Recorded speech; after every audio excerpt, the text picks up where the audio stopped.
It's another spectacular day for baseball in Pittsburgh. The Pirates and the San Diego Padres, the finale of the three-game series. Buccos look for the sweep of the Friars. Pirates have won 3 in a row and 5 of their last 7 overall. And yeah, it's a great day for baseball, young and old alike. Grabbing a ticket and head to the ballpark. Greg Brown, Bob Walk, Robbie and Smikowski with you. Nice team effort for the Buccos yesterday, especially the pitching staff. 5 innings from Chris Archer, 1 run, and then the bullpen took over, Bob, for a nice victory. Yeah, the bullpen really has turned a corner. They're pitching much better. You're getting some consistency in those middle innings like they needed in yesterday's ball game. Rodriguez has pitched very well of late. It's been a long time since he gave up a run, and I think that's setting up the other guys, and things kind of coming together a little bit. They're being used how they want to, not how they have to. You hear that a lot. Well, speaking of things coming together, how about a guy, unsung hero recently for these pitchers? Talking about Steven Brault. You look at the run he's been on since the middle of May. Couple of relief outings combined with what he's done as a starter. He's been tremendous. Well, I really think he's kind of changed his pitching strategy a little bit. He's really simplified things. You don't see him trying to be so fine, trying to trick guys. He's going for the middle of the plate, just trying to keep the ball down. And he's gone back to using his best pitch, his fastball, and the results have been fantastic. Last 4 starts, a 1.25 ERA for Steven Brault. Those good numbers, again, we talked about since the middle of May. Pirates offense has done just enough the last couple of games to beat the Padres. Maybe they can bust out today and have a laugher. Looking for the sweep over the San Diego Padres coming up next. Pirates baseball on 8 Sportsnet is brought to you by First Energy. The future of energy is getting brighter. See how at firstenergycorp.com. And by the law firm of Bordas & Bordas. Bordas & Bordas, fighting for justice. Let's go Bucks! Josh Bell jerseys given away to youngsters today. Wearing them proudly. Pirates first baseman hoping to go to his first All-Star game, and earlier signing autographs on the field here at PNC Park. A lot of youngsters on hand today, and what a day for baseball in Pittsburgh. And it is a kids Sunday, become a tradition here at PNC Park. Our youngsters take the field and their heroes will join them, and they'll get the autographs. Starling Marte says you go that way. We've been seeing it for a long time now, but every Sunday I can't help but thinking what kind of a thrill that must be for the kids to be able to go out on the field with the players. Check out the Hyundai starting lineup. Fernando Tatis will lead off. Eric Hosmer follows. Manny Machado has homered in back-to-back games, and he enters the game with a 10-game hitting streak. Hunter Renfroe is the cleanup man. Franmil Reyes returns to the starting lineup today with Ian Kinsler at second base. Manuel Margot makes his first start of the series. He's in center. Austin Hedges starts for the first time behind the plate in this series. And Joey Lucchesi will be on the mound. Andy Green, the skipper of these Padres, they have dropped below 500 now. At 38 and 39, the Pirates are trying to get back to that 500 mark at 35 and 40. And Steven Brault is 3-1 on the year in 12 appearances. He makes his 7th start. They've really been pitching well of late. We talked about that on the open. His numbers and the ERA has been coming down, trending in the right direction. And we check out the Honda defense. Jose Osuna at home run last night, another pinch hit home run. Back in the starting lineup, third base across the diamond. It is Josh Bell. Jung Ho Kang gets his 3rd start this season at shortstop, so Kevin Newman moves over to second. Brian Reynolds, Starling Marte, Melky Cabrera in the outfield left to right, and Elias Diaz catches Brault.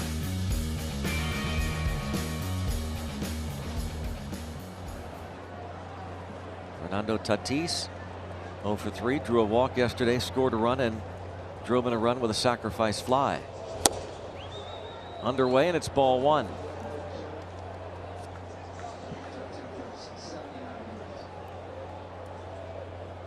Beautiful 79-degree Sunday afternoon.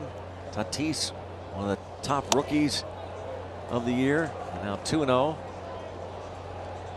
He's 0 for 7 in the series, still hitting .318. And .351 since coming off the injured list on June the 6th.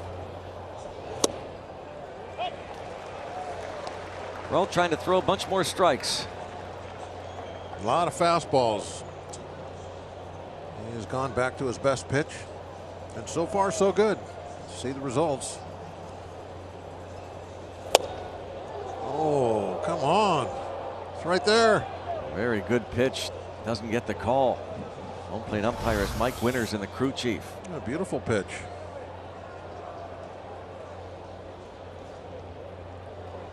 Brault wondering. Pretty much right down the middle, 3-2. Yeah. Come at him. Other umpires, Tim Timmons at first base, Rob Drake, and Mike Malinsky at third. Veteran behind home plate, Mike Winters. His first game umped was against the Pirates, was with the Pirates, and there's ball 4, and it's a leadoff base runner.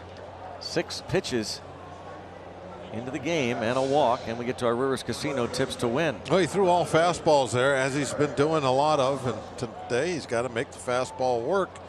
And on the other side, let's not get all crazy about the curve or whatever you type of pitch it is. You still got to be ready to hit the fastball, and Lucchesi throws more fastballs than anything else he throws. So be ready for it. The Joey Lucchesi curve. Here now, Eric Hosmer, 1 for 8 in the series. Hits this in the air to left, sending Reynolds back to the track. And that ball carries almost to the wall. And Reynolds, strong one hopper, gets it back in there. A beautiful sunshiny afternoon. Ball usually carries well on days like today, and that one certainly did. Well, Hosmer, I think, as it left the bat, he thinks he hit it pretty decent. He kind of watches it a little. But this is a nice sized ballpark. That is a home run a few other places, but not here.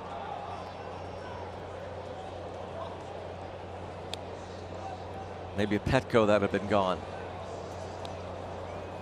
Here is Manny Machado. Their road trip will continue into Baltimore tomorrow. They have an off day, and Manny Machado returns to Baltimore. First team that drafted him, the Orioles. In the air the other way. And that's a fair ball, and the Pirates get a break, and then it bounces out of play. Machado has an 11-game hitting streak.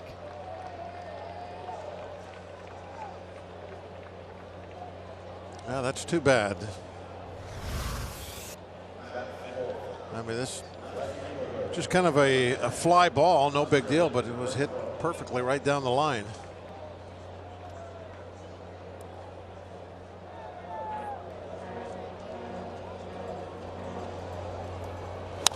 And so Tatis watching as no chance, really not a great break off the base, no chance the way you saw Cabrera. So, but he would have scored had the ball stayed in play. So Hunter Renfroe at the plate, looking to give the Padres an early lead. Infield back, though Josh Bell is playing about even with the bag. Everybody else is deep.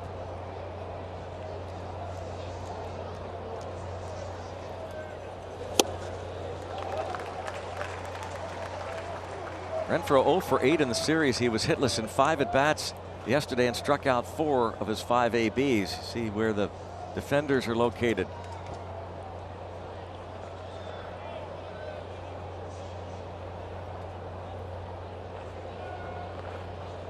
.43 RBIs for Renfroe. 23 homers.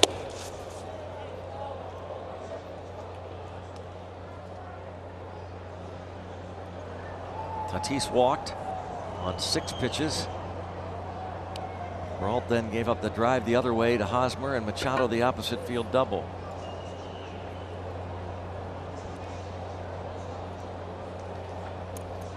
One ball, 1 strike, and 1 out.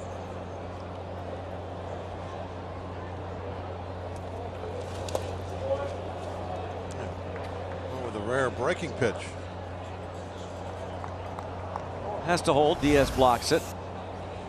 It's kind of like an 0-2 breaking pitch. threw it a little early in the count.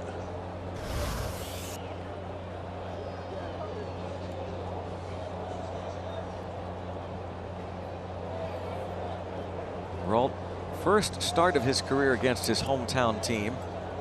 27-year-old La Mesa, California native, has made 4 career relief appearances versus San Diego.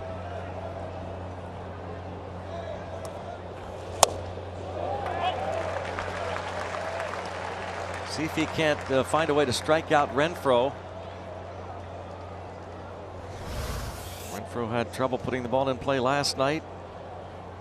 A nice fastball there, right on the inside half the plate.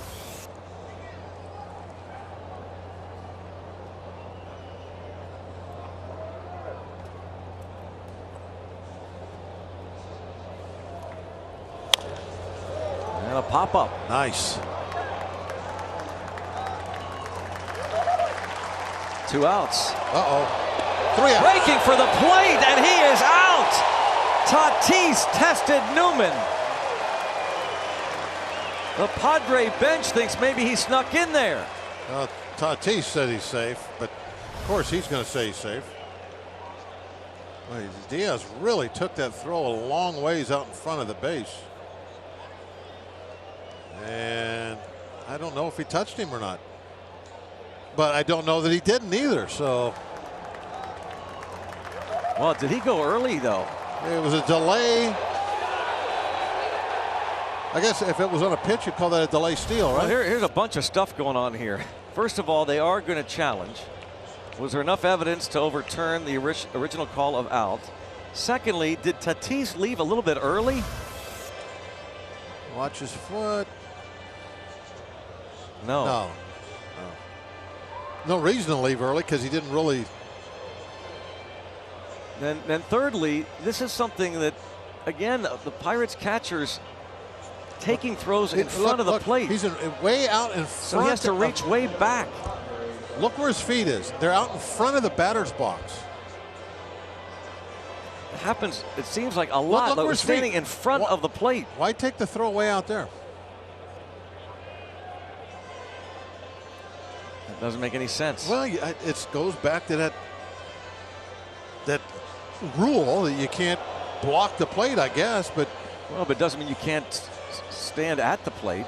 Well, you stand way out in front of the plate there, at least.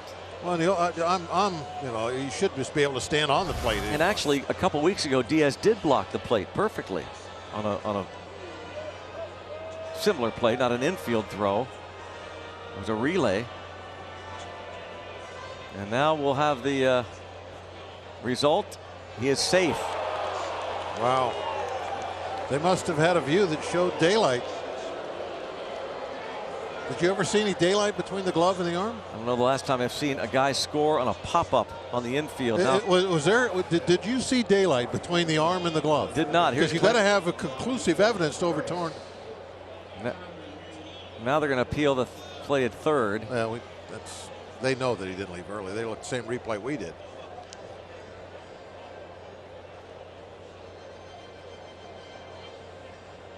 And they're going to look at that now. They're going to go back to New York and ask them that question about Tatis.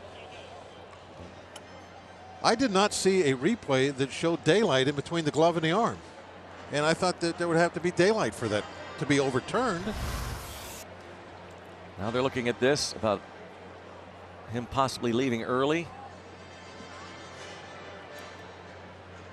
Well, we know which way that's going to go. But is there daylight between the arm? I guess that's the view right there.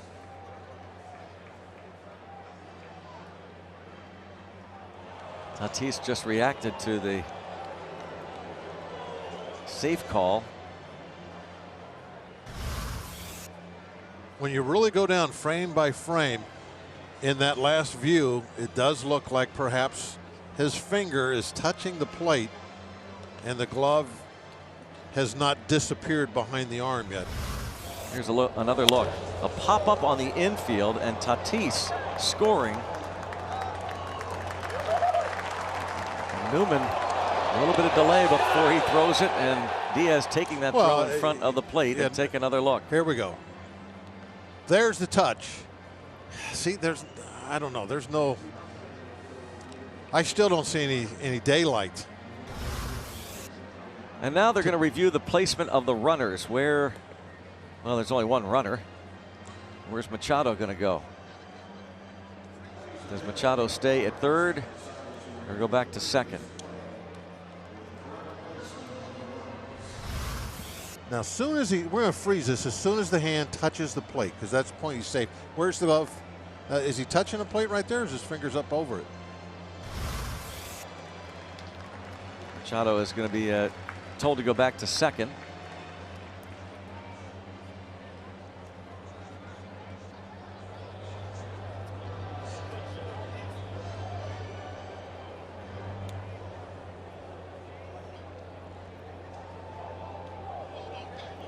So now, Franmil Reyes with a runner at second, and a 1-0 lead for the Padres. This can give Renfroe a sacrifice fly on a pop up to second. Something you don't see every day, to say the least. And now Reyes, who makes his first start of the series he was 1 for 4 on Friday. This is again the high home look at where the runner should have been placed. He stayed at second, and only now does he go to second base here. Third now, Machado rather.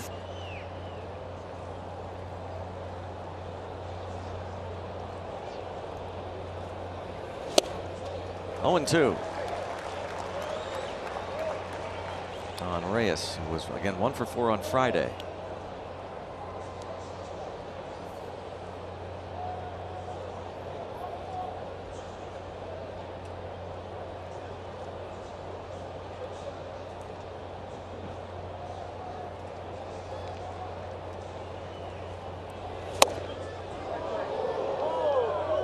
Close pitch.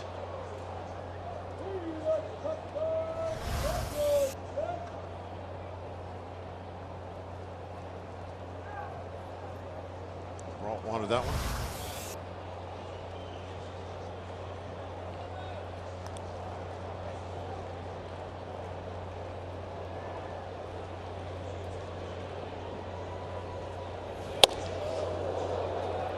Two and 2 on Reyes.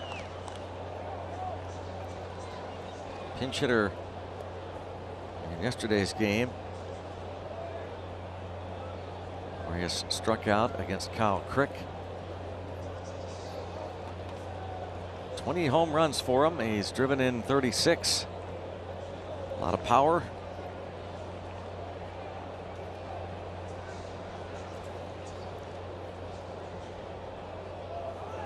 Runner breaks for third, and he'll go into third base uncontested. That should not be a stolen base. For some reason they call it a stolen base. Nobody covering the bag, nobody going for third, and yet they call it a stolen base. They'll give Machado his second steal. Oh, I've always thought that would be a good way to decide that. Does anybody break to cover the bag? If the answer is no, then it was not contested. Second walk of the inning. First and third. Brings up Ian Kinsler. Yeah, what's the difference between what Machado just did and, say, 8th inning? Pirates may be leading by 6. Pirates just give him second base. What's the difference? I don't know.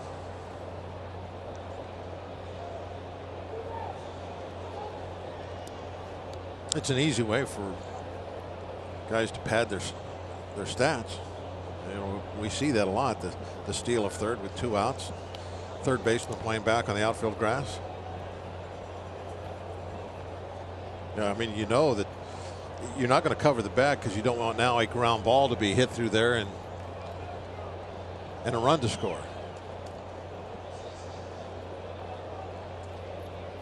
Well, now Kinsler hits it out of play. Didn't start yesterday's game, did come on as a pinch hitter and stayed in the ball game. He had a pinch hit bunt single in the 7th inning that led to the tying run. His first year with the Padres, signed as a free agent.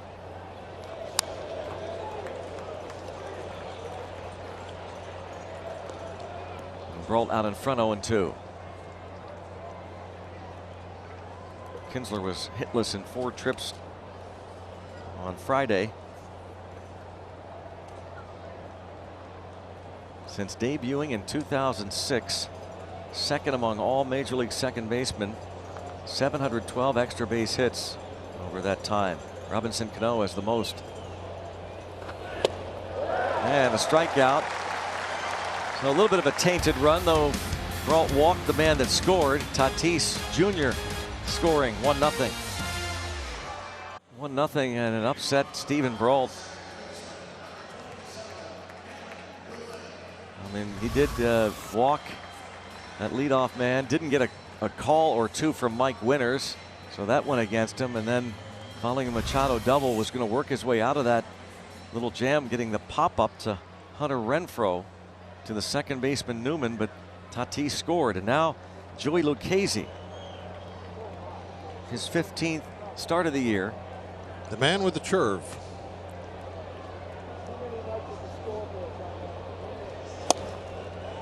What exactly is a churve? It's kind of a bird that they just found down in Australia. New species. A what? It's a new species of bird called a churve. Herky jerky motion. And how about that strike call? That's only at least the baseball width outside. Wow. Austin Hedges buying him a call there. Kevin Newman has a 13-game hitting streak.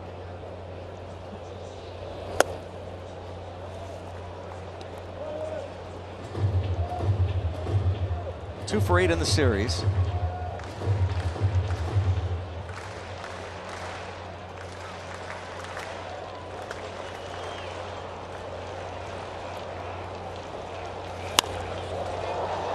Fly ball to Franmil Reyes. That was your curve. It's a combination changeup curveball. That's wild. Don't know that we've ever seen that before. No, it's an amazing pitch. Let's take another look at it. There it is. So the ball breaking down and away from the right-hand hitter. No. Oh, breaking in toward the right-hand hitter. So that's a curveball. You know, actually, to be really honest with you, it's more of a chider. If I would have named it, I would have named it a chider. Here's Brian Reynolds. As he comes off his fingertips, kind of like a football, like you're throwing a football, and it puts that spiral spin on it. That's a slider, right? Mm-hmm. A curveball, the ball is actually coming out over the top of your fingers and is spinning in a much more the axis of the spin. Line shot towards short. More perpendicular. So I would call it a chider. 2 outs, fly ball, line out, and we'll bring up Starling Marte. Grab for a starting lineup. You just saw 2 quick outs. Newman and Reynolds and Starling Marte coming up. Josh Bell cleanup. Melky Cabrera, Jung Ho Kang, Jose Osuna. Last 5 games, 3 for 7. Elias Diaz, Steven Brault.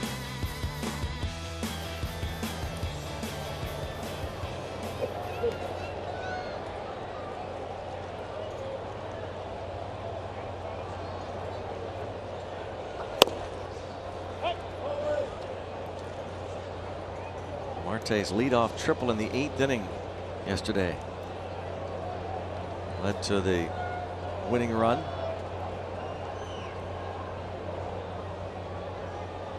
Going into his 8-second windup. I would say he's got the time-wise, well, maybe even in all the motion too, the biggest windup I've ever seen. I think they've measured it. It is 7.8 seconds. I clocked it last time we were in San Diego. Put a clock on it. It's ridiculous how long, once he goes into that windup, how long it takes him to throw home. That's just half the windup you just saw there. He was already well into the windup.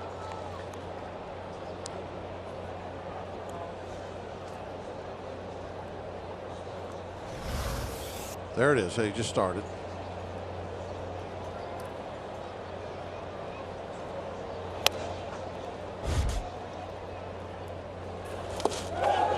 And he offers. It's a strikeout.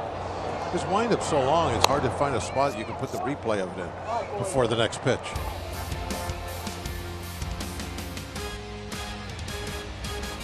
In that first inning, we hit the top half. Number 2 here at PNC Park. I'm Robbie Mikowski. Well, the team tomorrow is heading to Houston to take on Garrett Cole and the Astros on Tuesday. But there's an event for fans that is taking place here at PNC Park, and which is free to the public and available to anyone that wants to partake in it. And that is going to be on Wednesday, June 26th. It is the Ring the Vote Josh Bell All-Star Voting Party here at PNC Park. The event runs from 5 to 9. It is free to the general public. A lot of entertaining activities are included as well around the ballpark and on the field. There's going to be a voting station that's going to actually be at first base. You can vote for Josh Bell at the position where Josh Bell plays. Fans can also run the bases, take pictures on the field, even in the dugout, and try the famous Super Bucko Run in-game promotion. Again, that's 5 p.m. to 9 on Wednesday, and fans can access the ballpark via the Riverwalk gates at the Maz statue as well as the Roberto Clemente statue. So guys, make sure you partake in that. Greg, I fully expect you to vote as well. Bob Walk, same thing for you. Let's get the vote out for Josh Bell. Very short span of time to do it. So get here on Wednesday, 5 o'clock. Yeah, guys? Absolutely. Do it here. We won't be able to, but we'll be doing it, as Robbie said, in Houston. We'll all be voting for Josh Bell. Certainly deserving of an all-star start. Manuel Margot, center fielder, leading off. Good timing for the Bell jersey giveaway. The voting on Wednesday.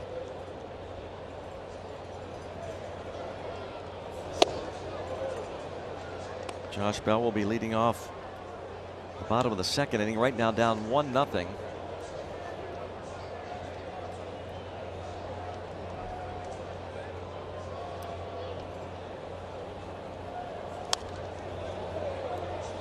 In on him, still 2-2 on Margot. Had to throw a few extra pitches in that last inning because of the botched sacrifice fly. So let's see if he can get quick outs this inning.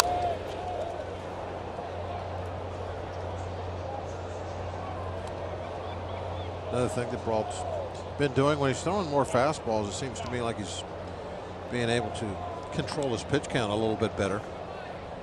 Not getting so many deep counts.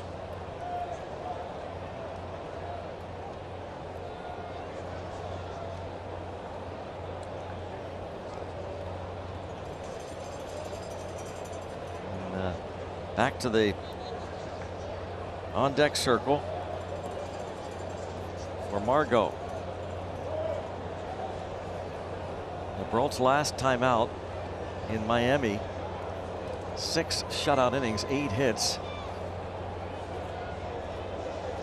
This is his 5th straight start.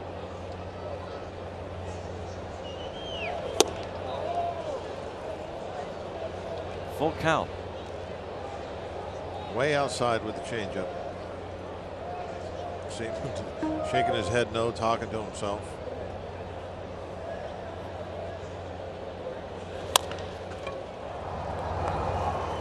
A little hesitation, nicely done, Jose Osuna, but a safe call at first base. I think Osuna couldn't get a grip on the ball, and Margot is aboard.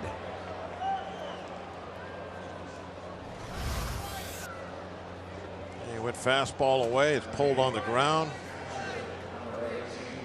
Nice, easy hop. Is he out? Oh, it sure looked like it. Yeah, it looks like he's out to me. Oh, heck yeah. And the Pirates will challenge. So back to the headsets.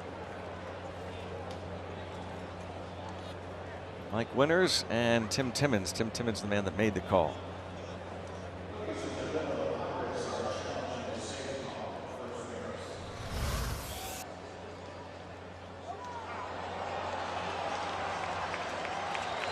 Right. Plenty of daylight there to overturn that call.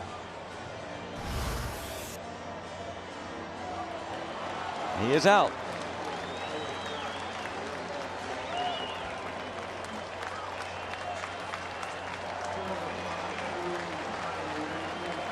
(5-3) on the putout. Did not catch the time of review. 30 seconds.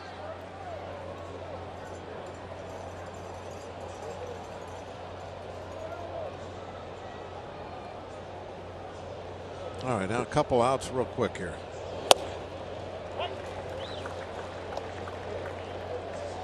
Austin Hedges, 185 batting average with 6 homers.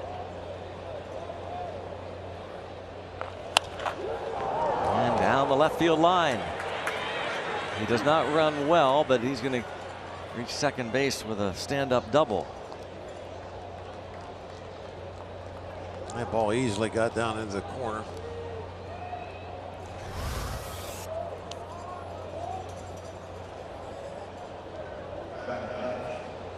Fastball that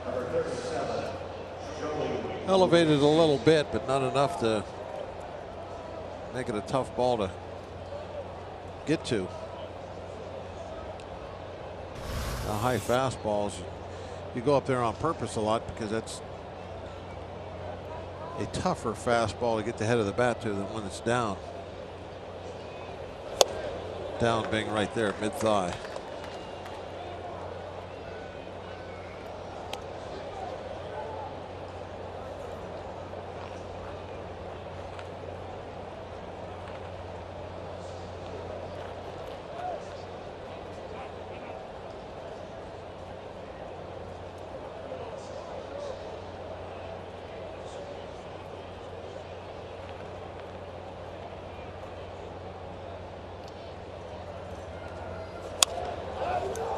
Pop up.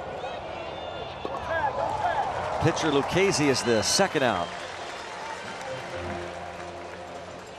Hedges remains at second with 2 away. It'll bring up Fernando Tatis.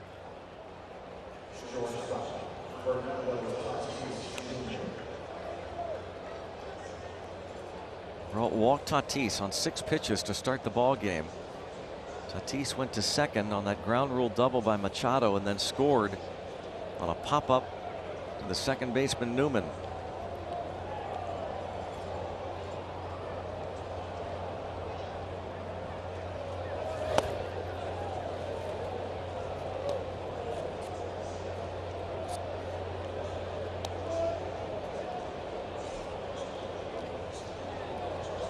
Twenty-year-old from San Pedro de Macorís. Good day for ice cream.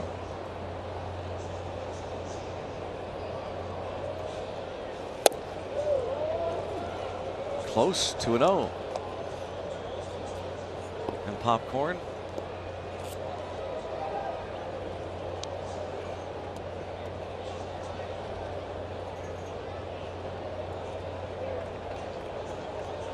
French fries.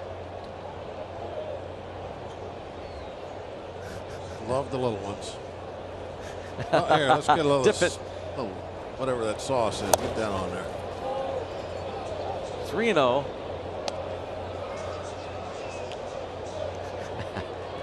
Seem to be pitching around Tatis. The left-hander on deck. Lefties hit .214 against Brault. Right-handed hitters .292 this year.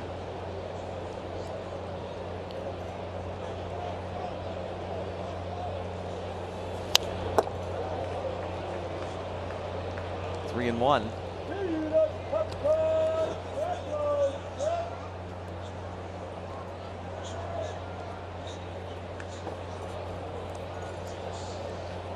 Hedges, who's been struggling offensively, has seen his playing time reduced with the emergence of Francisco Mejia, who started the first 2 games of the series. But Hedges doubles with 1 out and 3 and 1 on Tatis.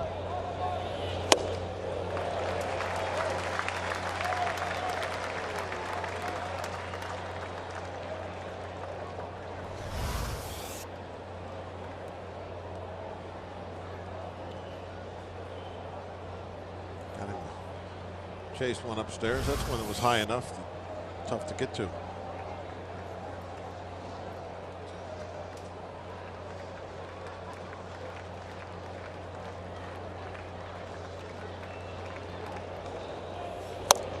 And he came all the way back, did Steven Brault, being behind the count 3-0. With 3-0, all off speed pitches, and then threw 3 fastballs by him. Josh Bell going to be leading off for the Pirates in the bottom of the second on his day.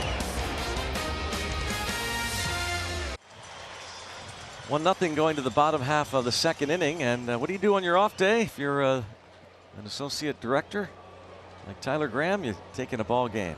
Kevin McCourt also taking in the game, the black Pirates cap. From our AT&T Sportsnet crew. Josh Bell, a nice ovation when he was announced to the plate. All his jerseys scattered around the ballpark. Bell 1 for 2 with a couple of walks in last night's game. Still leads the majors in that RBI department. 9th in hitting in the National League.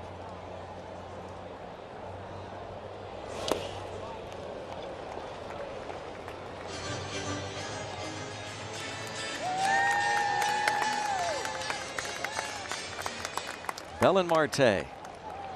Stella.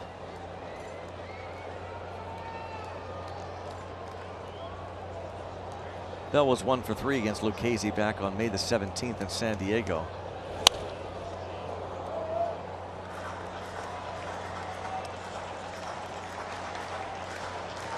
A line out to left that night and a single past first.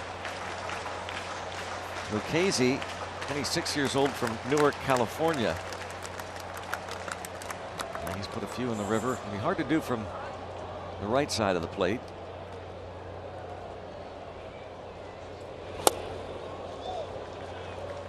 You know, I think one of the things about Lucchesi that probably makes him effective as much as anything, the way he pitches, is all the action and stuff that he throws at you, all that movement. Now, as soon as he raises his hands there, that's when the windup is actually started. And you got to sit through all of that and watch all the other stuff he does before he delivers the pitch. Got to have patience. Now it's 3-2. One borderline pitch, you see. So now he's going to get the sign, get nods yes, and then starts his windup. Now the windup has started. This is part of his windup right there.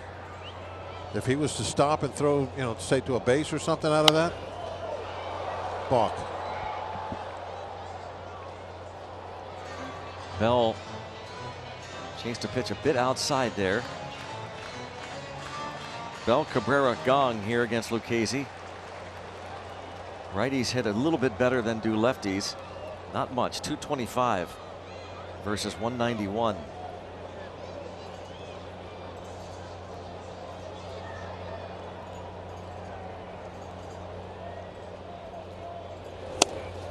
Late decision to chase. I mean, that fastball's got to be sneaky fast with all that, you know, sneaky quick with all that movement. Point Park University tweets all the way from North Carolina. First Pirate game. Casey, thanks for that. Jay, let's go Bucks. And that's a perfect fit. Josh Bell jersey. Michelle sending out that picture. Hashtag Bucks booth. Melky Cabrera. Pinch hit yesterday and lined out.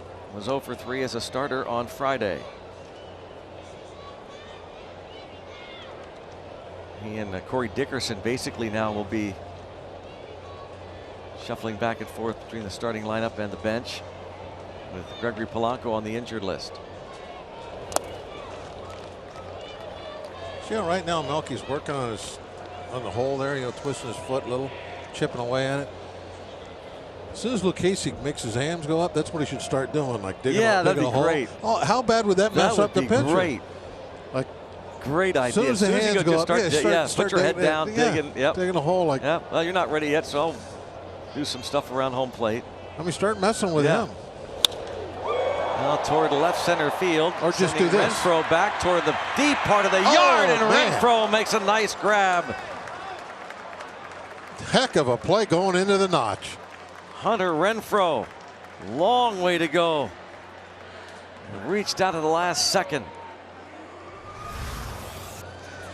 Gee, he's covering some ground out there. He's just not in the shot to begin with there, and runs himself into it right in front of the AT&T Sportsnet sign.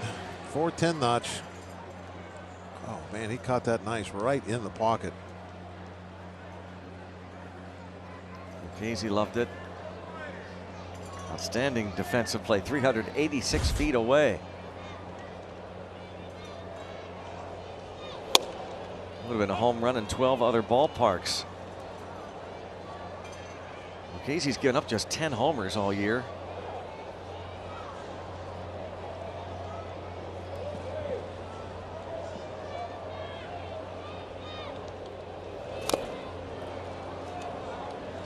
Young now in the hole, 0-2. Also a pinch hitter yesterday and a sacrifice fly. 0 for 3 on Friday.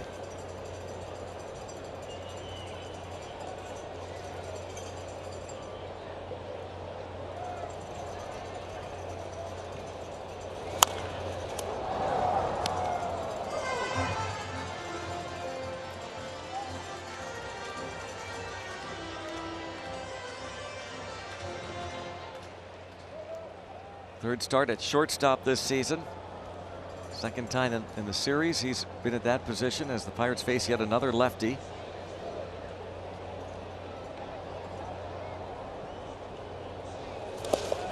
And in the dirt for a strikeout. Second K for Lucchesi. Make it the third K, second of the inning. And it's 1-0. Time for T-Mobile's Connect to the Game. News and notes last night, another walk-off, second straight for the Dodgers. Alex Verdugo, second home of the game, won it last night. Pete Alonso tied a franchise rookie record, 26th home run, new National League rookie record for homers before the All-Star break. And Albert Pujols, first homer as a visiting player, as the Angels are playing the Cardinals. The Redbirds won that ball game last night, but Albert Pujols got a curtain call from the adoring crowd in St. Louis after he homered.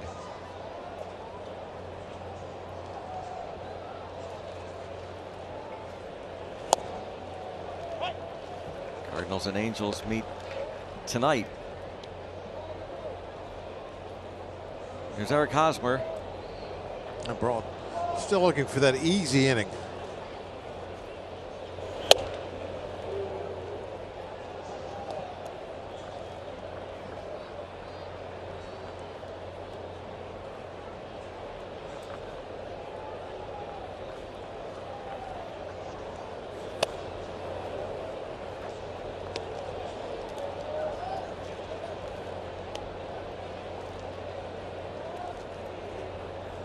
Kind of fighting a little wildness today. Ball's scattering around a little bit.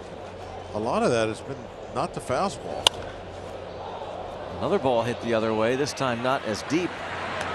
Reynolds makes the catch. That's good for a pitch out.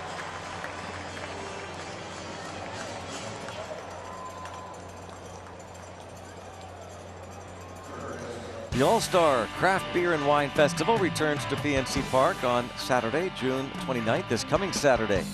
Sample more than 250 craft beers and wines, plus walk the bases on the field and more. To get tickets, visit ballparkfestival.com. Yeah, Greg, that first inning, when the play at the plate, he had only thrown 13 pitches to that point, and he ended up with 22. Look at that, 68 miles an hour. Not to interrupt there, Bob. That was not called a strike. But that's 10 more pitches. I know it was also a run, but it's 10 pitches. And that can make the difference between staying in a game one more inning or not later on. Whether, you know, Clint, for instance, says, okay, you can go out there one more time, or maybe not, because you're getting, really close to 100. The little tiny things like that can can mean things later on in a ball game. It's not always just, well, did they score a run or not? Well, good to see him get Machado quickly. The fly out to right. Yeah, what, we got 2 outs on 7 pitches. That's nice.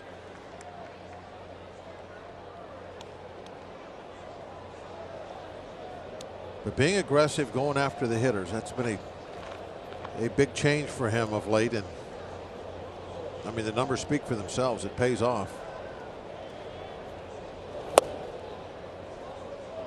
There was a game, I think 2 starts ago, I believe he threw well over 80% fastballs.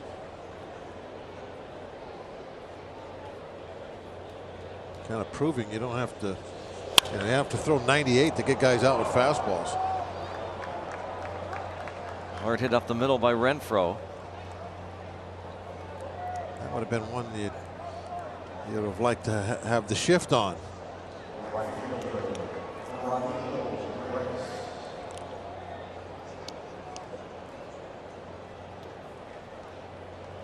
Hunter Renfroe, maybe he's letting Josh Bell know that you can pick up RBIs by just popping a ball up to the infield. Talking to the Major League RBI leader, Renfroe just picked up his 44th ribby of the year, thanks to Fernando Tatis beating a throw to the plate in the first inning.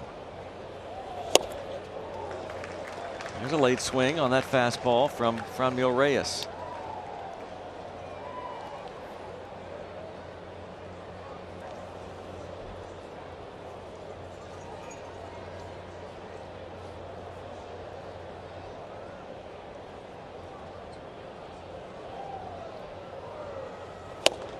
Another one. So almost the same location. Any reason not to try that again? No. Just do it again. Yeah.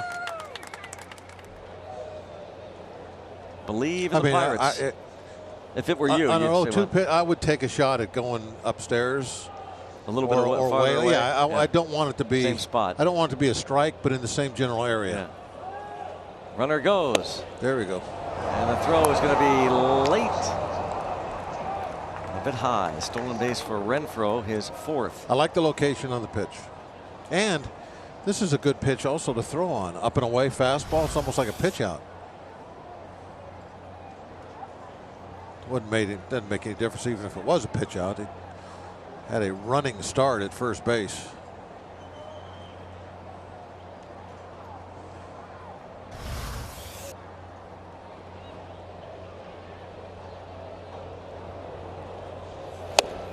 There he goes. Strikes out Reyes. 1-0. UPMC scoreboard 1-0 San Diego.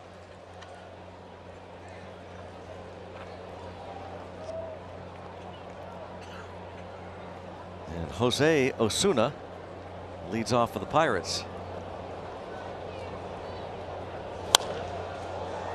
The job he did once again as a pinch hitter in the 5th inning yesterday. Homered over the right center field fence. Gave the Pirates a 2-1 lead. Padres would tie it in the 7th. Bucks won it with 4 in the 8th.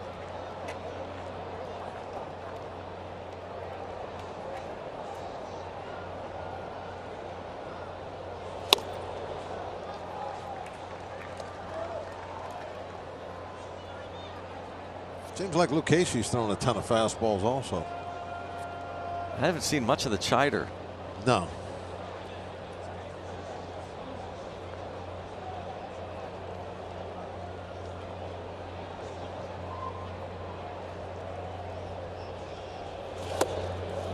Was that it?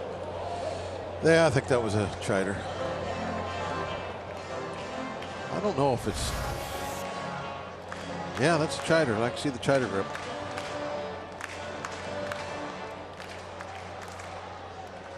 See the chider spin? Mm-hmm. I don't know if that's Manhattan chider or New England chider.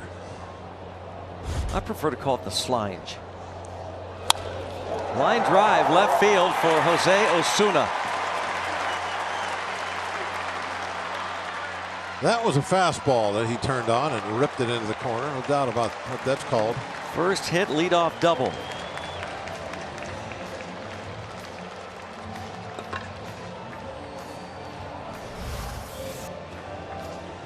Fastball down and in, and you can be quick down there. You're just kind of dropping the head of the bat to the ball.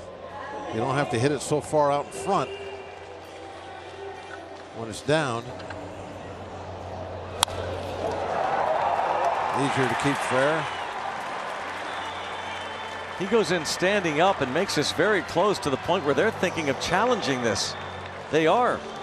They're going to challenge this. Watch Did he come off the bag? Watch his left foot. His toe is on it. Toe's on the side of the bag right now. His others. Well, I mean, can you see that that other foot is off, the right foot? No, I can't, Greg. Well, we shouldn't even speculate. On that view, I saw no daylight between the foot and the bag. No speculation from. Now, there I saw some daylight between the foot and the bag. But you can't see the tag. I couldn't see the glove that was right? blocked with the body. Yeah. Okay. Well, we'll see how it goes here. But if you put both those views together and play them side by side, you might be able to come up with something. Let's see what they say in New York here. Take another look. Okay, foot came off the bag right there. Was the glove in contact with the body when that happened? You can't see from that view. But I think if you put the two together, you might be able to come up with something. Another look here. Oh, this will show it for sure. Can't tell whether he's. I don't know. Is he talking about that right foot? We can't tell. Well, again, we'll the see right foot's way off. We'll see what New York says. The right foot wasn't anywhere close to the bag. It's all the left foot's the only thing that was ever touching the bag.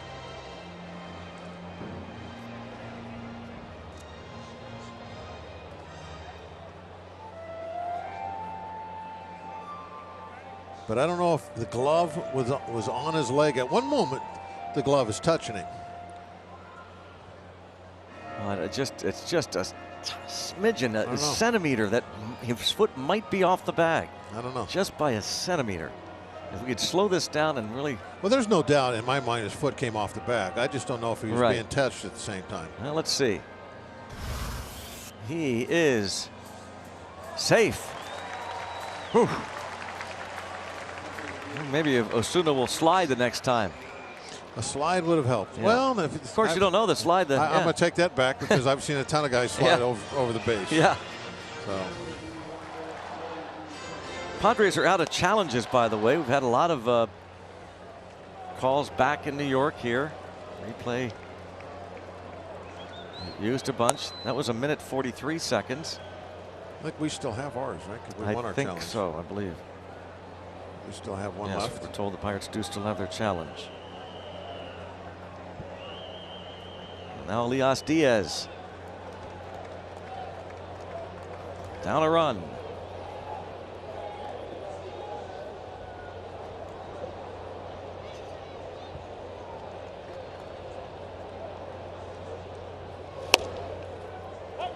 Jacob Stallings started yesterday's game and was 2 for 3. His second hit came in the 7th inning. He was lifted for a pinch runner, so Elias Diaz finished up behind the plate, and he got one at bat and singled in an insurance run in the 8th inning. Here's Jacob Stallings.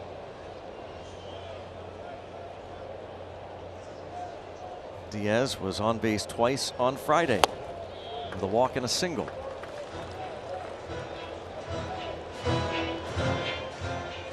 The Pirates seeing Joey Lucchesi for the 3rd time, 2nd time this season. 7 innings, gave up a 2-run homer to Brian Reynolds. He was outdueled by Jordan Lyles that day in San Diego last month.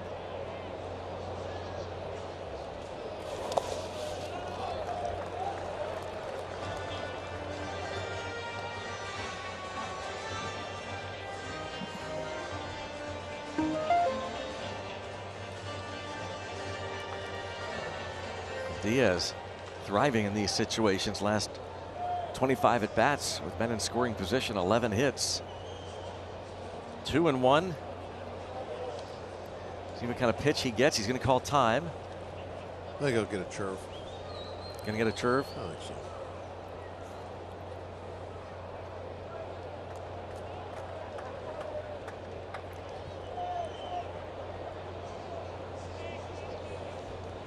That's a sign that says step off. I forgot what I put down and we need to start over. What number do you put down for a churve if you're the catcher? Or what Where do you go to? I have no idea. Oh. And now slowing things down as Lucchesi stepped off and Kinsler went to cover second. Leadoff double for Jose Osuna.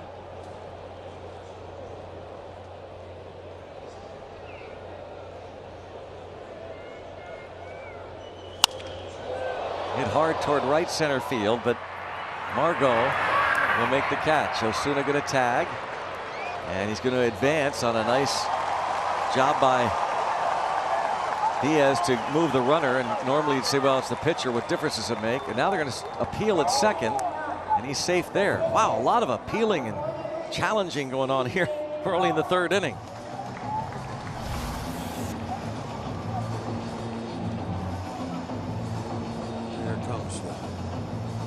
The throw in, you can see that Osuna definitely didn't leave early.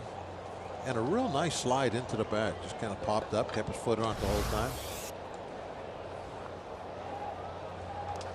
Just do that every single time, and you got a good chance of being safe. Of not being, well, good chance, I said. At least not being overturned. And Brault in the air to left center field, and it gets down, and Stephen Brault delivers to tie the game at 1. Third career ribby.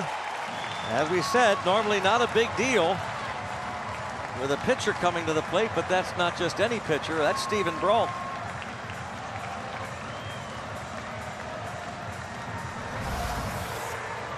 Brault has always been a good contact guy. It's not like he's going to drive the ball, over a fence somewhere, but he's going to put it in play, especially a hanging curve. He hung the curve right there, belt high, right down the middle, and Brault able to just kind of dunk it in out there in left center.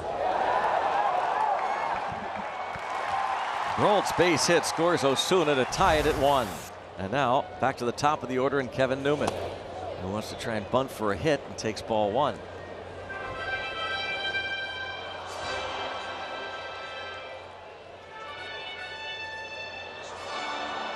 Leadoff double for Osuna, and he scores. On the Brault single, Pirates pitchers have a little 3-game hitting streak going with Musgrove's base hit on Friday, and Chris Archer. This ball shot up the middle, a base hit. Brault going to head toward third, and he is there, and Newman takes advantage going into second base.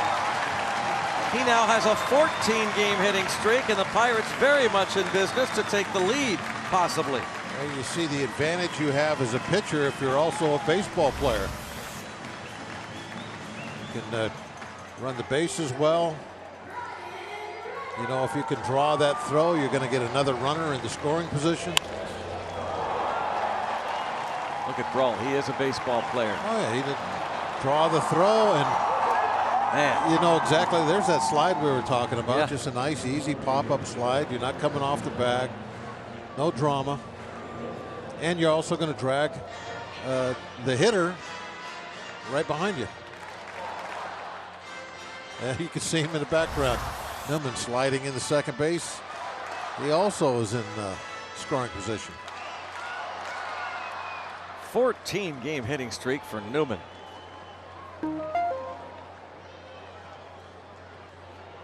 Career high for him. Longest active streak in the major leagues right now.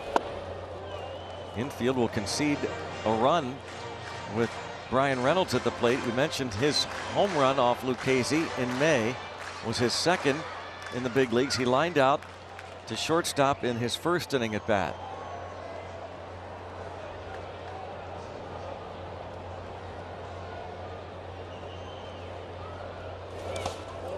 No, Hedges certainly giving up his body there.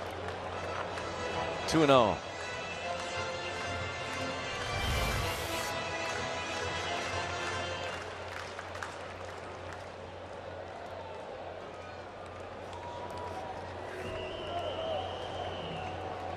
A bouncing curve. Gone away from the chider. It's a curve now.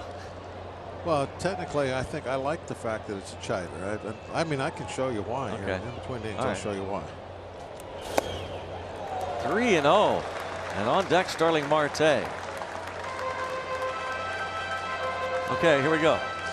All right. Here's a fastball. You throw it, and it spins like this. Okay. Here's a changeup. You throw it, and it spins like this. Slider. You turn your wrist. It spins like a football. Chider. You make the circle. You throw it, and it spins like a football. It's a chider. Curveball comes over the top of your fingers. There you have it. Simple. Real quick explanation of why it's a chider. 3-0 fastball up. 3-1 on Bryan Reynolds.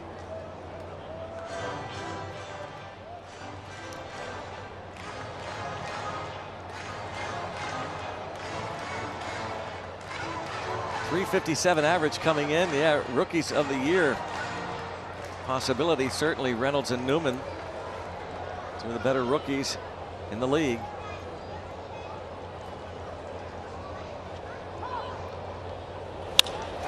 In the air to center field. This will be plenty deep to score the go-ahead run. Bryan Reynolds, the sacrifice fly, will score Brault.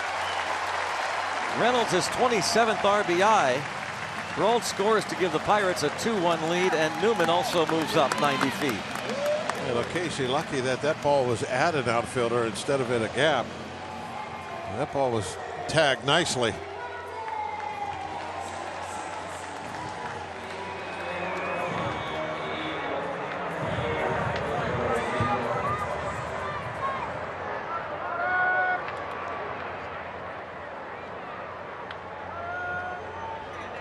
Now Marte. Another runner out there to pick up.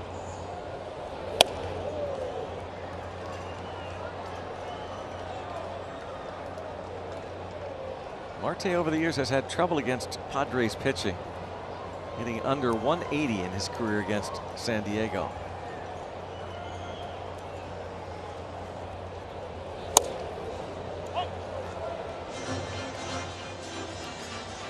This season, just 4 hits and 24 at bats.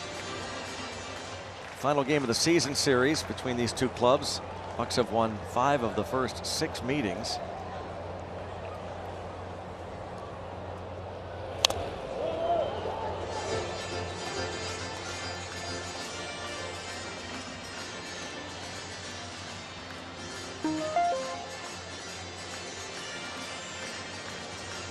Pirates haven't won 5 in a row against the Padres since 1993. That's where they stand now.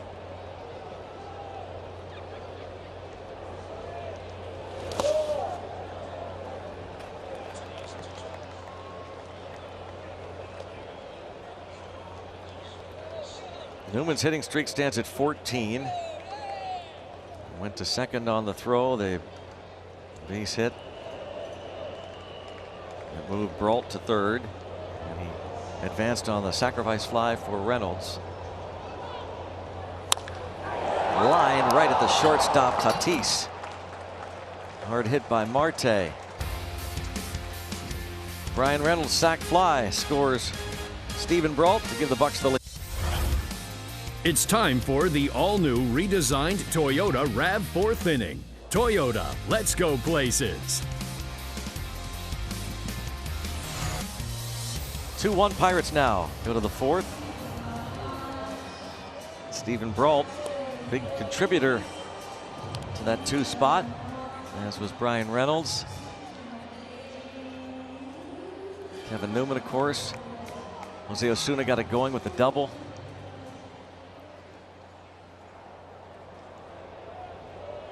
Talked about that at the outset, how everyone seemed to chip in last night. Brault faces Kinsler, Margot, Hedges.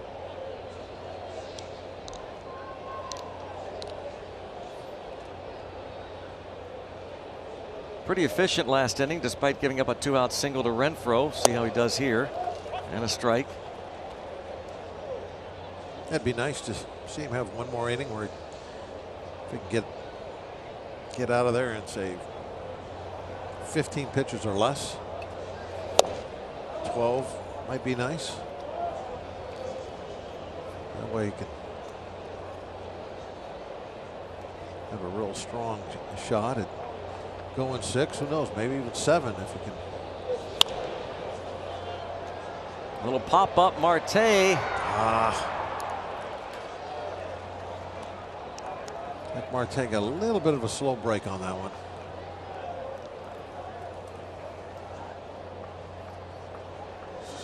Sign up for the Pitch for Hope Women's Baseball Clinic on Sunday, July 7th at PNC Park before the Buccos Brewers 135 game. Participants will learn hitting, pitching, fielding, and more from Pirates coaching staff.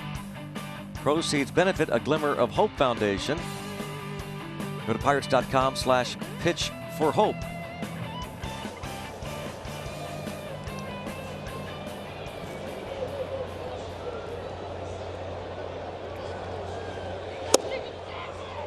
First pitch strike. Margot chopped the ball to the left side of the infield. Jose Osuna made the play. They challenged it.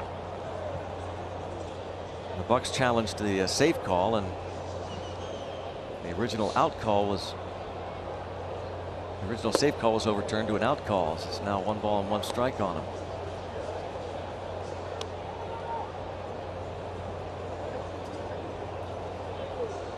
Take another ground ball, kind of like the same way. A little 2-hopper, belt high to somebody.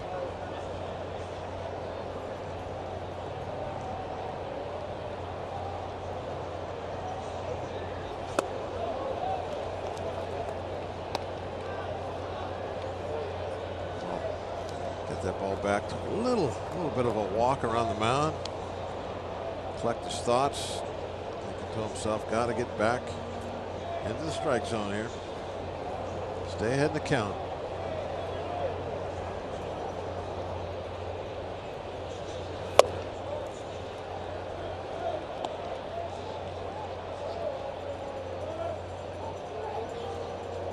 He walked Tatis to start the ball game. Walked Franmil Reyes in that first inning. Now 3-1 on Margot.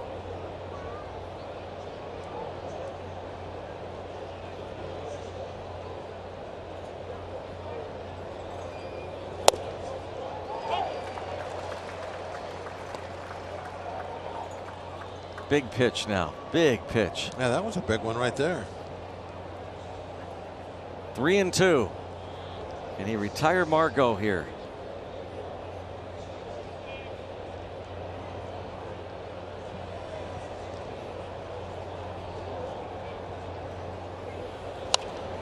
Have to do it again. Yeah, it would have been nice if that one wasn't fouled off. You hate those 3-2 foul balls. You had the target right down the middle. Ball was just on the inside corner.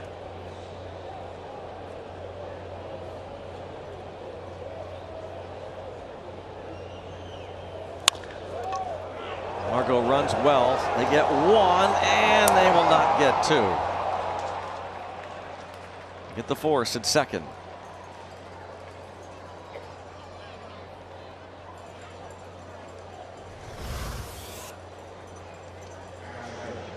A little bit to Newman's left.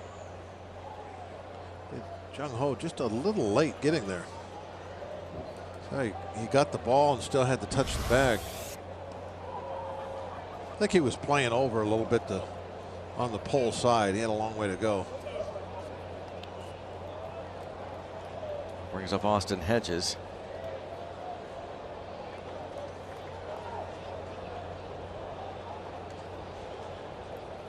Doubled into left field. His first at bat against Brault.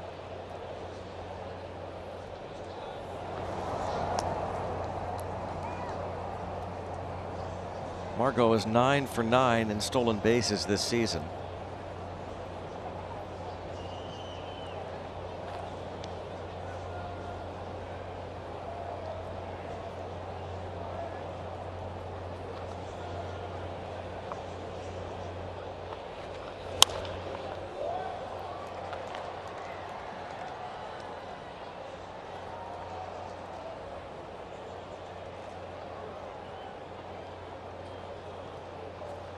Hedges collected his 5th double of the year. That 1-out 2-base hit.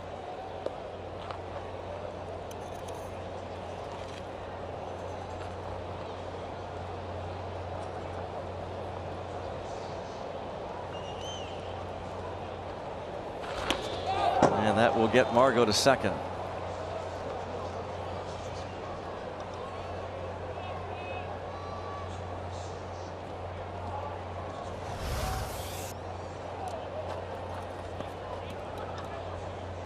It's the kind of fastball that I'd like to see Brault just not have anymore.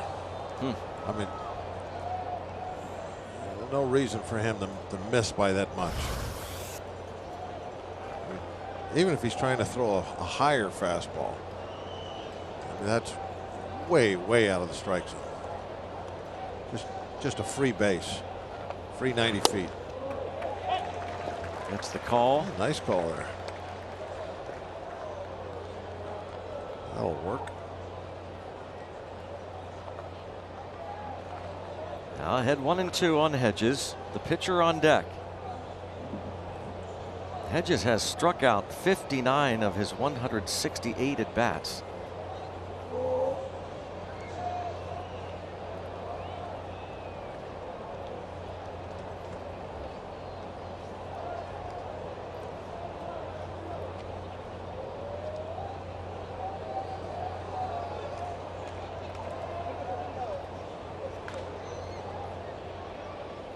There go. Oh, looked like he was going to take off.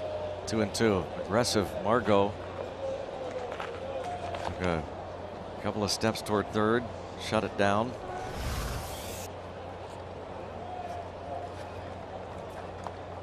I think he realized that he really didn't get very good jump. His first step was well after the delivery had started.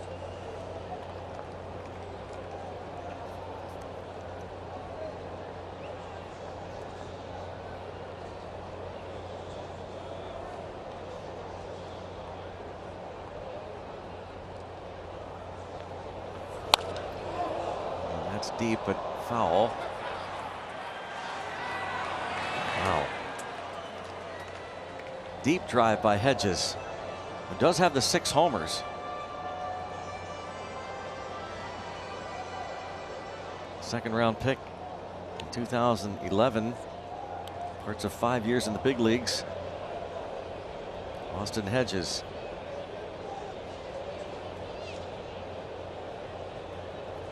Never caught Chris Benson ever in his professional career.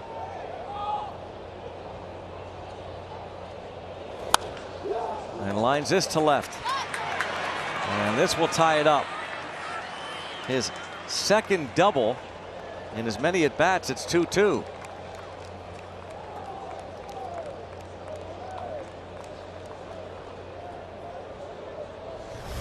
You know, it's like I don't want Brault to never throw a off-speed pitch, but when he gets hurt on one, I always like kind of cringe a little bit. I'm pretty sure that was a changeup,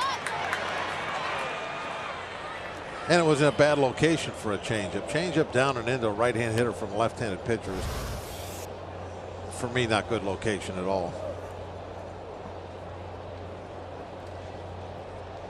Statcast tells us that it indeed was a changeup.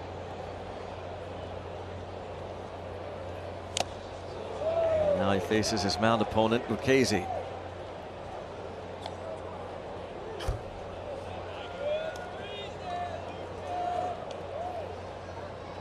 Popped up in the second.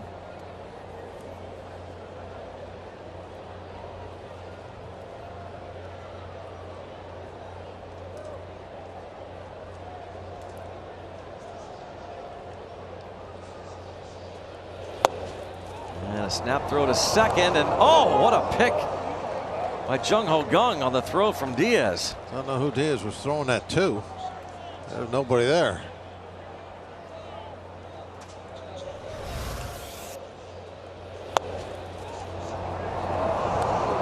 Man.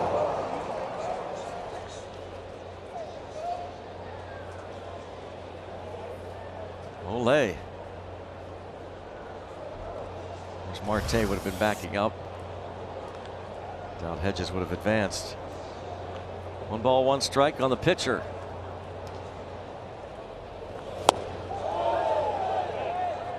And on the appeal, Mike Malinsky said he offered. I bet Lucchese's reaction after he said he swung. He looked at the dugout, put his hand up like, what can I do? look at that. Oh, that's hilarious. You ever seen, especially a pitcher, do that? No. And I've seen a pitcher do that a lot. Hey, come on now.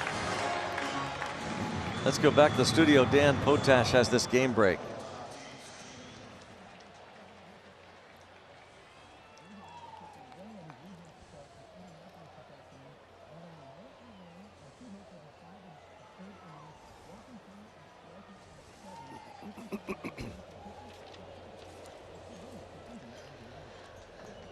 That is very good news, Dan. Thanks much. The Pirates have not announced who will start on Wednesday. They're going to give Joe Musgrove an extra day of rest again, so he'll pitch Thursday in Houston. Lyles, if he makes just one rehab start, then would be available to pitch Friday in Milwaukee.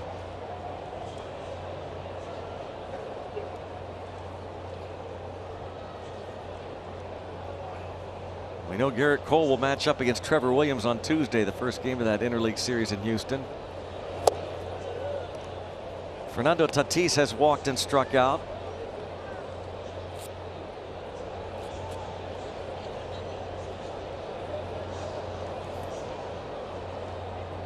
Another beautiful day. Just even people from San Diego raving about the weather here in the Berg for these 3 games. And the weather is very similar to what we would normally see in San Diego. Although we got rained on in San Diego this year. That's right.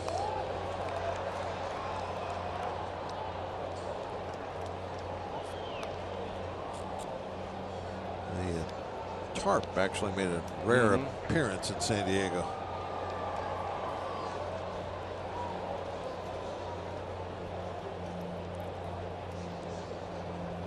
To 1 count on Tatis. Picked up from the White Sox in a deal for James Shields in June of 2016 and lines it into left field. Reynolds on the move. This will score a go-ahead run. And now it's 3-2 Padres. Hedges scores. Thought for a moment about throwing home, but all that would have done would allow Tatis to go to second base. Well, that looked like a fastball that he got to.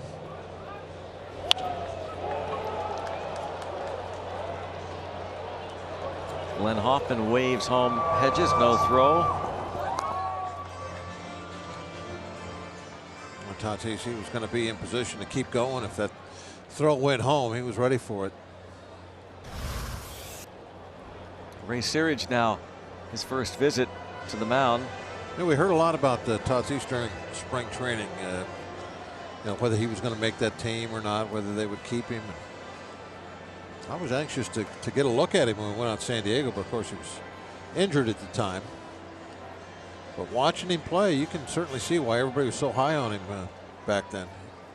For a 20-year-old young man, he gets the job done. He came over along with pitcher Eric Johnson, who didn't last very long in the big leagues with the Padres, as James Shields was sent to the White Sox in June of 2016. Searage back to the dugout. Ray Searage made sure to tell us about the encouraging words he got recently from Rick from the north side and the Pirate Posse. Really inspirational. Bucco fan. Eric Hosmer now. 2 flyouts to left.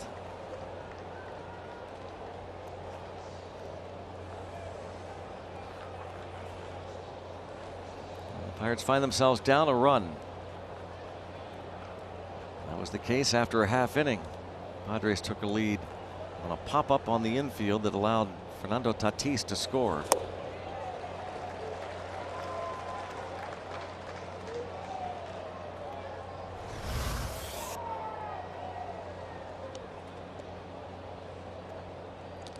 Nice location. Ball breaking down and away. see that football spin real well on it. Replay as it was spiraling in there.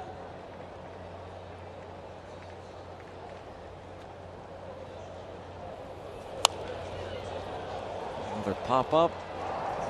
Osuna over.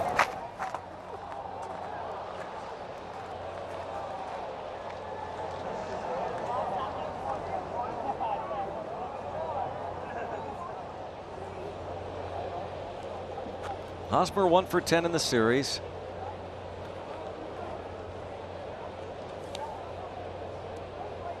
.314 career hitter against the Pirates.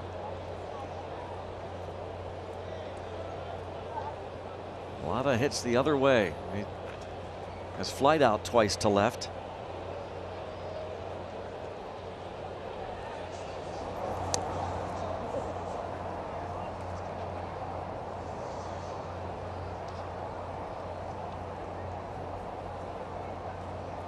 Tatis 9 for 12 in steal attempts.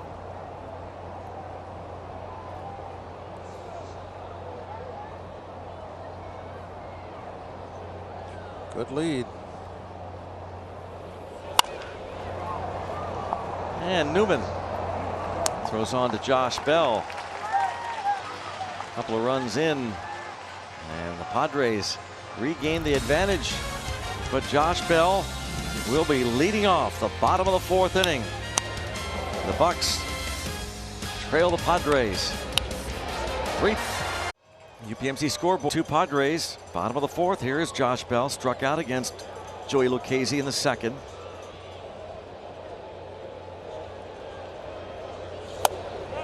And he offered.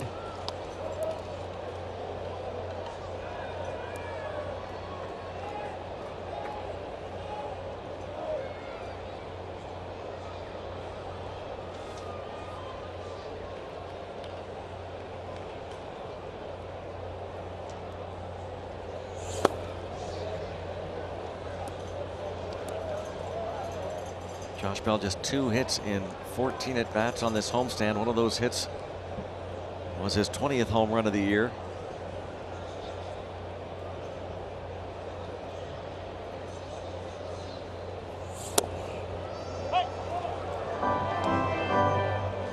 One and 2. Good shirt. Like it.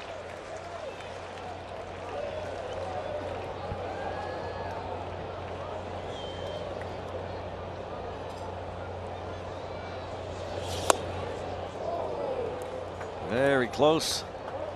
Yeah, we probably got lucky with that call. Looked like it lit up the WB Mason strike zone.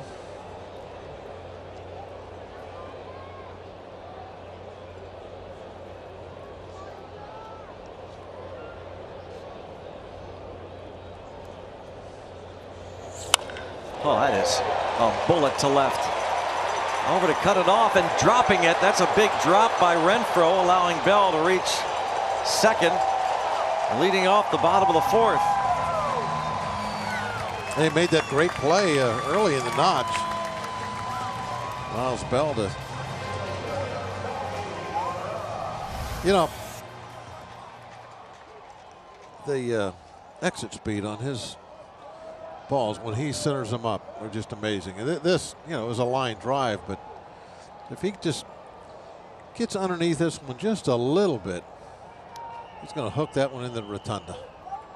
That came up and hit him in the heel of the glove. Too hot to handle. Double, 106.1 miles an hour, the exit velocity. How about the line drive that Cabrera hit his first time? And the young man thinks about bunting. Yeah, you got those good legs, use them. Now he's trying to, you know, get a hit, and if it's unsuccessful, at least he moves Bell into third base. Sets up Jung Ho. It was he who hit that ball that Renfroe caught in the second inning. I wonder when was the last time that Melky had a bunt base hit. Might have been a while, I would think. He's upset with himself that he chased. Yeah, Churv got him. Chris Paddock said they laid off a lot of the good changeups yesterday, the starter for the Padres. Changeups that normally get swings and misses on. Pirates missed just 3 times on just 12 swings on 26 changeups that Paddock threw yesterday. Oh, that came back and really whacked Hedges. Yeah, give him a hug and a pat on the back.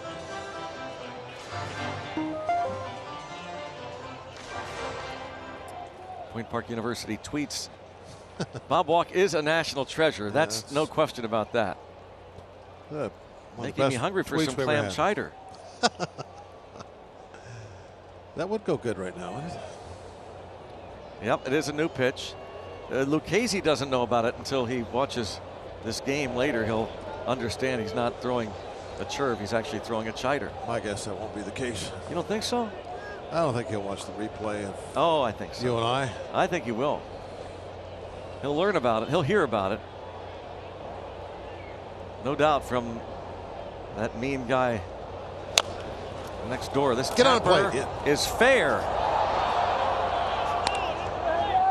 1 out.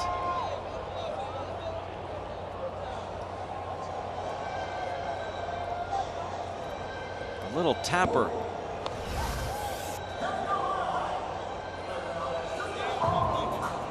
Where's it at? Is it on the plate? Wow, how many bounces does that make on the plate? About 3.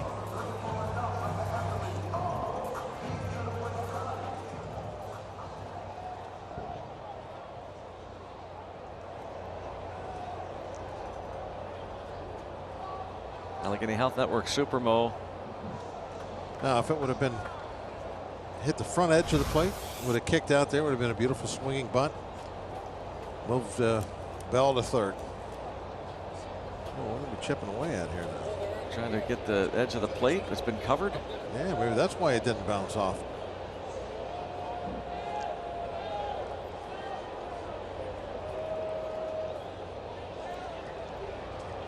Well, now Jung Ho Kang struck out in the second.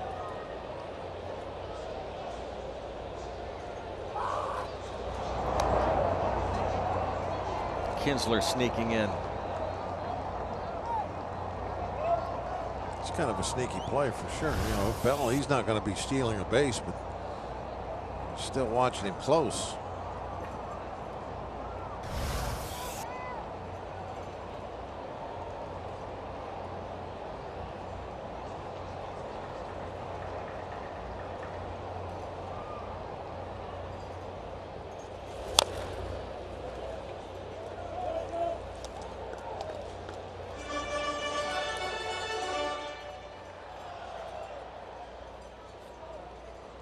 Jung Ho Kang on the injured list from May the 13th to June the 8th. A left side strain. Just 5 for 26 since his return.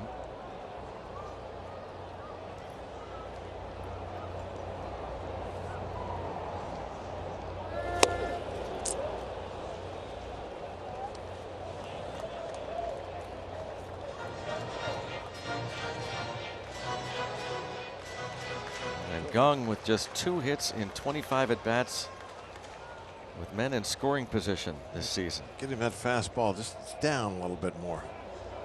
Just a little bit.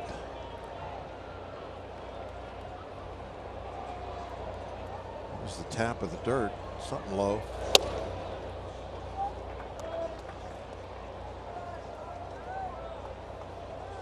See, when catchers do that, they like show everybody exactly the lack of command their pitcher has. Put down the curve, they tap the dirt, and then the ball's up and away.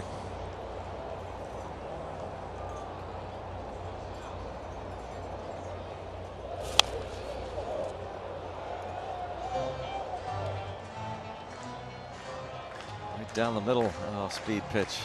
Yep. Francisco Cervelli is close to, if everything works out in terms of clearance, so on, through the mechanics of all that, close to getting on a rehab assignment. Triple Indy.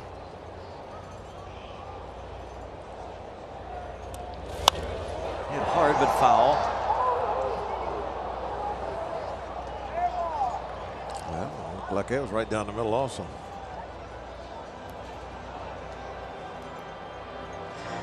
Jung Ho Kang, 14 runs batted in, and he's got Bell at second with 1 out, down a run, 4th inning.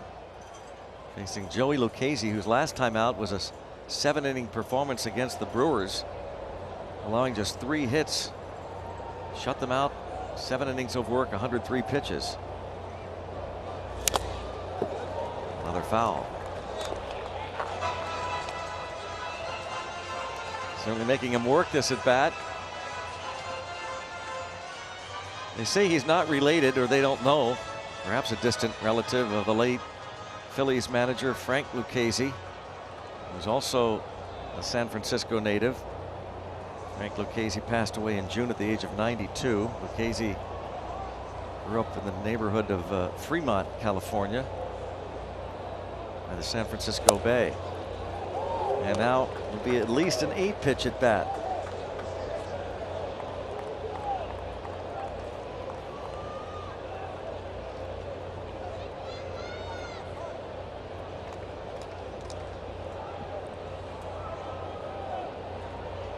Joey Lucchesi against Jung Ho Kang.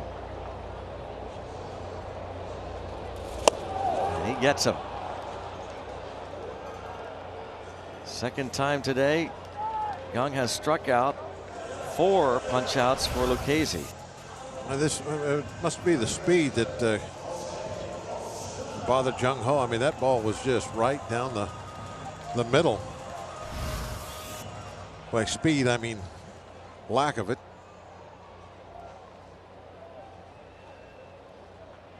It was an off-speed pitch.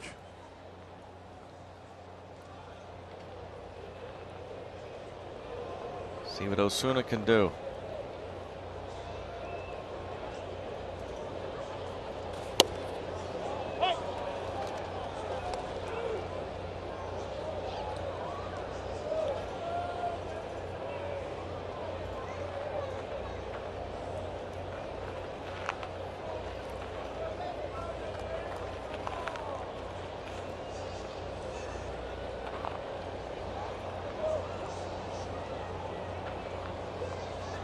Bucks 1 for 5 now today with runners in scoring position. Until now, a base hit for Jose Osuna, and Bell will score. Jose Osuna's second hit, and this game is tied at 3. Yeah, that was a pretty one right back through the middle. Clutch, 2 outs.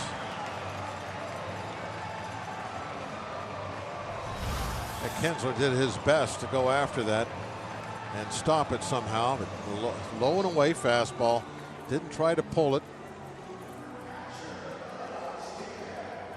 Beautifully done. He's staying inside the pitch and just bangs it right back through the middle. With enough velocity to get it by Kinsler. He wasn't that far to the right. He was playing up the middle anyway and deep. Still got it past him. Bell off with contact, scores easily. Well, you look at the hits that Osuna has gotten, limited playing time. Just this series alone, his RBI single in the 7th inning on Friday gave the Pirates a 2-1 lead. That's the score they won by, a 1-run victory. His pinch hit home run in the 5th inning yesterday gave them a lead. Leadoff double in the 3rd inning this afternoon led to the tying run, and here he ties it up, scoring Bell from second. He's been clutch.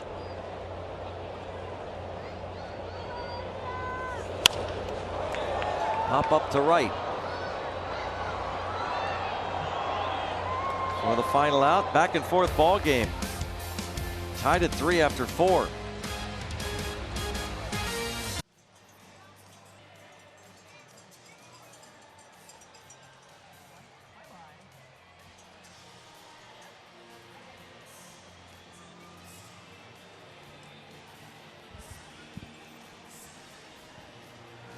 Well, Rob, Dan, I guess if you believe in the hidden vigorish, you may be rooting for the Astros today. I don't think you want to go into Houston with the Astros riding an 8-game losing streak. They've lost 7 straight coming into that one, so a good thing the Astros are up.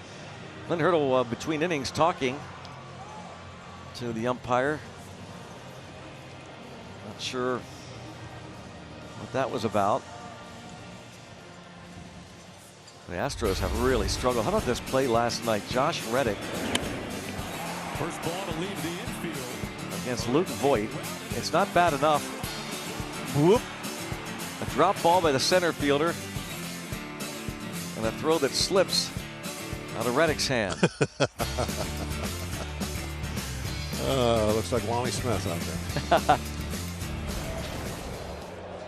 So hopefully the Astros are still struggling. But again, maybe a win today wouldn't be too bad.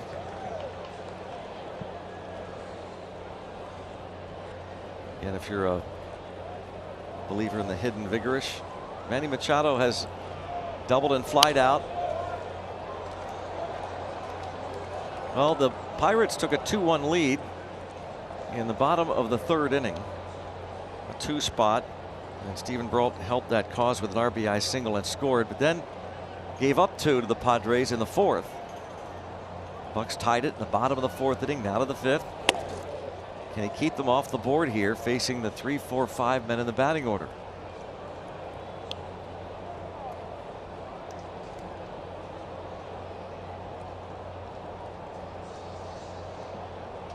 Machado's been on quite a tear this 11-game hitting streak.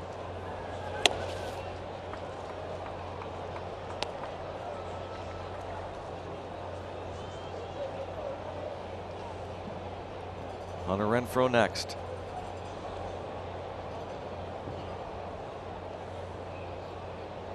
Machado's driven in 13 runs during this streak. He's hit 6 homers.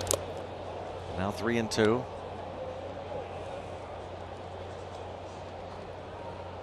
They have a day off in Baltimore tomorrow, and then it'll be interesting to see the reaction the crowd at Orioles Park gives Machado. Was traded last summer to the Dodgers and signed a 10-year, $300 million contract before this season to come to San Diego. And he popped it up. Good work from Brault. Who wants it? Who wants it?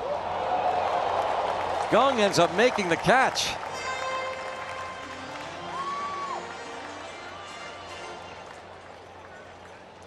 Well, I'm guessing that everybody, the outfielders, were just so deep with Machado that nobody could get there, but that's an outfielder's ball.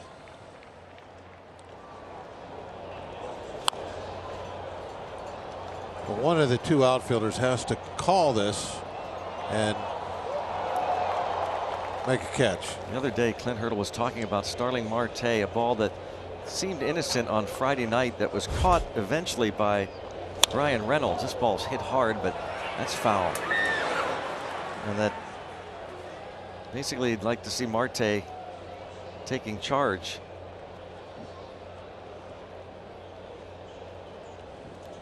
Most center fielders are very aggressive and will never let a winger Yeah. make a play that they can make themselves. Yeah. That they always call the ball. If they're going to catch it, they call it and they make the catch. That's kind of the mindset of I would say 99% of your center fielders.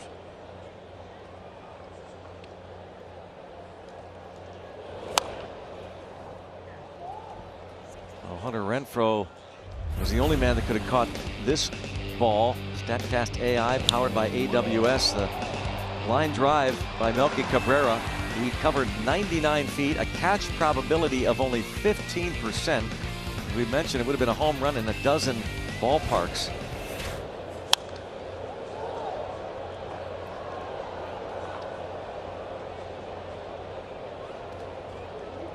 He was credited with a sacrifice fly in the 1st inning on a pop-up to second.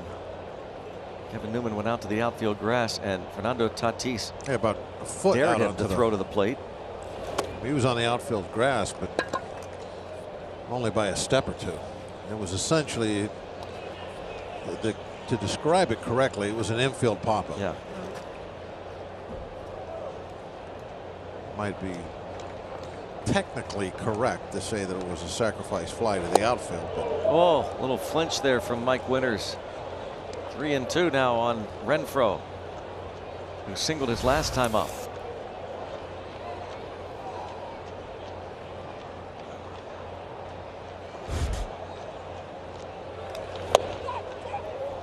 And a 1-out walk. In case you missed it, this is what happened in the first inning. Little pop-up. Now he breaks and scores. Initially ruled out. well, you know, part of the problem there was, and you could see it in the replay, we didn't talk much of it at the time, but Newman did assume that the play was over. He caught the ball and just kind of casually stood there and even double pumped. He couldn't believe that Tatis was running on him. Bullpen, Clay Holmes, Michael Felice. As Ray Searage goes out to the mound. Franmil Reyes coming to the plate.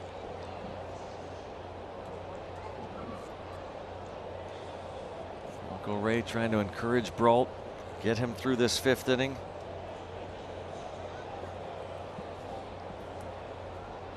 He has had to work from the stretch in each of the 5 frames. Trying to grind through it, get Reyes if he can. He's walked him and struck him out.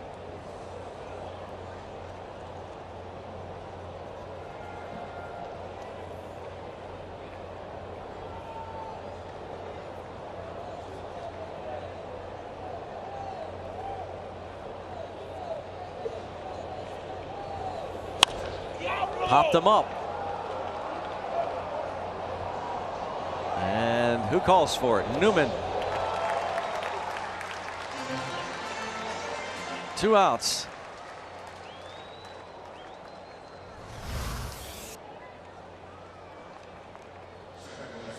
Straight up. Bad launch angle. Reyes extremely upset. The bat just didn't do what he wanted it to. Bad bat. Man, that's up there a long time. What'd the gunner say about that one? Home run up an elevator shaft. Ian Kinsler has singled and popped up a base hit to center. And here's a line drive toward left center. And Marte is there. Good work, Stephen Brault. Head to the bottom of the 5th inning. Tied at 3. 3-3 going to the bottom of the 5th inning. And that is going to be it for Stephen Brault. After 5.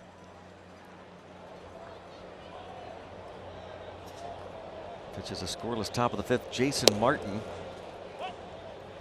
up yesterday from Indy, 2nd time in the big leagues. Gregory Polanco on the injured list.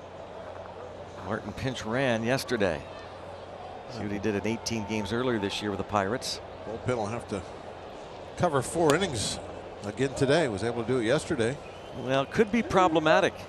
It's hard to imagine that he would go to Kyle Crick 3 straight days. You'd think Crick, even with a day off tomorrow, probably shut down. Vasquez pitched 2 straight games, though. The Pirates closer faced only 1 hitter yesterday, so he, I guess, could be available. A little pop up, shallow center, and drops in for a hit. A pinch hit single. Everybody gets onto the pinch hit bandwagon. Even Jason Martin. You were talking about that earlier, I know, in the pregame with the guys. Yeah, it's one of the things about this offense that we talk about, but maybe not too much. Is you see that glint off the sunglasses there. I wonder how much the sun played into that ball not being caught. Tatis, the shortstop, tried to backpedal. You see it go. It kind of goes off his glove. I just wondered, did he have a real good look at it or not? Afternoon game. You can tell by the shadow if he's looking straight up toward their dugout, he's going to look right into that sun.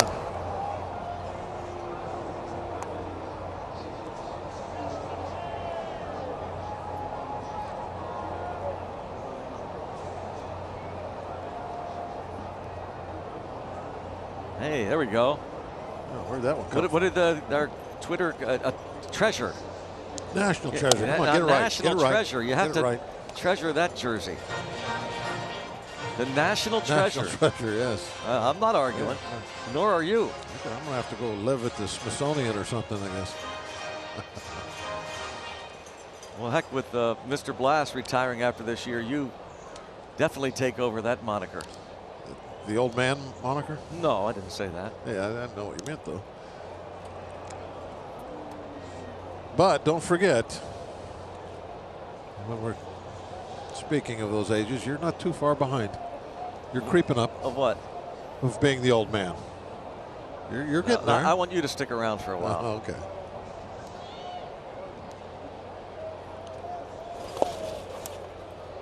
Two 2-0 on Kevin Newman.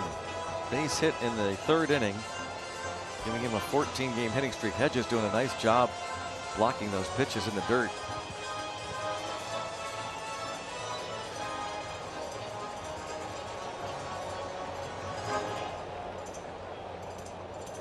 Speaking of old men, yesterday was an anniversary of sorts. 1992, June 22nd at Three River Stadium. The Pirates win 5-2 over the Cardinals.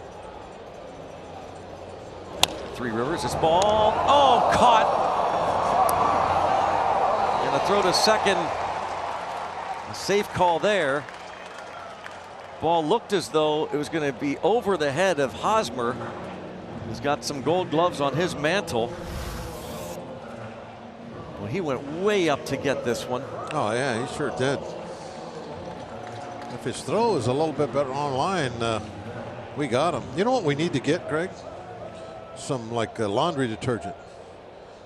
Nobody wants to get dirty. Yeah. Slide would be nice. Jason Martin. That should not even have been close. Look at how quick, where he had to start slowing down. That's too close. Wow. Allegheny Health Network Supermo. I mean, if they have a challenge, they probably challenge that. You're right. But they're out of challenge. He had to start slowing down because he didn't slide about 4 steps before he got to the bag. You can't do that. Run and slide. The slide is what stops you. And you can run all the way until you hit the dirt. There's a couple times now today we've, for whatever reason, not slid into second base. Now it's Brian Reynolds. Yeah, there's some plays have been made on the bases and defensively that probably won't make Clint Hurdle very happy today, win or lose. Fundamentals not terribly sound by the Pirates, but try to overcome them. Well, a guy scoring from third base on a pop-up on the infield.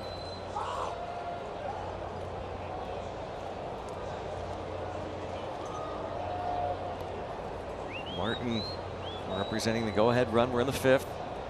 Brian Reynolds has lined to short, hit a sacrifice fly.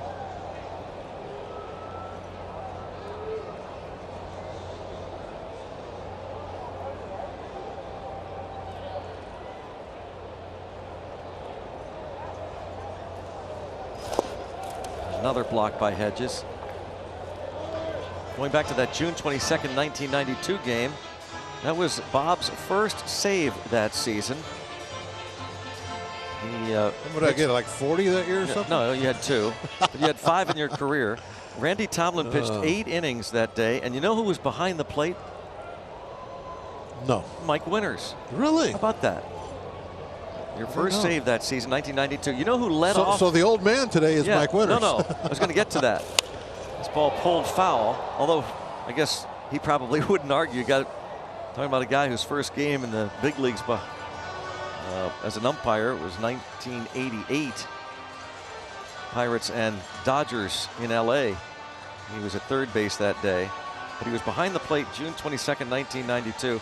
But who led off for the Pirates that day and played first base? 92. Gary Rios? John Wayner. Oh. Walked, stole second, and scored on an Andres Galarraga error. The Pirates went on to win that game 5-2. Speaking of old men. Oh, and now Reynolds hit by the pitch. First and second. And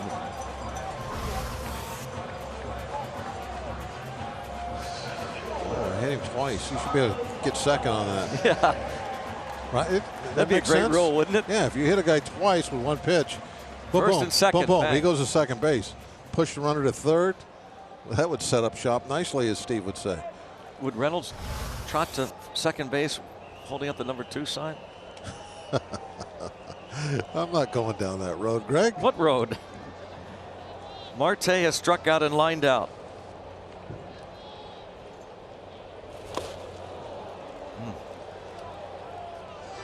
Those he should not have offered.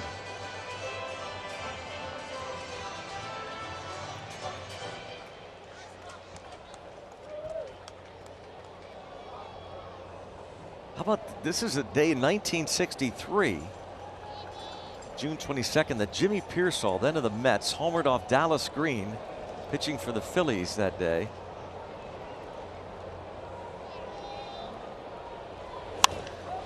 This is hit the other way, and it's going to slice out of play, and it's 0-2 on Marte. And celebrating the home run around the bases, he goes around the correct order, first, second, third, home, but he trots around backward. His 100th career home run, he goes around the bases backward. Jimmy Pearsall. Knowing Dallas the way I do, that wasn't well received, I wouldn't have thought. I don't think Pearsall got another chance to face Dallas Green. He was released 2 days later by Casey Stengel. The Angels picked him up. I remember being with an Angel. It was, my team growing up. He had a little some problems. Oh yeah, he definitely had climbed the backstop one time. Oh, he did all kinds of crazy yelling things. at people. Yep.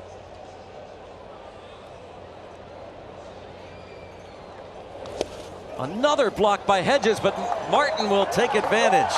Great job by Jason Martin, and that is big with 1 out. That ball, Greg, bounced closer to the grass than it did the home plate, and he still blocked it. Watch where this splashes the dirt. Look at that. Sheesh. That was a heck of a block. He is putting on a clinic blocking pitches today.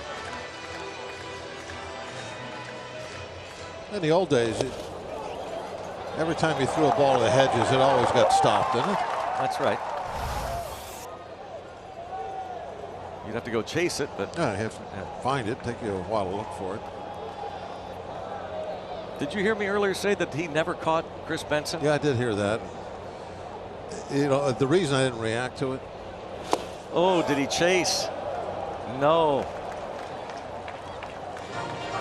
And instead of getting it right away, in my mind I was thinking, well, when would he have ever been on the same time? Why would he say that? And then I realized, oh yeah, I get it now. But it was more my blockhead thinking than. It was a good one though. I liked it, but it was too late for me to react to when I finally got through to me what you were trying to say. But I'll give that one 100. Really, like that? Yep. 2 balls, 2 strikes on Marte, who has struck out and lined out. And in the air to right. And this will score the go-ahead run. Starling Marte gets the job done. The Pirates take a 4-3 lead. Jason Martin, a pinch hit single to lead off the bottom of the 5th, and he scores on the Marte fly ball to right. Really a line drive sacrifice fly. Pinch hitting. His hit paid off. Some fun National League baseball watching the Pirates in 2019 using that bench.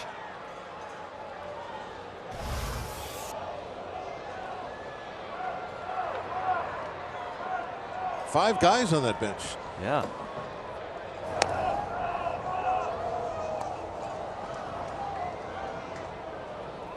Four 4-3 Pirates lead it. That run, of course, goes to Brault's credit as Newman and Martin, rookies. Josh Bell doubled and scored last inning. Oh, and again, a close call that goes the way of the pitcher. So Lucchesi. Bell got one earlier at his last at bat.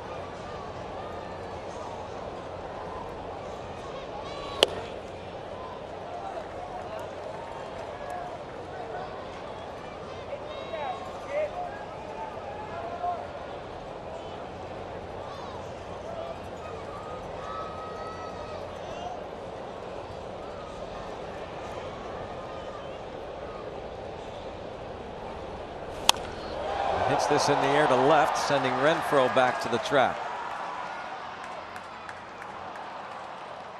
Well, the Pirates pick up a run. Jason Martin, the pinch hit single, scored on a sac fly by Marte. Baseball on AT&T Sportsnet is brought to you by Barrel Auto, the new Barrel.com car buying experience. Buy online, get it delivered.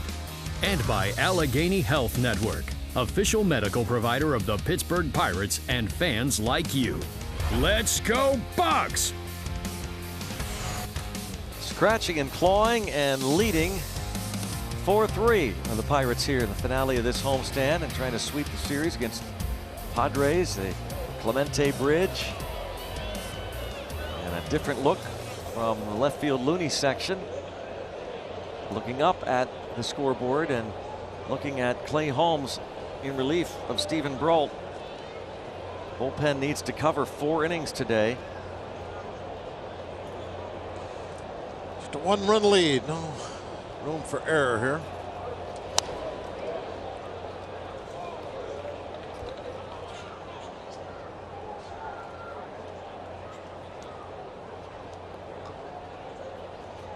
And Tom Prince talking to Jason Martin, the good work of the rookie. Great job, but next time you better slide. Yes, probably what he said. And gets a piece of Elias Diaz on the foul tip.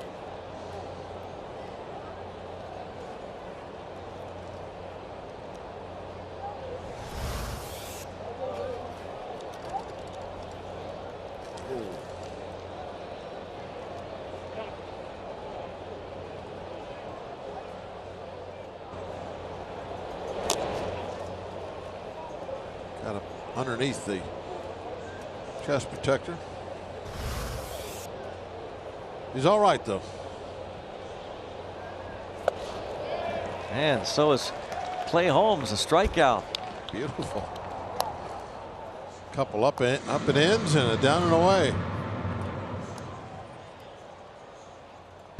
Check out the Pirates Great Taste Ticket presented by Miller Lite. For just $20, get a lower level ticket, and your first beverage in the Miller Lite Skull Bar is on us. Available every game while supplies last.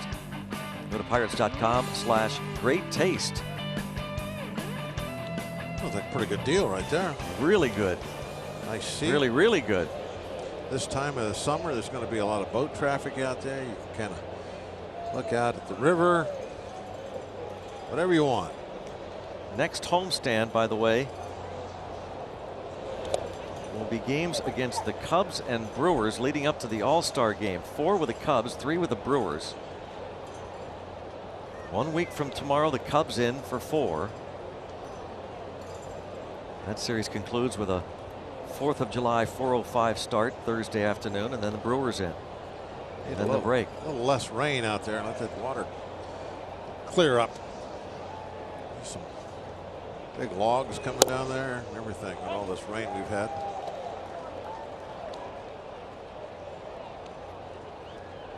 And Mark Grant was commenting on that, the color analyst of the Padres, about that very subject. The muddy river? Yes. Yeah, sounds like him. Mud Grant. Taking notice of those logs going by on the Allegheny. Hey, you got to have the rain. What's that? What they say? Rain makes corn? Whatever. Something like that. Whatever, Russ. There's he's got that Marty Brenneman style microphone. Yeah. Stick mic. Jesse Angler, the play-by-play man today.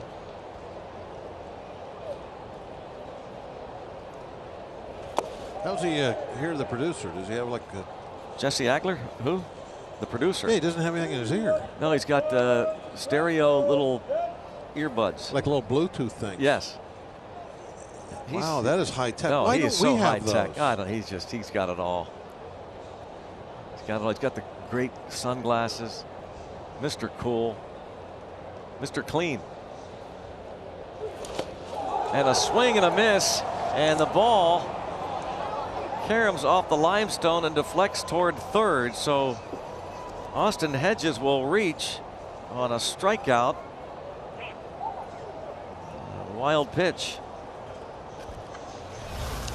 Let's see if we can tell how this one got away.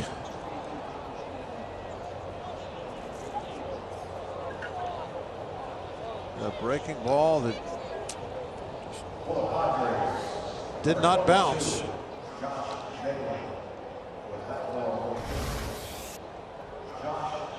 Maybe hit some kind of a soft spot out there in the dirt. Who knows, but it did not come up.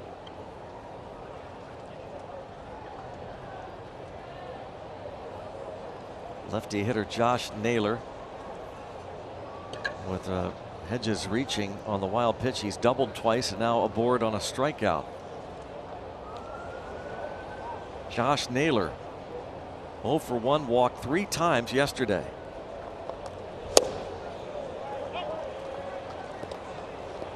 Naylor, the rookie, with 71 at bats, 7 off the bench. He has 2 hits and 7 pinch hit at bats.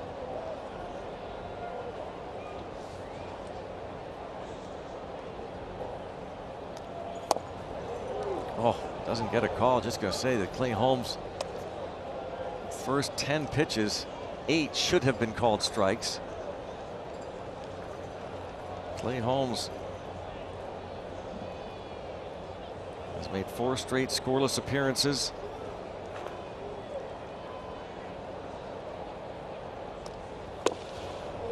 As we said, it's going to be interesting to see what Clint Hurdle does here with this bullpen.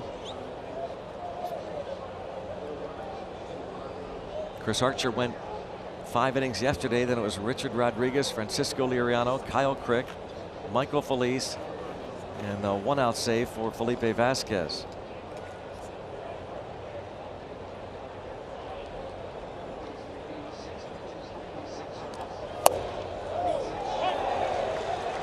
Two and two. This time gets the strike call.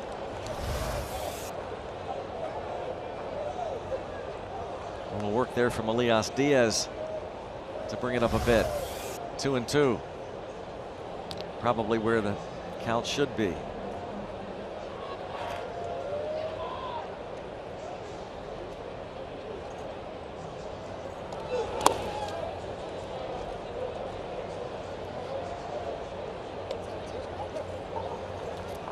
Well, Fernando Tatis on deck.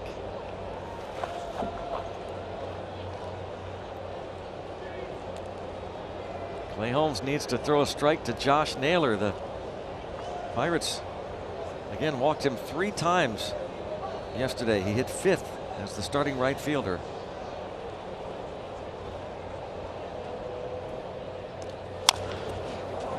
Tapped to Bell. 2 outs. Ooh. And they'll run over to cover third. We were talking about Mark Grant, our good buddy, the color analyst, the former pitcher, the big leagues. He's been the color analyst for the Padres for a while. He wanted to visit his buddy Steve Blass in the radio booth before the game. Watching the Cubs, grew up a Cubs fan, and then when the Pirates would play the Cubs, I remember watching this guy pitch, and then all of a sudden, guess what? We're friends, and friends for life, and I love you like a brother. I love you like a grandfather. Mark, Grant may be this. All right, the van is here to take you to the home, so we will. All right. So You're breaking up with him. Those two are classics together. Steve Blass, yep. I don't know if you know this. Well, they are. It's like they are related. Yes. They Very similar. enjoy the same kind of humor, and it's fun to listen to the two of them. That's for sure. There he is, Steve, on with Grandpa. Joe Block. Love you like a grandfather, isn't that what Bud said? Yes. Yep.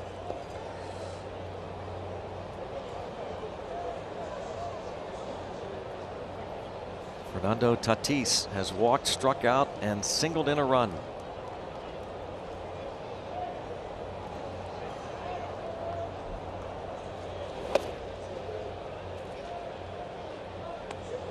Holmes has been tough, in particular on righty hitters. He's got a left-handed batter on deck.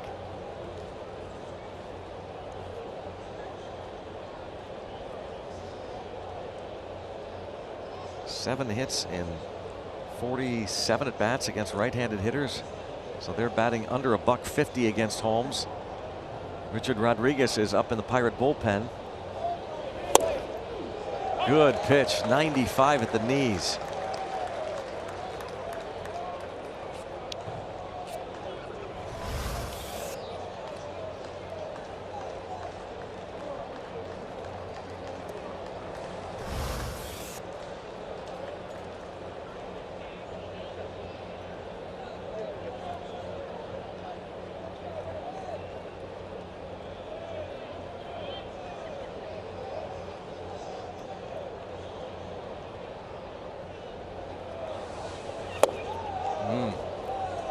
Lays off the breaking ball, 2-2.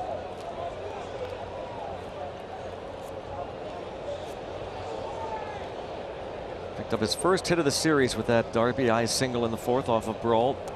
Brault goes 5, gives up 3 runs on 6 hits. Walked 3, struck out 4. If the bullpen can hold, he would get a W. But much work to be done. And look at the splits there for Holmes. This is the man he wants with the lefty Hosmer on deck. Oh, there's the pitch he wanted too. Beautiful. Nice slider right off that outside corner. You want to call it a strike, but I'm also wondering, how did you take that pitch? Yeah. Why didn't you offer, check swing, anything?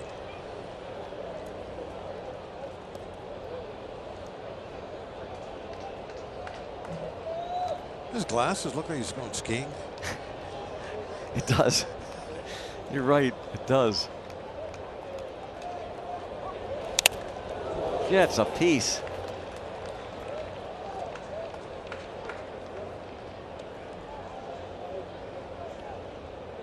Hey, look at that. Richard Rodriguez warming up. We were wondering about that.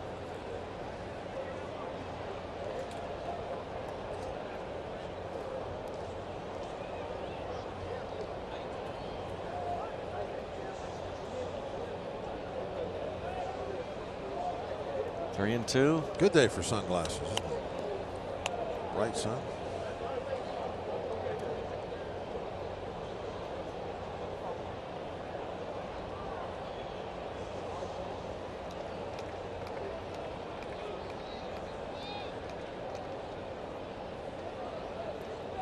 That's a big pitch for both Tatis and Holmes. Yeah, giving it plenty of time for a big build up here. What will it be? Just went with the slider a moment ago.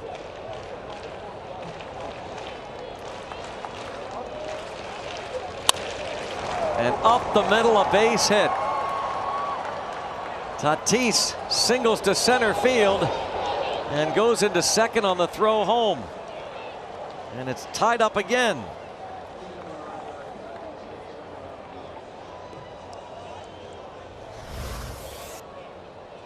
Take a look at the not a bad pitch. Looked like a slider outside corner, but you hit the single. Remember the last time Tatis got a single, knocked in a run, and he came around first base nice and aggressive,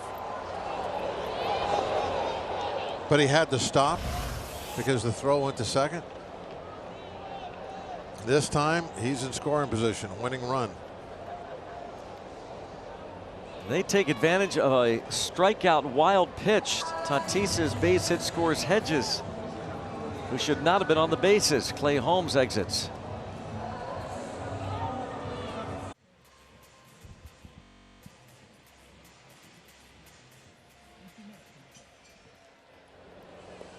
Dan, thank you. That's incredible. And Fernando Tatis, speaking of rookies, 2 RBIs today, giving him 23 on the season. He's now at second on that throw. Eric Hosmer to the plate.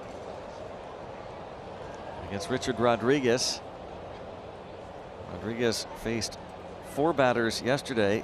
He did not face Hosmer. A couple of strikeouts and a lineout. He walked the only left-hand hitter he saw, Josh Naylor, yesterday. I mentioned during the open about, when we were talking about the bullpen, that part of that is Rodriguez. He's really been pitching well of late and has made a big difference in these innings, the 5th, 6th, 7th inning. He needs to get us out of this. Go ahead run in scoring position.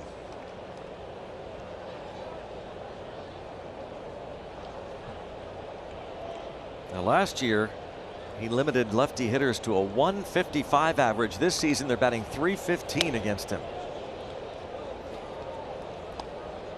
The Pirates really don't have a righty or a lefty that has been lights out against lefty hitters. Nick Birdie was really good the first month of the season. Of course, he's been on the injured list. Kyle Crick, though he's walked 7 batters, lefties hit just 171 against the righty Crick, but don't know that he's available, and it's pretty early in the ball game anyway. Only once in Crick's career has he pitched 3 consecutive calendar days.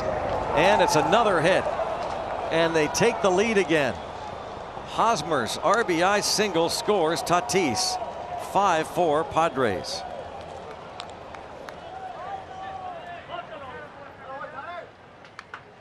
Yeah, they're finding some holes.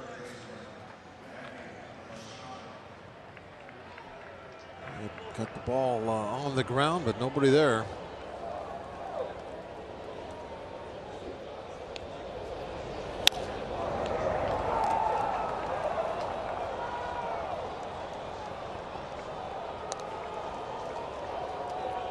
So again, one of the things you worry about with these Padres is the long ball.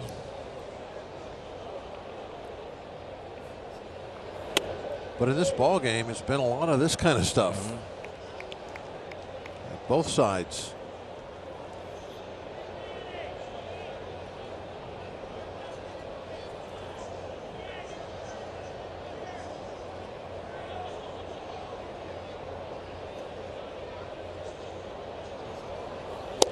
Again, you can look back at some of the fundamentals today. We talked about the pop-up that led to the first run, infield pop-up.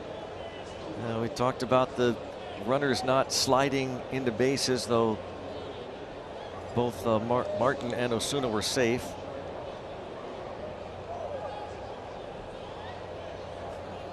Ball that was not cut off. Yeah, Tatis. On the infield moments ago that allowed Tatis to go to second. And so then he scores on the ground ball. That ball is the throw either has to go to second or somebody's got to be in the middle of the infield, the first baseman, Bell, to cut that ball off. Tatis can't just be allowed to jog in a scoring position on that ball. I mean, there really wasn't a play at the plate anyway.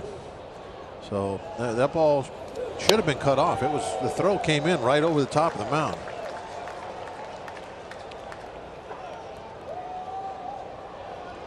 But a lot of little things. And in these tight one-run ball games, they all have an effect.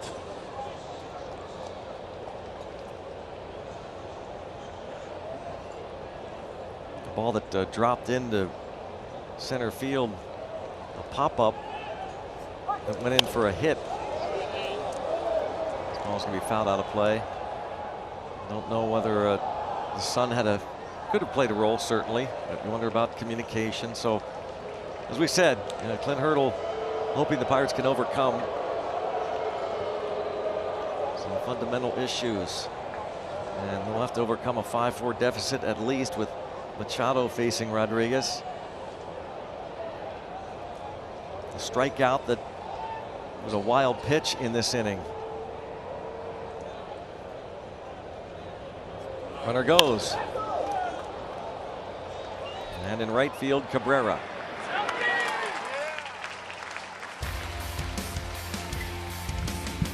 Two runs in, and the Pirates trail by 1. The 6th inning, the Buccos down. Is a shot of Logan Allen. He made his big league debut last week. He's not pitching this weekend for the Padres, but he was part of a very interesting story. That is wrestling star John Cena, and the two struck up an unusual friendship that started last January at a steakhouse. Logan Allen's with a couple buddies. We'll read the tweet here from John Cena. Challenge accepted, a wager made, a bet well worth it. It was the $1 bet. Okay, so John Cena made a bet with Logan Allen after meeting he and a couple buddies at a steakhouse that if he made the big leagues, he would fly in, autograph a $1 bill, and give it to him. If Allen never made it to the big leagues, Allen would have had to sign a $1 bill and give it to John Cena. Kind of gave a little motivation to the young Padres pitcher. And it was him and a couple buddies sitting at a steakhouse. Cena happened to be there as well with a couple friends. He just invited him over. They just struck up a conversation. Now the two end up the unlikeliest of friends. A few stories have been written about it, Greg and Bob, but interesting nonetheless. A friendship between Logan Allen and a wrestling superstar, John Cena, and he has $1 to show for it. Nice. Very nice. Proof. Here's Cal Quantrill. He's been in the rotation. Faces Melky Cabrera. The Pirates down a run in the 6th.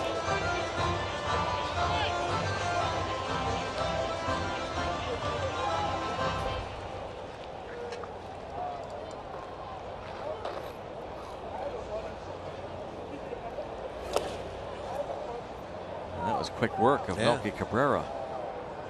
Swinging one down by his feet. See Melky chase one that far very often. Definitely was fooled on that slider.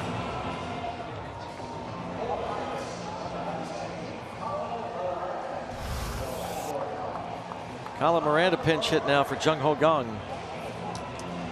Barrel Automotive League leaders pinch hitting numbers before today. Pirates 321, even better now with Jason Martin's pinch hit single. Moran will no doubt stay in the game to play third, and they'll move Newman to short.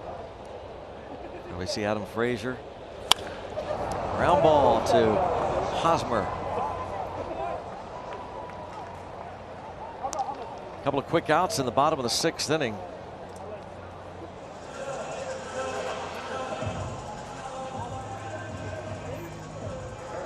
Hosmer, 4-time Gold Glover.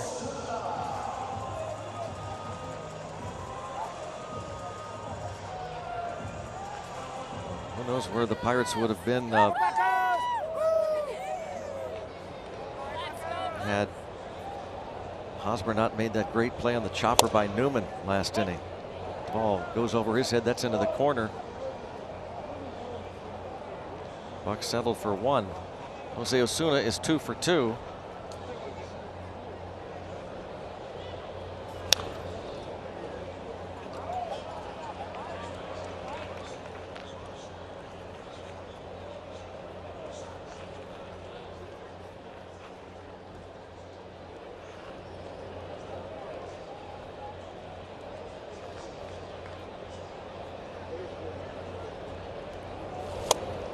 Wow.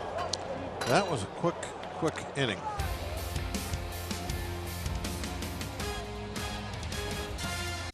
Pirates Base AT&T Sportsnet is brought to you by the Chevy Colorado and your Western PA Chevy dealers.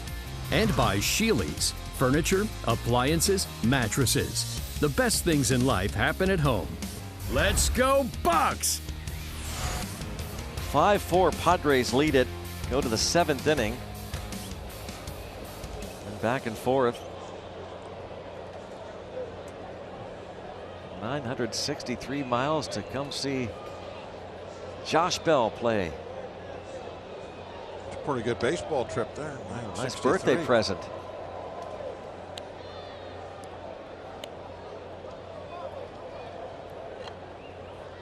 Newman moves from second to short. Colin Moran stays in the game to play second after pinch hitting and grounding out. So he makes a nice play there. Yes, sir. Good job, Dad.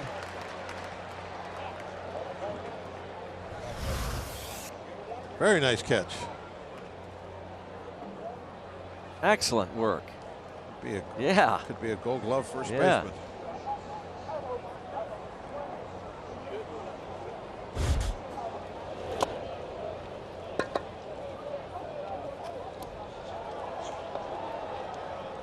That's nice. Dad's a hero.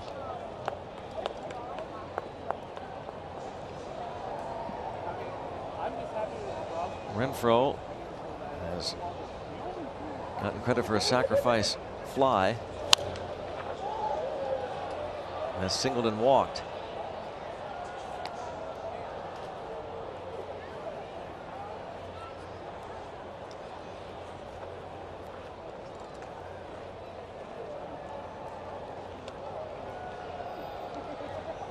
Renfroe's base hit came in the 3rd inning up the middle. This time the Pirates have Moran playing up the middle.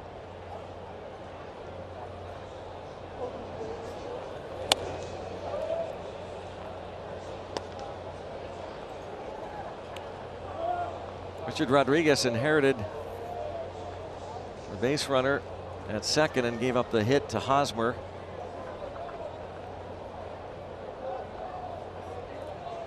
Scoring Tatis that gave the Padres this lead.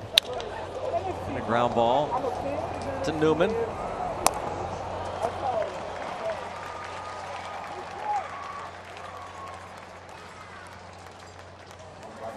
Josh Bell has advanced to the first ever Google MLB All-Star Starters election. Now it's up to us to help make him a starter. You can start voting this Wednesday at noon at pirates.com/vote or search Josh Bell on Google. You'll only have 28 hours to vote, so make sure you cast your ballot. Do it by Thursday at 4. Begin Wednesday at noon. Pirates.com/vote or search Josh Bell on Google. Yeah, he's a favorite of a lot of Bucco fans.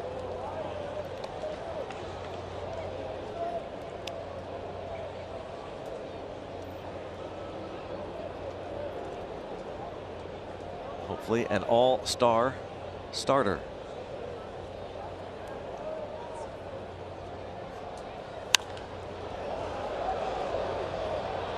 Franmil Reyes, he's in the hole 0-2. He is 0 for 2 with a walk. Those 3 plate appearances against Steven Brault. No decision for Brault. Reyes, like Bell, you just look at him up there and you think he could hit a ball 500 feet. He is a big man.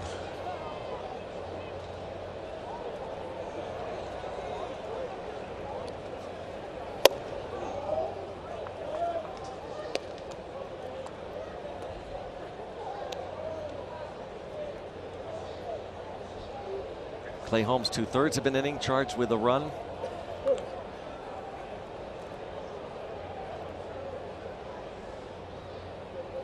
And now the 4th batter that Rodriguez faces. And a strikeout. That's Rodriguez right there, that pitch. That's what he does best. Location, fastball.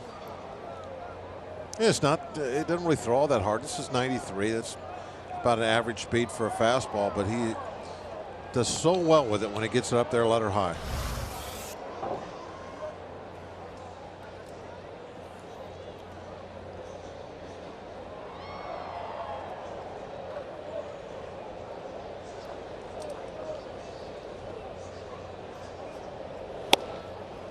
Kinsler, who homered off Rodriguez back on May the 16th, the first game of that 4-game series in San Diego.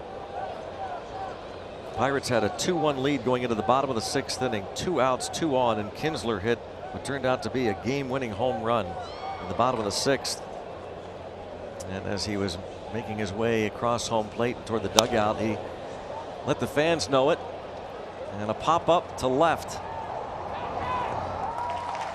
1-2-3 as Newman makes the catch. Time to go, come on. Yeah, we were born ready. Yeah, we were born wild. Yeah, come on and get ready. 'Cause we're bringing the fight. Come on. Yeah, we were born ready. We were born wild. We were born wild. Yeah, come on and get ready. Back here in Pittsburgh, Cal Quantrill had a 1-2-3 6th. And now faces Elias Diaz. First relief appearance for Quantrill Elias Diaz 0 for 2. Pirates trail by 1.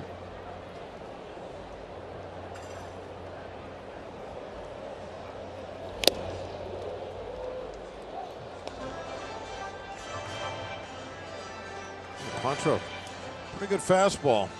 Will Myers comes into the ball game to play left. Hunter Renfroe moves to right. Franmil Reyes out of the ball game.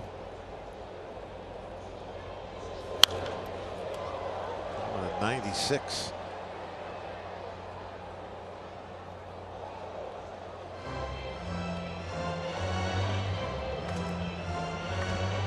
Pirates saw this now reliever start the finale of that series. Cal Quantrill, he gave up 4 first inning runs. Colin Moran had a 3-run homer off of him. Pirates won that game 6-4. Quantrill lasted 5. Elias Diaz was 2 for 2 against him.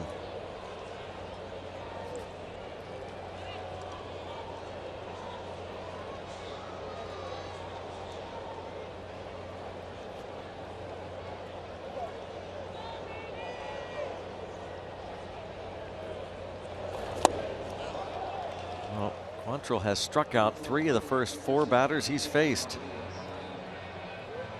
He's showing some pretty good stuff right now. He's got the power fastball. Good hard breaking ball. Nissan Road ahead. Pirates and Astros from Houston. Trevor Williams will start for the Pirates against Garrett Cole. Coverage starts at 7:30. First of the 3-game series. And it's on to Milwaukee.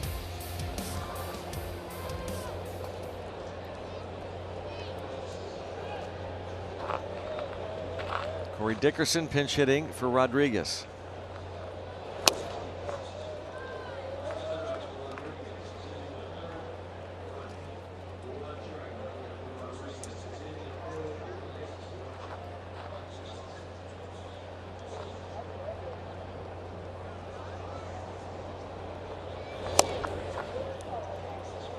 Ball was just popping out of his hand.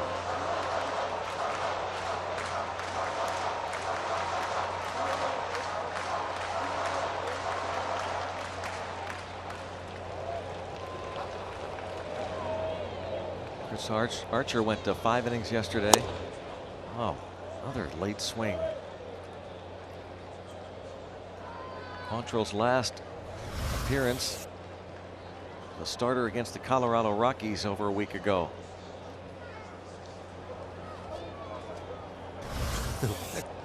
Dickerson looked back at the glove like he couldn't believe he didn't get a piece of that at least. And overthrew that one. He was having success with that fastball. Tried to throw one just a little bit harder. Came out of his hand way early.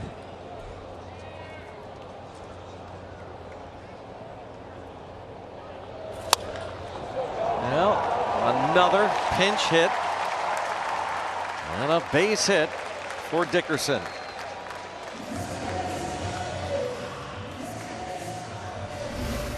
The pinch hitters are trying to get their average over 400.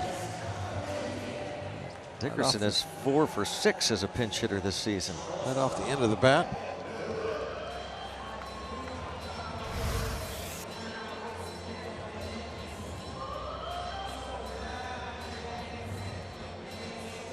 Rick Eckstein taking notes, the hitting coach.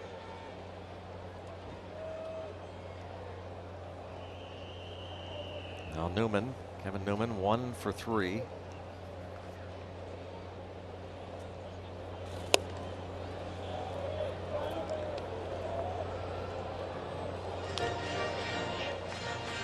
Pirates were down 1-0 going to the bottom of the 3rd inning. They scored 2. Newman had a base hit in that 3rd frame. Padres next half inning scored twice against Stephen Brault. Took a 3-2 lead. Pirates tied it in the bottom of the 4th. And a line drive towards center. Hit it on the nose, but it's the 2nd out.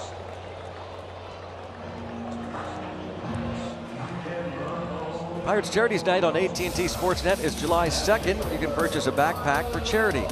For your donation, you'll get a ton of team memorabilia plus a voucher for 2 complimentary tickets to a game this season. Additionally, 25 lucky fans find a pair of Hyundai Club tickets in their backpack for a remaining 2019 Pirates game. Join us July 2nd. Support local youth baseball and softball programs. Score some great Pirates gear. And maybe get the chance to sit behind home plate. Here is Bryan Reynolds, who has lined out at a sacrifice fly, has been hit by a pitch.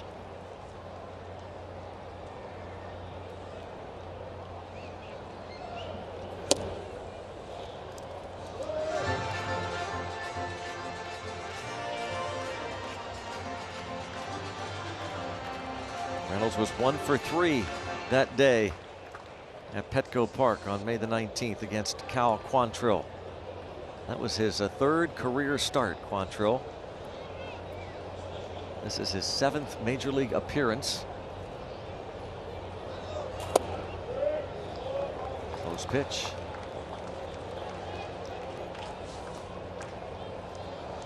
Last time at Coors Field, gave up 4 runs in 5 innings. He's given up 5 home runs in his last 4 outings.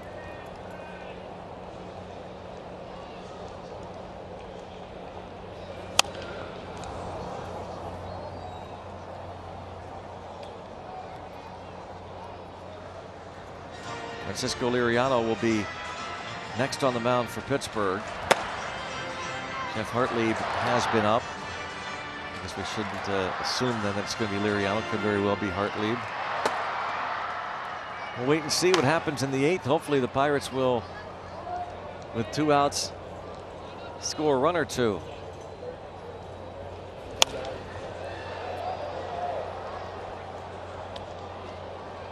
Quantrill's fastball really giving the hitters a tough time so far. After watching all those curves earlier at 95-96, looking a little quick. One of the top prospects in the Padres organization coming into this season. And now pitching out of the bullpen for the first time. A little bit different. The guy who has started his entire professional career. Now, this is his first relief outing ever in the pro ranks. Out of Trinity College in Ontario, Canada. First round pick 3 years ago.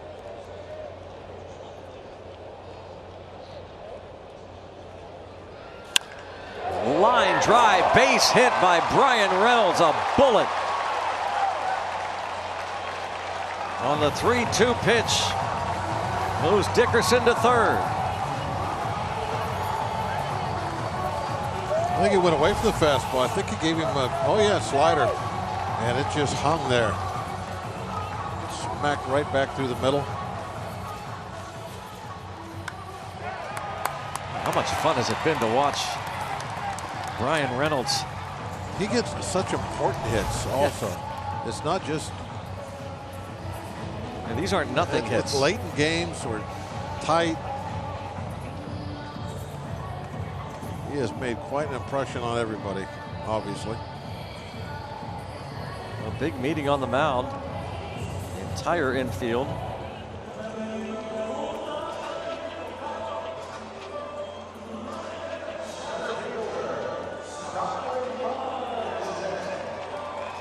Marte now against Quantrill.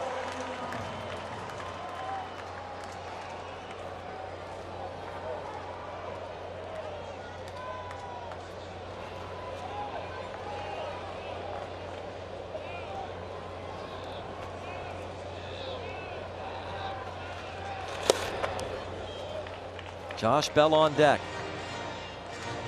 Marte. Sacrifice fly, line out. His last time up, he lined out to short against Joey Lucchesi. He's also struck out.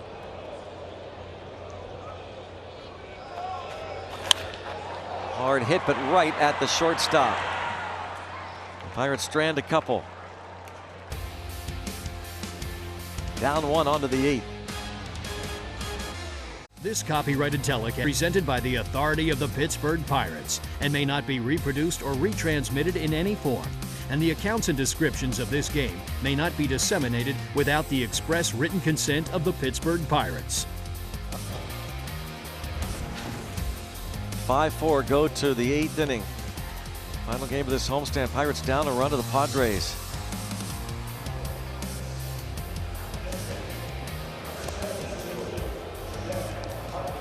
As you enjoy a Miller Lite, look forward to the hold true moment later in today's game. Pitcher number 4 today for Pittsburgh is Jeff Hartlieb.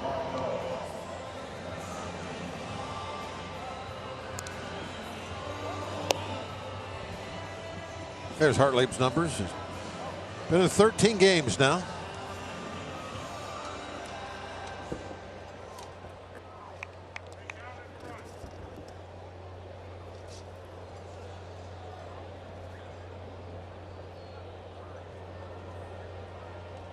Faces Manuel Margot.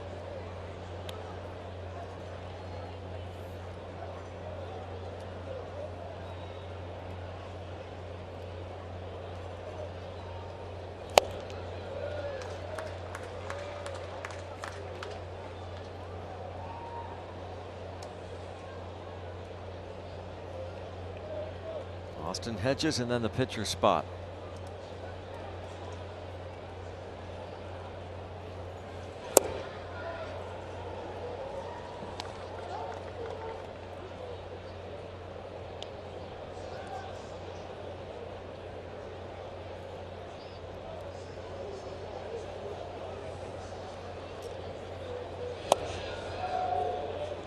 Two and one.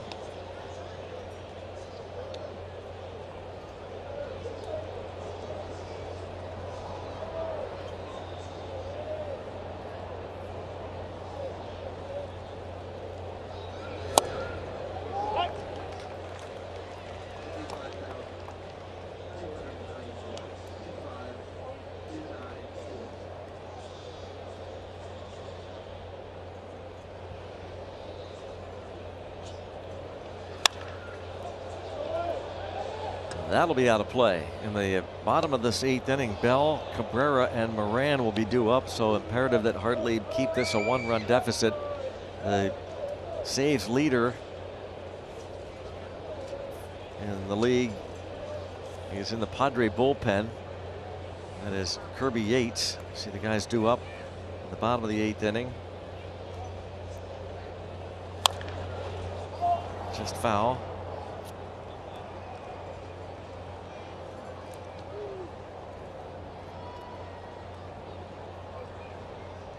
If you're a youngster, you got to go down and make friends with the ball girl right away. First inning. Say, hey, I'll be up here waiting.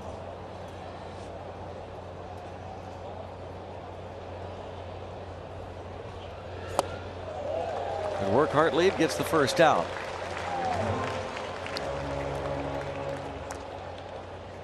Austin Hedges now will come to the plate. Jeff Hartlieb sent out this tweet. It's a movement around Pittsburgh. Reynolds,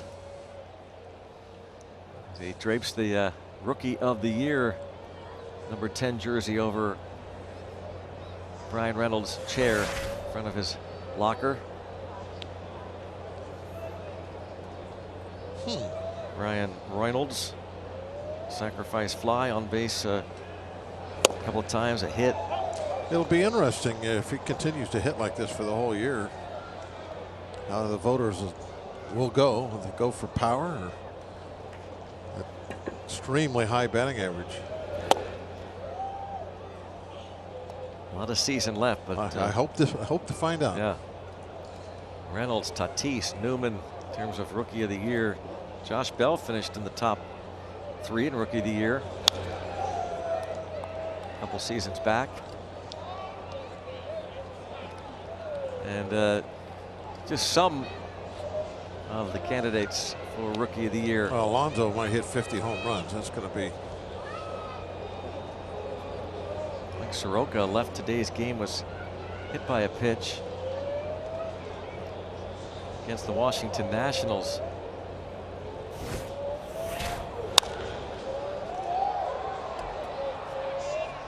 They are in the 10th inning. The Braves lead that 4-2.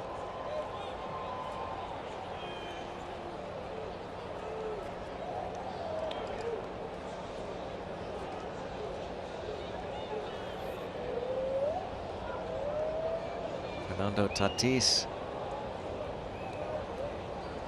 has 2 hits, has scored a couple runs, driven in a pair. He offers.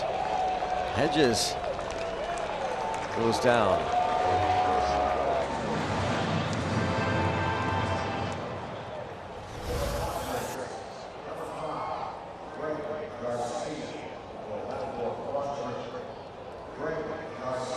Kind of reminded me a little bit of Crick's breaking ball there.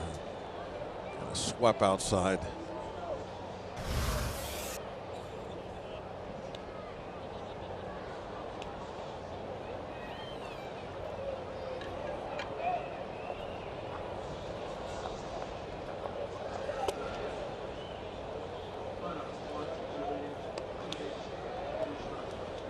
Hartley, good stuff. The last fastball 97, but kind of snap hooked it a little bit inside.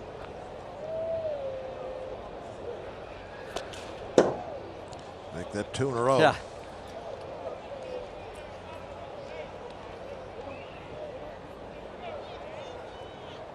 The first one, he kind of tapped his chest like that. That was on me. I don't know about that one.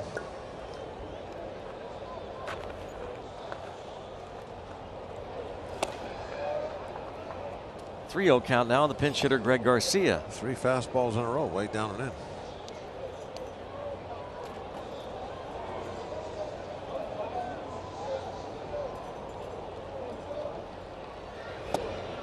Wow. 4.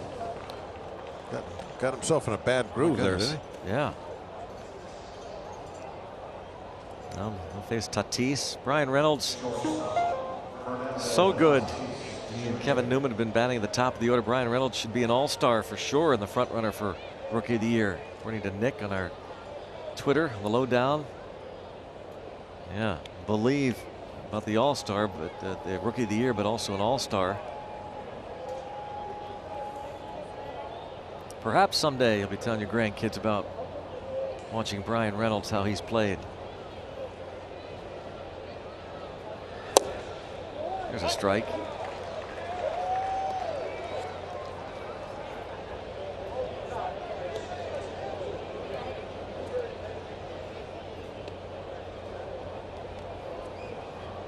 Tatis's grandfather played minor league ball but never got to the big leagues. His dad did.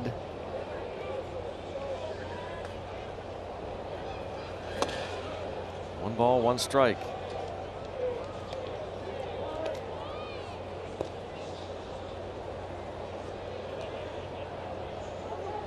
His father also was a Fernando Tatis Jr. 11 major league career, 11 years Texas, St. Louis, Montreal, Baltimore, the Mets, 1997 to 2010.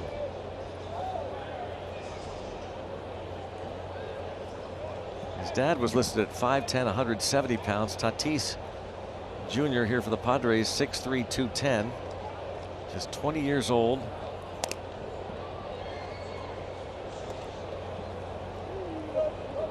If your dad was a junior, doesn't that make you like the 3rd or something like that? The 2nd?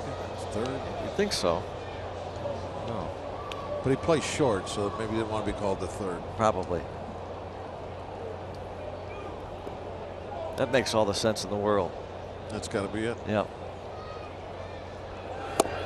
There's that breaking ball. Tell me that didn't look like Crick's breaking ball. Yeah, it does. You're right. It's even the same speed.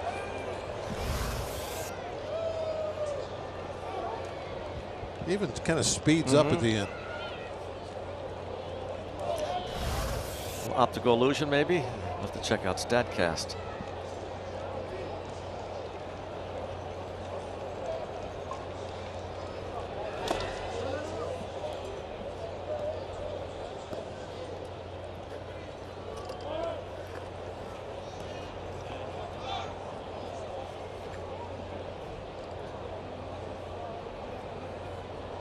Two balls, 2 strikes. The count on Tatis. Walk to start this ball game. Scored the first run on the pop-up. Singled home a run in the 4th. Singled home a run in the 6th and scored.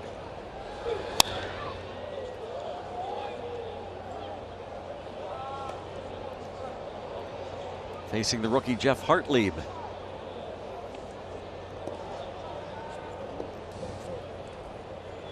Not a highly touted prospect, drafted by the Pirates out of a small Division II program, Lindenwood University. 29th round pick 3 years ago. And could have gotten the call and did not. 3-2. Came back, just barely nicked the inside corner.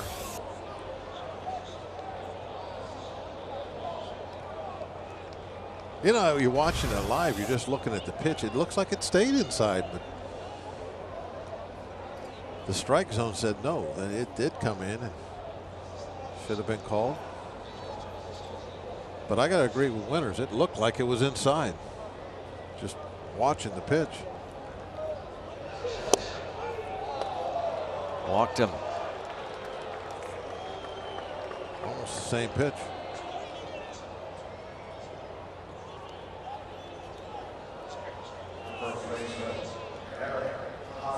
No one else loosening the Pirates bullpen, so they're going to stick with Hartlieb. He struck out the first 2, and he's going to have to face Eric Hosmer now, and another trip to the mound for Ray Searage. Looked like they're talking about the strike zone there, maybe. Can't think of anything else. Ray would have been kind of staring at him a little bit. Would he have been asking how many trips to the mound they have? No, it's on the scoreboard. Yeah, could he have been checking, just double checking, like, you sure this is right? Sure we don't have 3 left? I don't think so. Well, I guess it's a possibility, but I think he was asking where those pitches. Where they were? Yeah, probably what they were. Well, we'll never know. No, we can ask Ray. He'll tell us. Oh, no. He won't tell us what he's talking to Hartlieb about. Hartlieb's got the glove covering the mouth. Searage. Can't see Diaz with the mask on.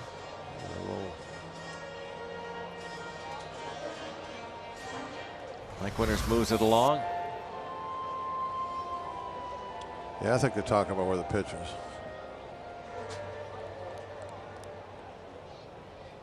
No, you're left. right, Greg. Greg, you were right. Darn it. I hate it when you're right. You must have saw him flash 2 earlier. That's what I'm thinking. He was asking how many trips. How did you know that? Did you see him flash I like the 2? fact that you gave me credit and said, nah, that couldn't be it. I didn't think I love so. that. That's one of my favorite things. It's on the scoreboard. Could it have been? Maybe that's he's like asking, asking. no, that can't be it. It's on the scoreboard. That's like saying, hey, how many outs are there? Well, it's on the scoreboard. Yeah.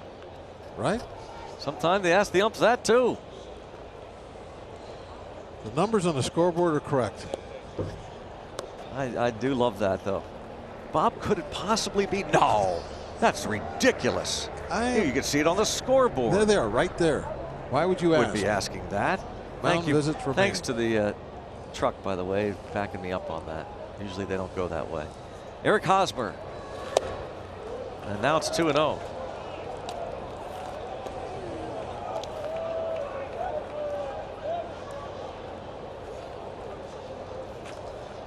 I'm going to have a talk with those guys. They didn't have to show that replay. They could have buried that. Could have buried that and continued to bury me. No. 2-0 and Hosmer. Big at bat here for Hartlieb, and now it's 3-0. See, I'm old school. I'm not from the era where a pitching coach would ask how many visits do I got left. When they go out there, it's always about, you sure that was a ball? We wanted that pitch. 3 balls, no strikes. The game has changed. Now it's how many visits do I got left?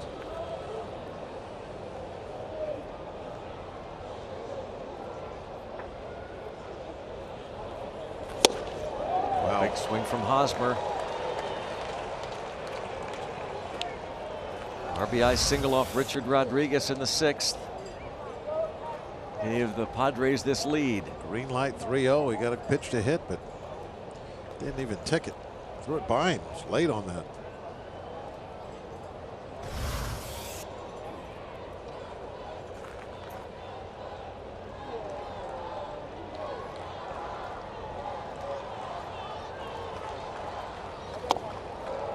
boy. Struck out the first 2. Now he's walked the bases loaded. And again, the Pirates had Liriano up last inning, but he's not up at all now. Someone has just gotten up.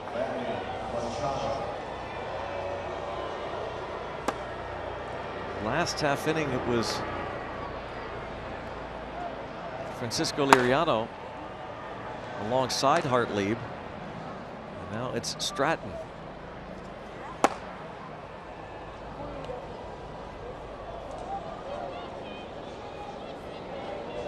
Garcia, Tatis, Hosmer, and the game on the line right here with Manny Machado facing Jeff Hartlieb. I think there's 2 outs. We just need 1 more. There's 2 outs, right?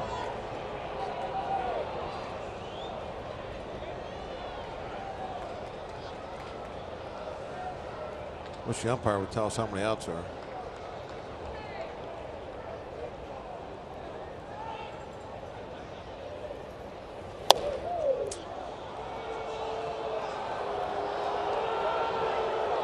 Fans getting restless. 25,294.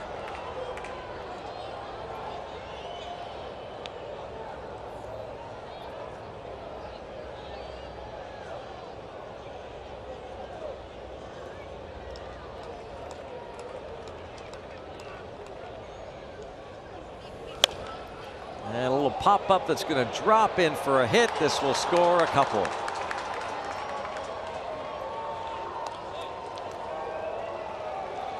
(7-4) Padres. Well, he didn't get much of that one, but just enough. Ball tailing in on his hands.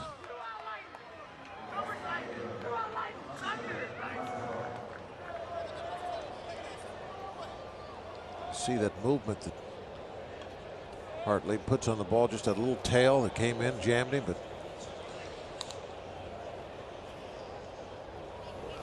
3 more RBIs for Machado. Hartlieb fell behind him 2-0.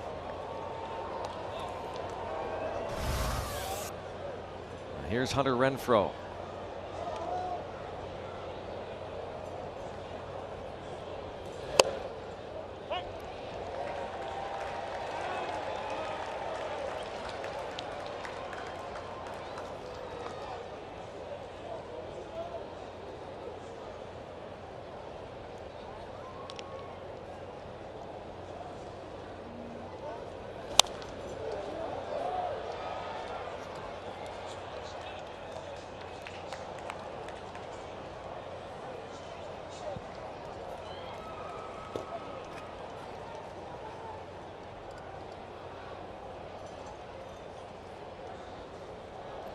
Renfroe's first hit of the series came in the 3rd inning off Steven Brault.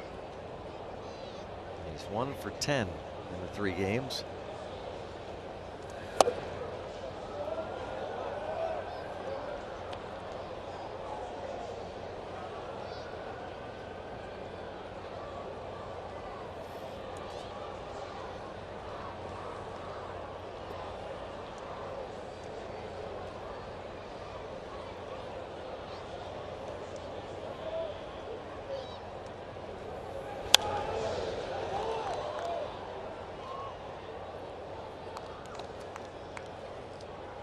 Still a ball and 2 strikes.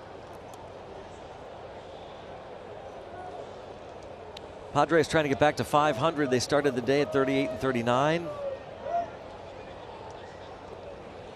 17-19 on the road. 7-9 against National League Central Division clubs. Machado takes off, and the Pirates throw down. And now the runner breaks for the plate, and Moran takes a while before throwing. He does, and the out call at the plate. Don't see many teams actually throwing down towards second anymore. The Pirates trailing 7-4. That out recorded at home plate. 7th, Padres lead it. Going to the bottom of the 8th inning. That last out, Hosmer eventually takes off for home. A lot of times, most teams anymore, Pirates included, don't even throw down to second. That's a kind of a rare thing that they'll throw down, but heck, it can be done. Good to see a team, in this case the Pirates, go back to see where Diaz is catching that ball right on top of the plate. Remember the play earlier in the game? That makes a big difference. Bell grounds out. One down, Luis Perdomo.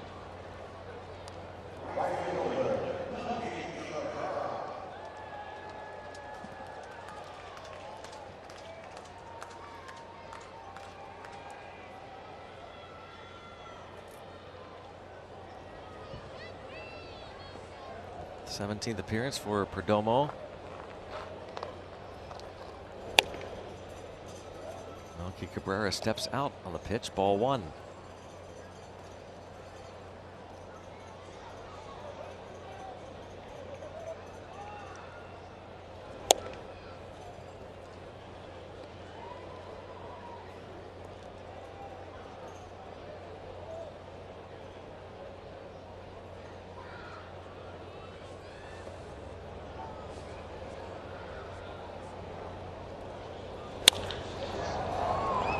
Kinsler, second out. Two ground balls to the right side.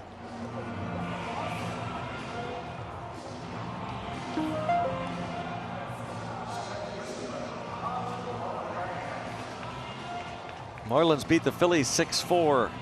Low down scoreboard. Phillies are reeling. Having a tough time. Making all kinds of mistakes. Gabe Kapler got ejected yesterday as Moran hits one the other way. And that stays fair. Bounces out of play for the book rule double.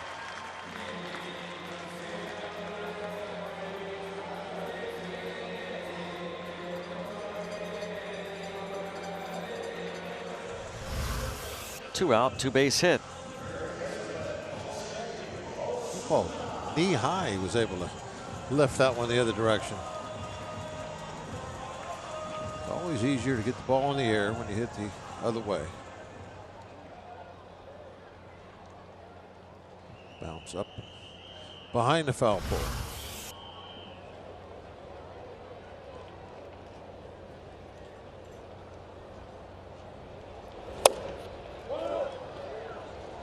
Jose Osuna, couple of hits.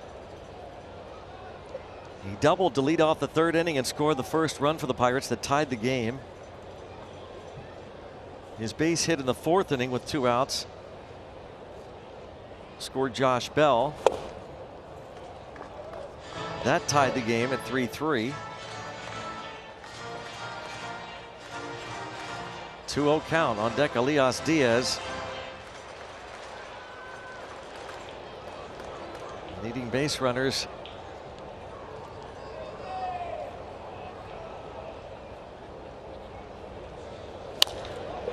And a fly ball toward left center. Will Myers on the track. Go to the ninth, down 3.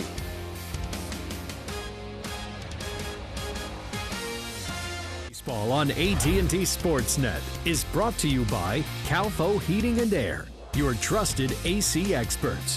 Visit calfohomeservices.com to schedule your next service. Let's go Bucks! 7-4, the Padres lead it. Kirby Yates is the Major League Saves leader, so he lurks.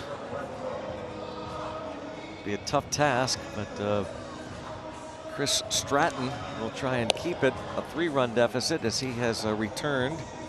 Reinstated from the injured list on Tuesday, had right side discomfort. Made a couple of rehab appearances at AAA. Pirates picked him up from the Angels on May the 11th. Former Giants starter. A little bit of time in Anaheim with the Angels.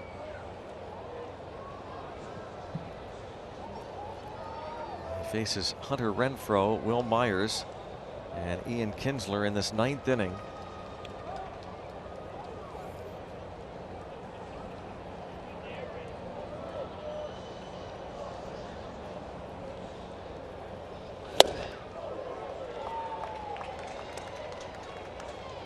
Renfroe was at the plate when they tried to steal a run. Machado took off for second in the 8th, and then Hosmer broke for the plate and was thrown out.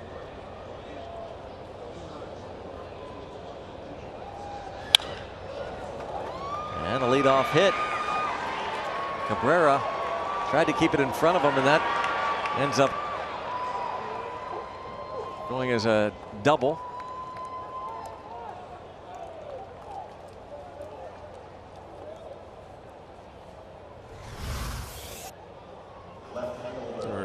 Strat throws that ball up and away, and he just takes it the other direction.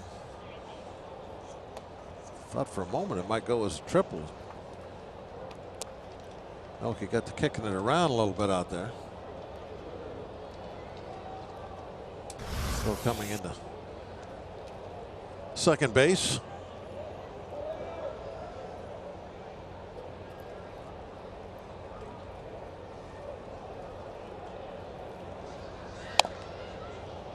Will Myers takes a strike.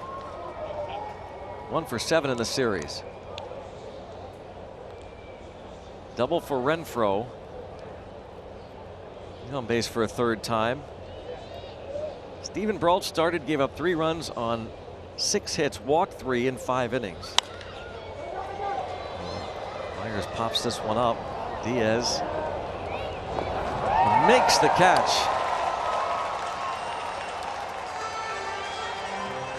Very nice play. Tiptoeing right along the edge of the dugout, having to reach in. Reach in a little ways, maybe.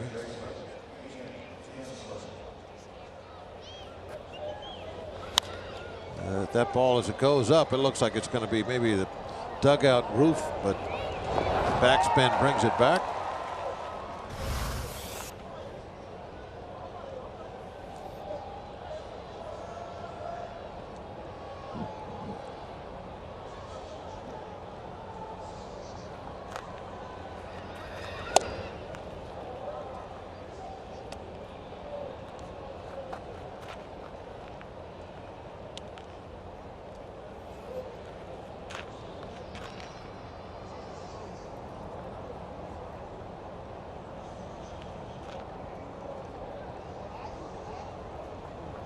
Kinsler 1 for 4. Pirates will be indeed kicking themselves if they don't come back. Chance to go for a sweep. Talked about some of the fundamental mistakes.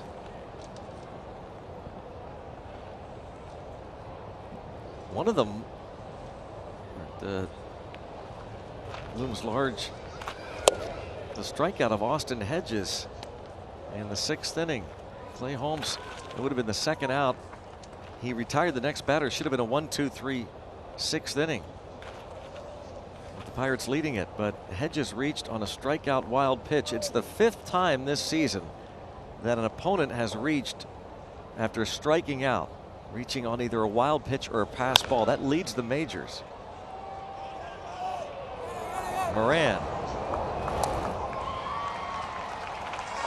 2 outs. The wild pitches were really kind of a problem last year. Wild pitches as a whole, not necessarily with 2 strikes. Seems better this year, but striking out and still reaching on either a wild pitch or a pass ball, that really hurts. Manuel Margot has struck out twice.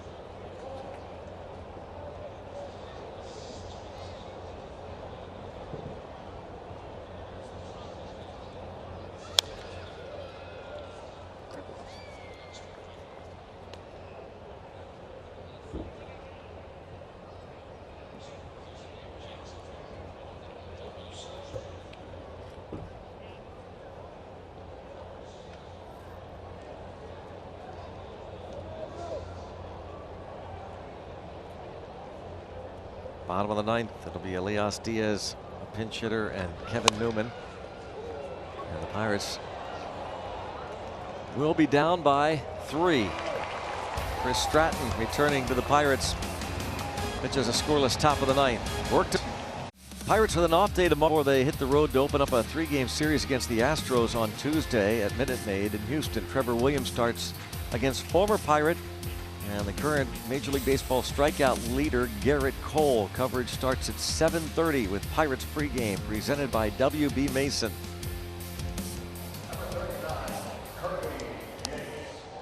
Pirates have not announced the starter for the middle game of that series. We could see Dario Agrazal return to the big leagues. Joe Musgrove will pitch on Thursday afternoon. And here is Kirby Yates, the Major League saves leader. He has converted each of his 26 save chances this year. That's the most in the majors. Good fastball with a splitter. One of his saves against the Pirates back in May.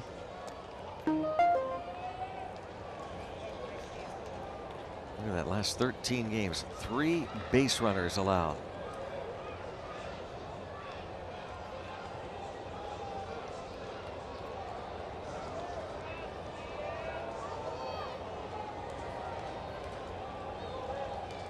In his 26 save chances, he's not allowed a run.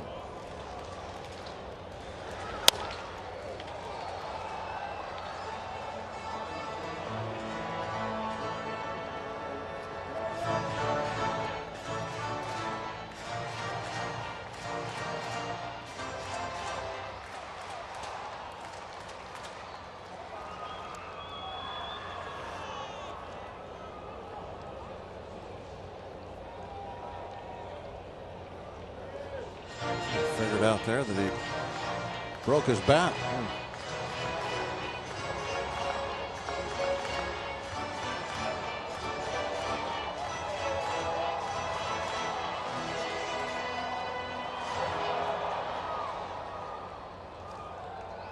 They're not giving up the ship. They're ready.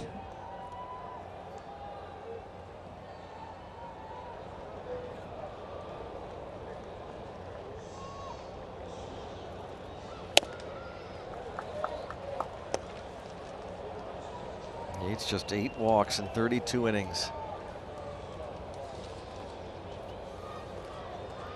Saved a dozen games last year. Got to the big leagues with Tampa Bay, a non-drafted free agent signed in 2009 by the Rays.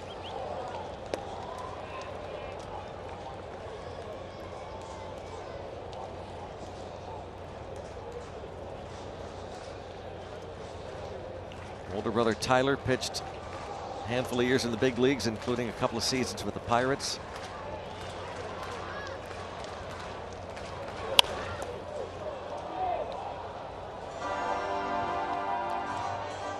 Two and two on Diaz.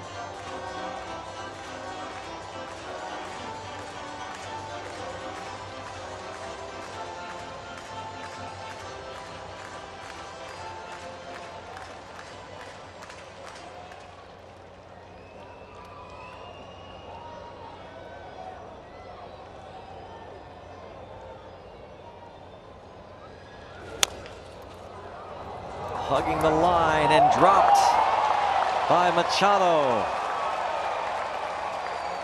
Leadoff man aboard.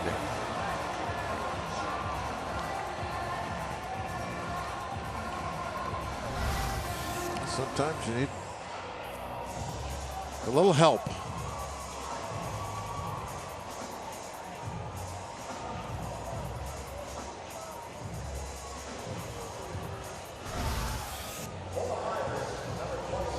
Kind of almost short-armed it a little bit, looking for a bigger bounce.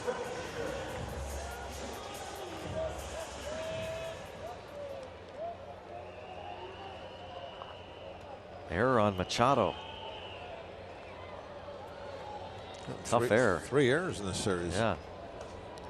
Adam Frazier, pinch hitting. Ball 1.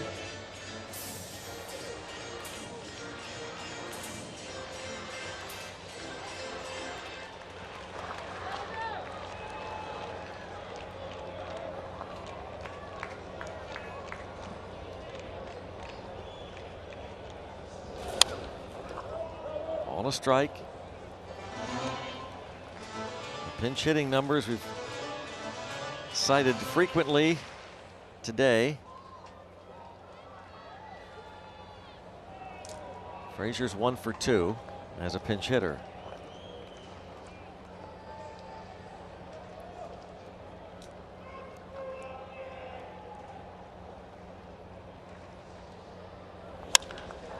Hits this toward right center field. Well hit. Over his Renfroe, and it's over his head. And short hopping the wall. Cora going to hold the runner at third. Second and third, nobody out. Another pinch hit. Delivery, a double, moving Diaz to third. Tying run will come to the plate with no one out. It's almost getting weird, isn't it? It's really weird. How often they're coming through, and this is against Yates. And he just blasts this one out into the gap. Renfroe can't track it down.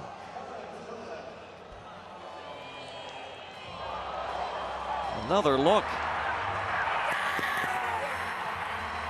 Game close, but close doesn't cut it. Kirby Yates hasn't blown a save since August 23rd last year.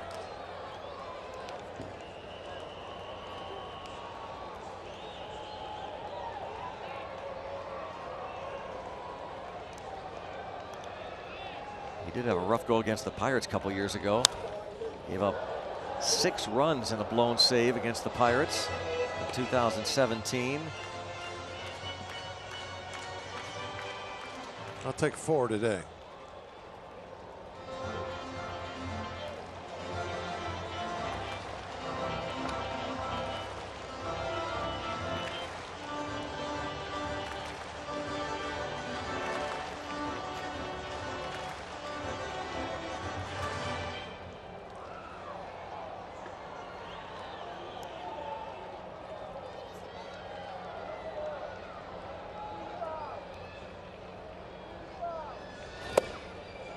Ball, 1 strike.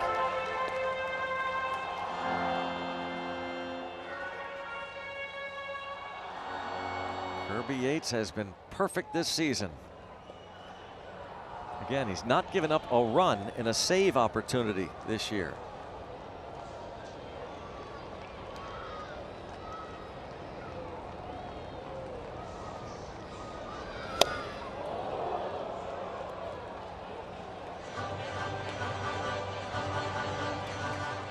Newman, real big cut on this one as he tried to kind of hurry and get the head of the bat out there. Knew it was in on him. We don't need a long ball yet, just a single.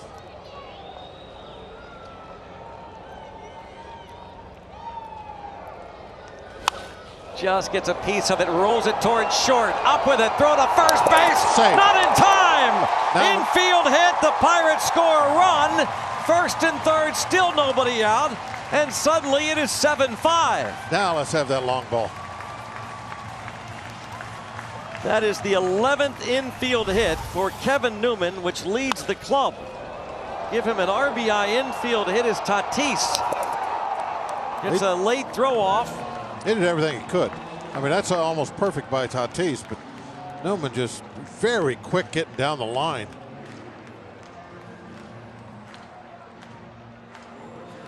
How about the? You imagine a walk-off home run by Reynolds right now? Oh no! Come on. Let's just take it one at a time. No, let's get a walk-off home run. Come on, baby.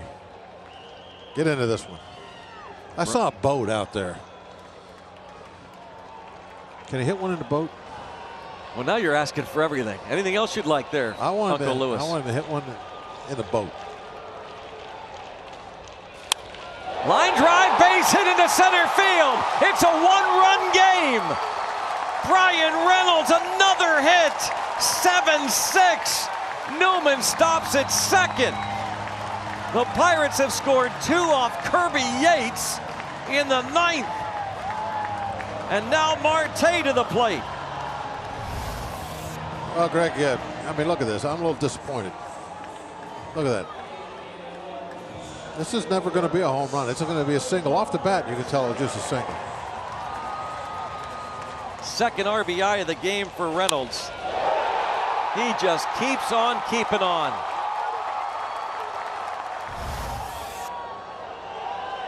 Well, now he's got to score. Now, third baseman Machado about even with the bag. Here comes the first baseman Hosmer. Strike. They're creeping on the corners, but no bunt there from Marte. Bell on deck.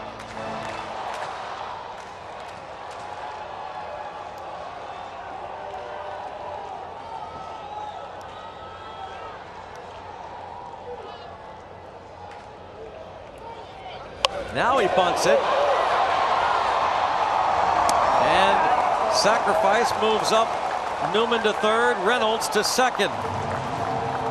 And now what do the Padres do with the Major League RBI leader coming to the plate and Melky Cabrera on deck? Allegheny Health Network Supermo look at the Marte bunt. Have to figure they're going to walk him intentionally to load the bases. Give him the point by.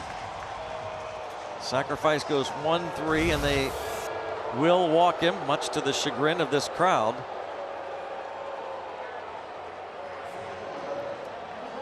And now you've got Melky Cabrera. Double play gets Yates and the Padres out of it. 13 career walk-off hits for Melky Cabrera. Base hit. Just about anywhere. Should win this game. Ball one. This is the hardest Yates has had to work this season for a save opportunity. Melky Cabrera's last walk-off hit you saw on that note, June 30th, 2017.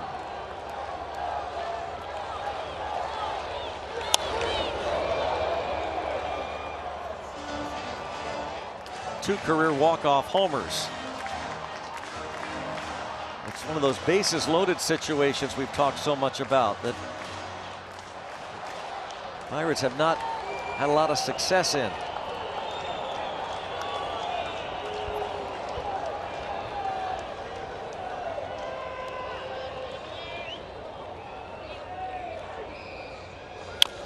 A little tapper, gonna stay fair, throw to first and the out. But the Pirates have tied the game. Melky Cabrera's dribbler. 7-7 in the bottom of the ninth inning brings home Newman. And the inning's not over yet. There's still an excellent chance to win this. Moran stepping in. I wonder if they'll walk him. Another look. It's a pretty good defensive play right there by Yates to get an out. This RBI ties the game. This could have easily won the game. Yeah. I mean, Yates could, making this throw across the base runner, could have hit him. That ball could have gone anywhere. Melky Cabrera gets credit for the game-tying RBI. First blown save of the year for Yates. First blown save since August 23rd last season. And it's almost like a blown no-hitter. The catcher goes out to settle down Yates before Moran steps in. With first base open, Jose Osuna on deck. They're going to pitch to Moran.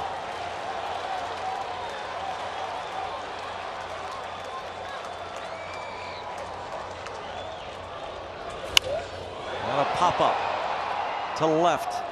Myers. The Pirates score 3 to tie it and send it into extra innings. What a job by the Buccaneers. Felipe Vasquez coming on. Just like we promised for the Miller Lite Hold True moment. You saw it moments ago, that inning. All the Pirates, including the base hit, the double by Frazier following the error charge to Machado. Newman, the RBI single. Reynolds, the RBI hit. And this game-tying ground out by Melky Cabrera. That was a heck of a play by Yates to get that out. But Yates, the first blown save of the season. Adam Frazier stays in the game at second. Inning had a little everything. It started off with the air. He had the little dribbler down the line, the big pinch hit ball in the gap. Reynolds didn't hit a boat, though. I was kind of disappointed in that. Yeah.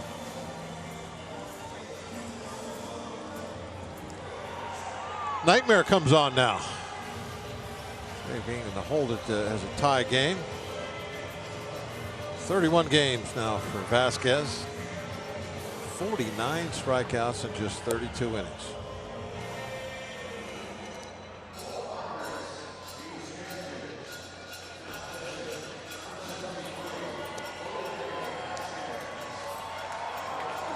Melky Cabrera, game tying ground out, and loaded the bases intentionally.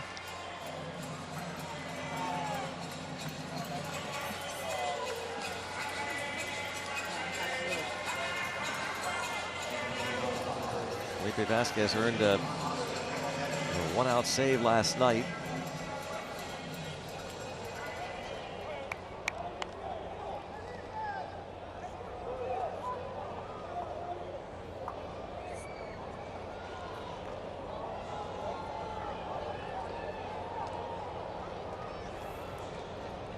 Austin Hedges leads off.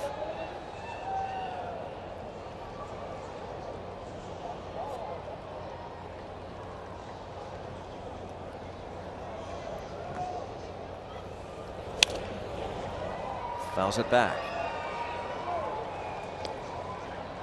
Last time that Felipe Vasquez worked 3 straight calendar days, July 7th, 8th, and 9th of last season.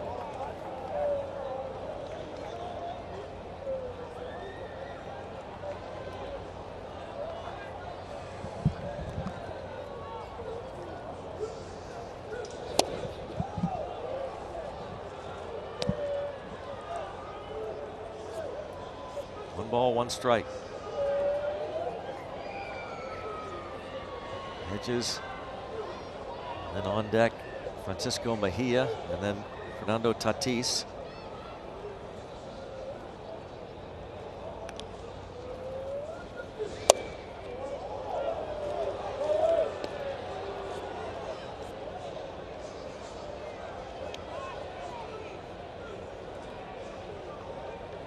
Mejia getting his bat all doctored up.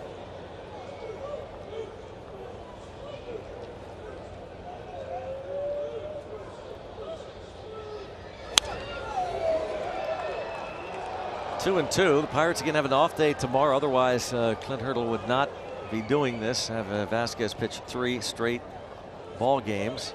Just 5 pitches with his save yesterday, and only 11 pitches on Friday. Scoreless 9th inning. Not a save situation, a win situation.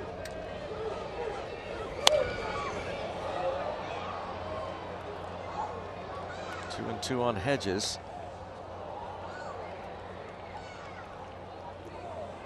Hold the Padres here and a chance for a W.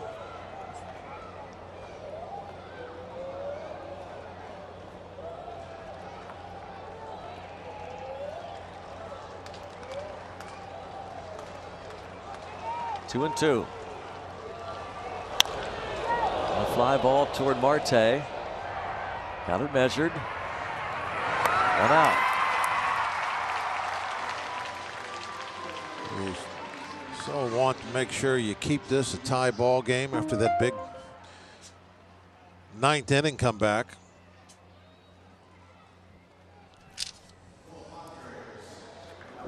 Here now, Francisco Mejia. Switch hitting catcher with 1 out. Mejia caught the first 2 games of the series. He's been a tough out for the Pirates.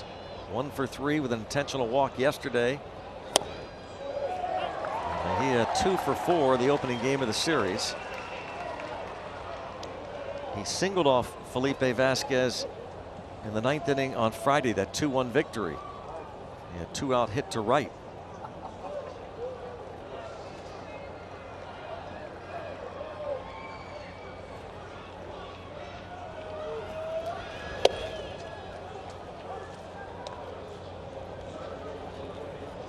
as an Indians prospect a few years ago, as Phil Maton will be coming on at the bottom of the 10th. Francisco Mejia had a 50-game hit streak 3 years ago in high A ball, the Indians organization. That was the longest hitting streak since the minor leagues were reclassified in 1963.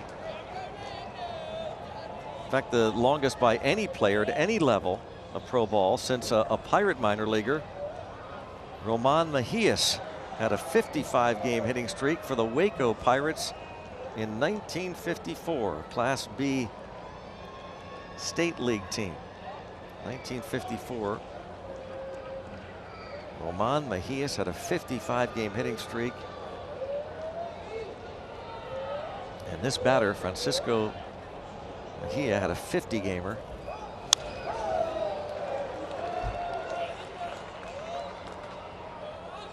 One and two.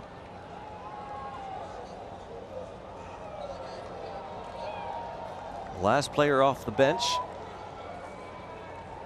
for the Padres, as the Pirates will have Jose Osuna, Adam Frazier, Kevin Newman due up in the bottom of the 10th.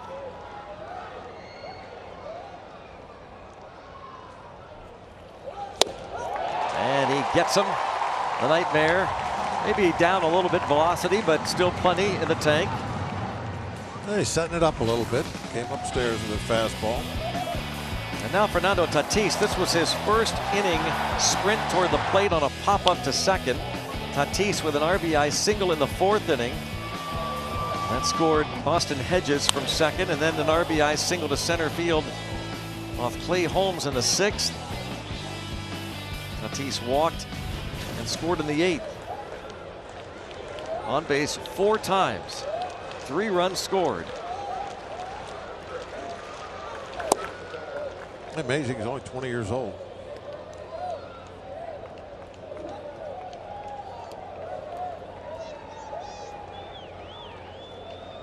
I was watching him sprint to second there in the highlight, and I started thinking, at 20 years old, he's like a high school player almost, just a couple years from that. Yeah.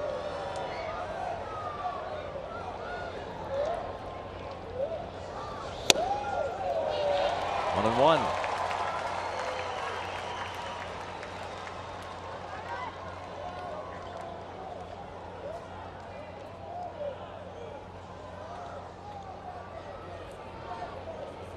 Story goes that Manny Machado and Eric Hosmer really lobbied ownership to bring him north and not worry about the fact that they would essentially lose a year of control. He'd be a free agent earlier. 1 ball, 2 strikes.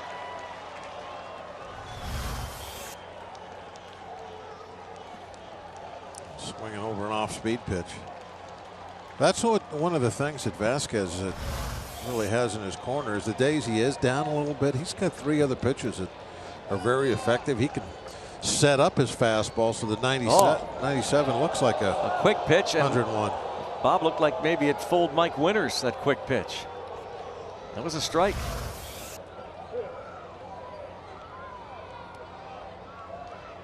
Caught that corner.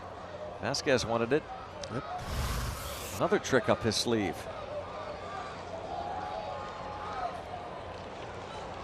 Can be a nightmare.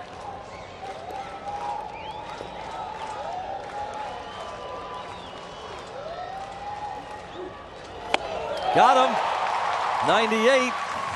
Still got some gas in the tank. Yeah, he does. Let's see if the Pirates can sweep the Friars, walk it off, and get back.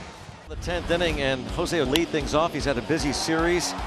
This RBI single in the 7th inning on Friday proved to be the game winner, 2-1. And then the next night, last night, this pinch hit 2-run homer in the 5th inning gave the Pirates a 2-1 lead. And today, a double in the 3rd and scored. This RBI single in the 4th inning gave the Pirates the lead. Meaningful hits for Jose Osuna. He'll start things off at the bottom of the 10th inning against the new pitcher, Phil Maton. This will be at bat number 5 for Osuna. Maton's been up and down big leagues, minor leagues, AAA El Paso 4 times this season. The opponents are hitting over 300 versus Maton. So that's a good sign. Starts off Osuna with a breaking pitch. Pirates saw Maton twice in that series in San Diego earlier this year. A lot of names been crossed off. Busy lineup card.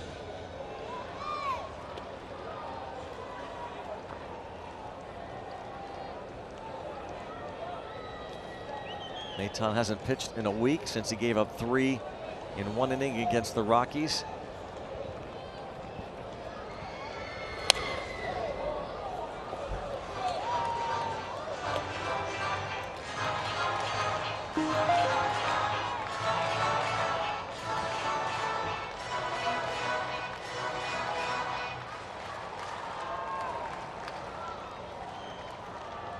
It's always fun, isn't it, with the walk-off wins on these day games? Oh yeah, they're so much better than the night game walk-offs. Yeah, that's what my point. That's what I'm saying. Yeah, that's what I'm saying. They're so much better. Yeah. Well, I'm glad you agree with me. About time. Yeah, I don't know what it is about those night game walk-offs. It's a beautiful crowd. Fun. There's always a lot of kids. There's always a lot of kids here. Just don't. The walk-off games are a lot better. Daytime walk-offs. And down on strikes. And I'll tell you another thing about the daytime walk-offs. You get the super slow-mo at the home plate celebration. You get the good light. To get the good super slow-mo, you got to have daylight. You don't get that at night. A Pirates treasure is Bob Walk. Not only just a color analyst, a national treasure. Pirates not just treasure. A color That's analyst. a good one. Oh, yeah. Pirates treasure. But I'm like a doubloon. Not just a color analyst, former player, but a producer, director, stage manager. You get it all with Bob. Philosopher, predictor, linguist, sage, linguist, yeah. Bobcast CEO, good one from the truck.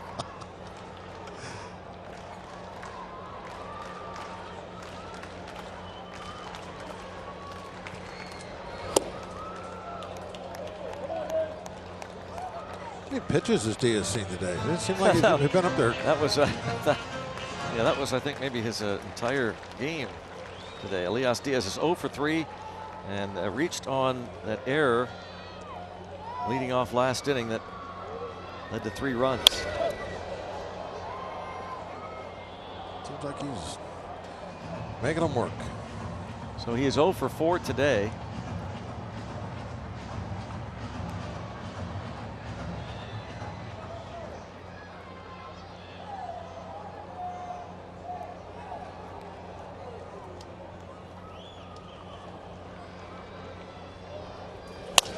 Broken bat, bouncer to short. Tatis, 2 outs.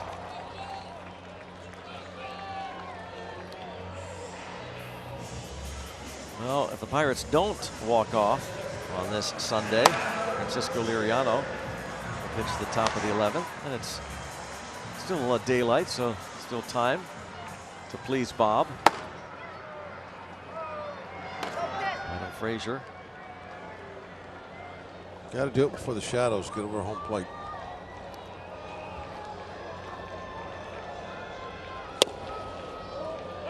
Pinch hit double in the 9th. Stayed in the game to play second.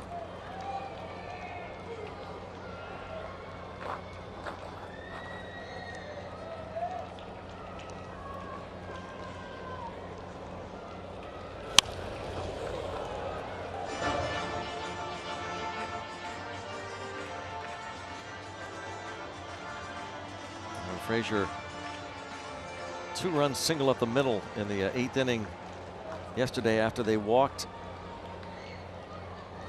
Corey Dickerson to load the bases. And he goes the other way and he's got another hit. Pirates have the winning run on board. Frazier 2 for 2. And it's Kevin Newman who has 2 hits today. And Newman is as familiar with anybody this season with Maton, having seen him in both games back in May, back to back. 2 plate appearances, a walk, 1 game against Maton, and a base hit the next day against him.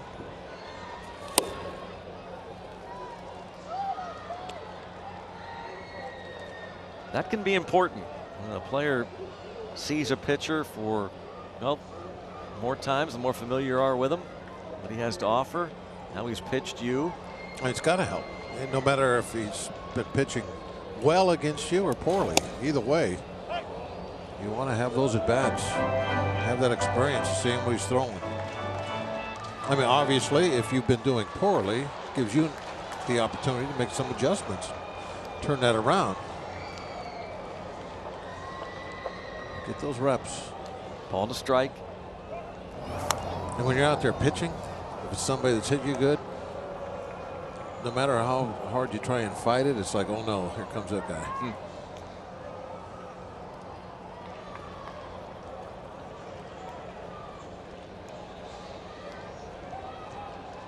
You would love to say, okay, now I'm going to make the adjustment. But doesn't work that way.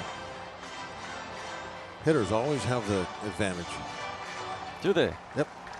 Just ask any hitter. I'll tell you.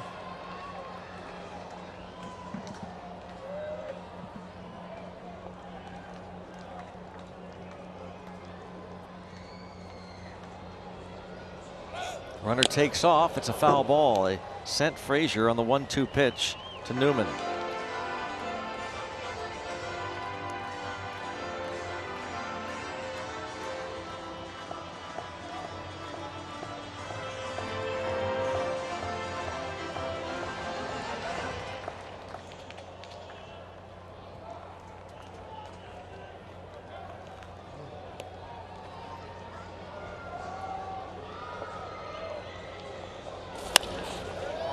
Like they wanted to pitch out. Instead, it's a bouncer to short. And we're going to head to the 11th. Francisco Liriano will be coming on for the Pirates.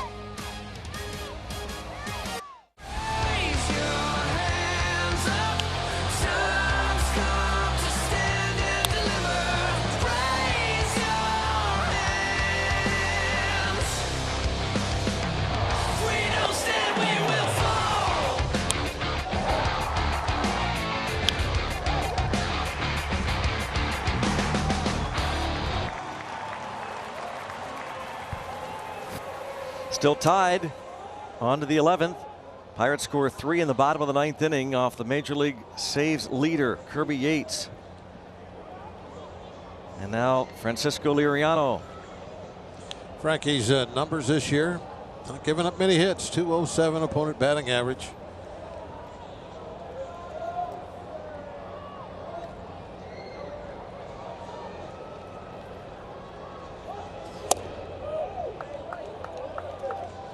Ball 1 to Eric Hosmer. Liriano gave up a run in the 7th inning yesterday. Walked Hosmer.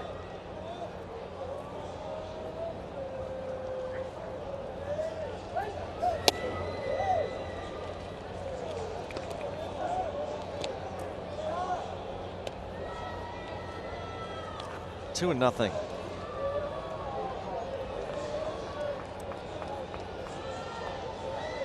Hosmer 3 for 15 in his career against Liriano. Ouch. Wow.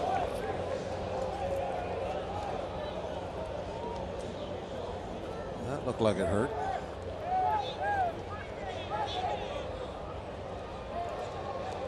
Walking it off a little bit.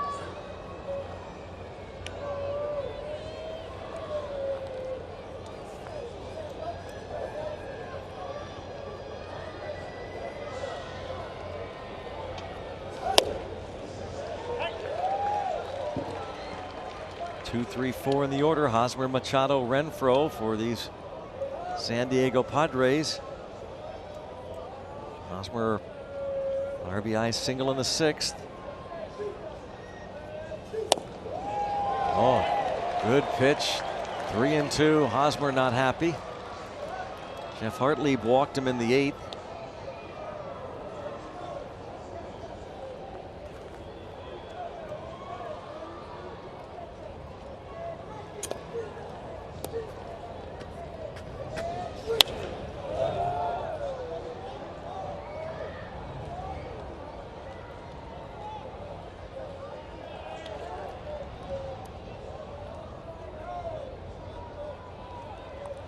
that 8th inning, Hosmer was thrown out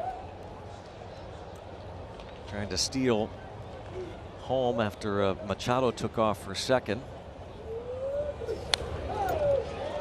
Hangs in there, that fastball up and in.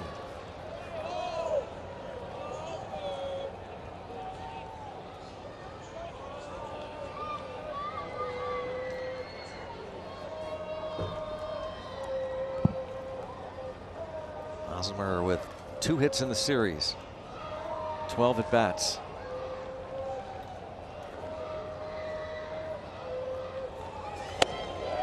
And he's aboard.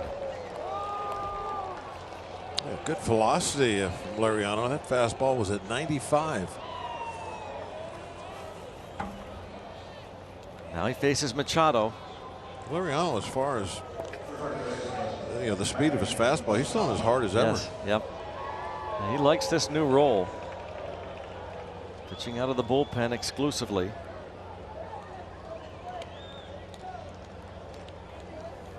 Well, Machado, who last night against Liriano bounced out, he has 4 hits and 16 at bats against the Bucco lefty. And lines it toward left center field and trouble. Hosmer doesn't run all that well. They're going to hold him at third. No chance, no sense risking it. It's a double for Machado. And the Padres very much in business with no one out. And with nobody out, they were definitely going to hold him up. But now we got work to do. Going to need to pop up or strike out here somewhere.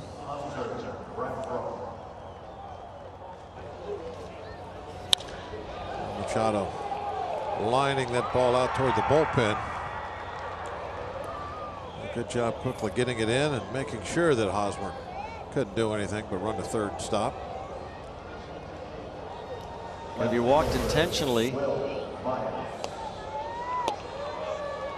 Well, Myers, who fouled out in his 9th inning at bat. Renfroe walked intentionally, bases loaded, nobody out.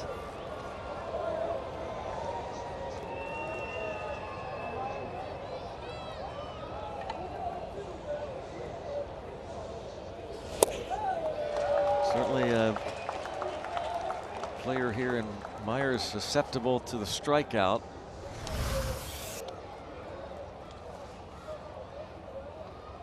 Wow. Did you see how far he missed that by? A foot. 96 times he struck out, the most in the league. Well, this could be the strikeout we need to get things started off with.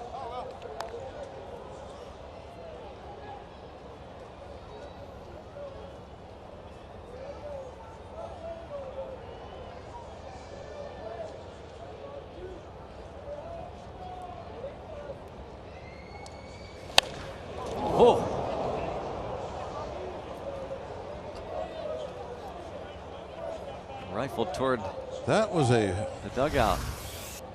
Bullet. Look out, Keith Reese. Man, that ball was hitting Yikes. hard over there.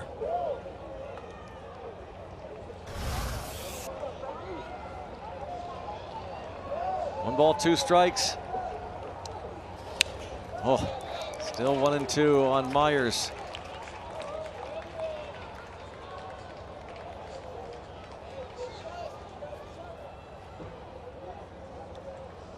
One career granny. The pitching him in very well here, especially that last fastball. The change up down and away, you don't think that might work? You'd think so. You pulled the ball into your dugout? Yeah. Didn't get it away.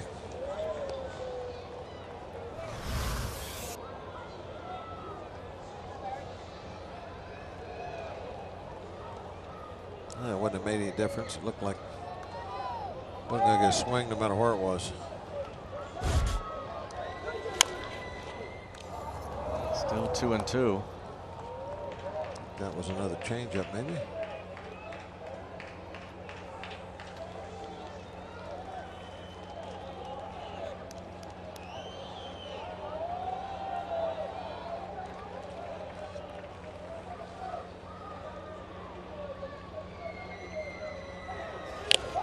Wow. Myers is strikes out a ton, is hanging in there, 2-2, 7 pitches. Change ups and fastballs. Everything is either out of the strike zone or a borderline pitch. Just nicked that one.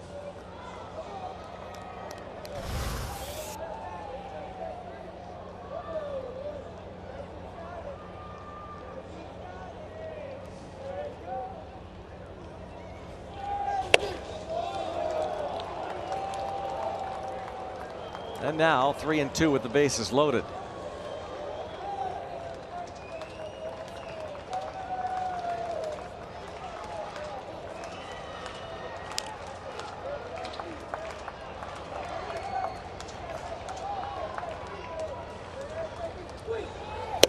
Struck him out looking.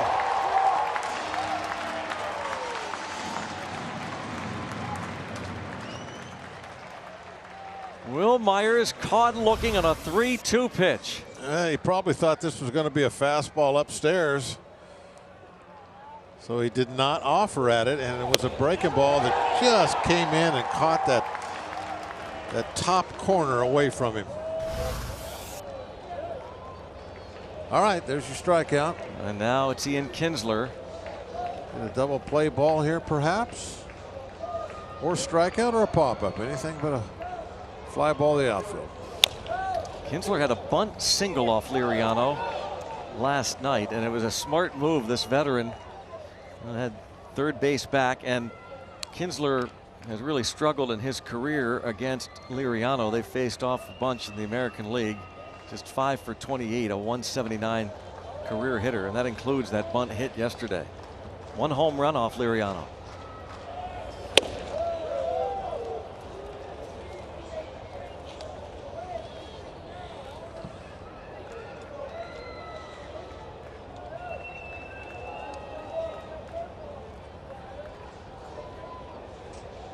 Hosmer, Machado, Renfroe on the bases.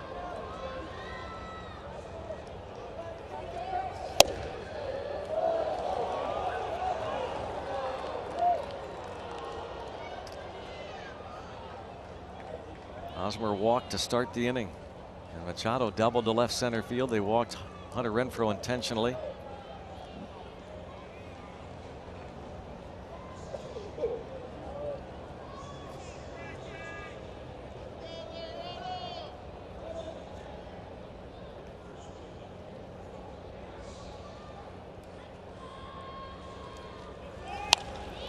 Popped them up.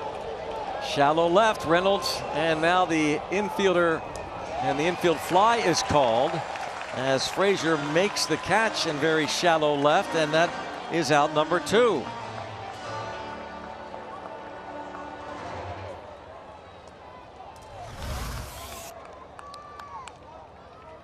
Got it up. Kinsler not happy.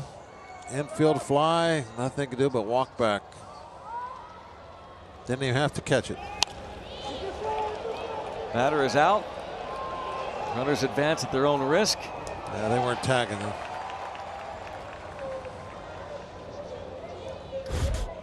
Now it's Manuel Margot. And he tries to bunt for a hit. And that's a tough play, and he's going to do it to give the Padres the lead. Manuel Margot, a bunt single with 2 outs. And it's 8-7. I did not see that coming.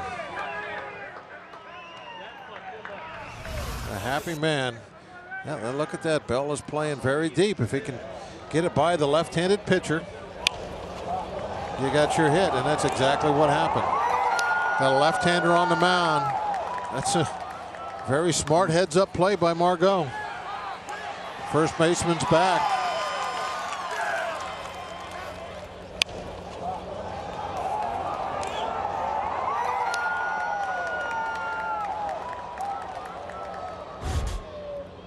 Even if Bell is in close, he's going to beat Liriano to the back.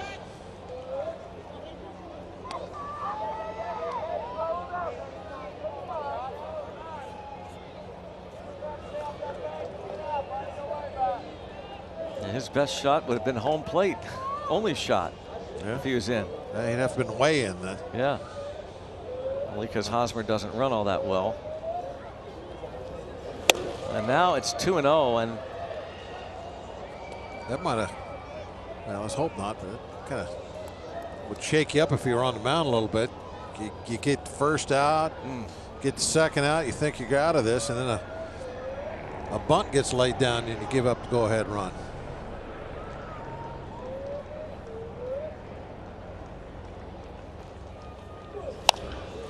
fly ball shallow right. That's going to drop in. This is going to score 2 more. A 2-run single for Hedges.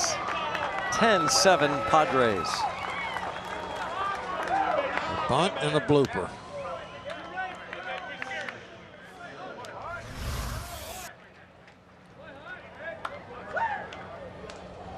And right off the very end of the bat.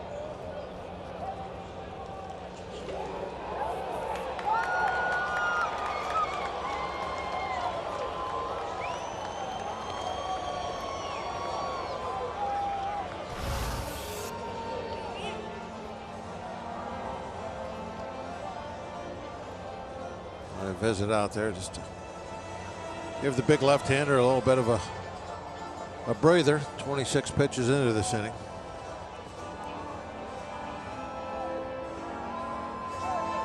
Those high leverage pitches too. They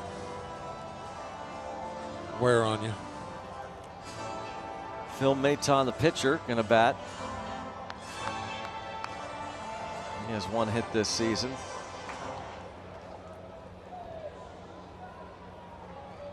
Lone hit of his career. 3 at-bats.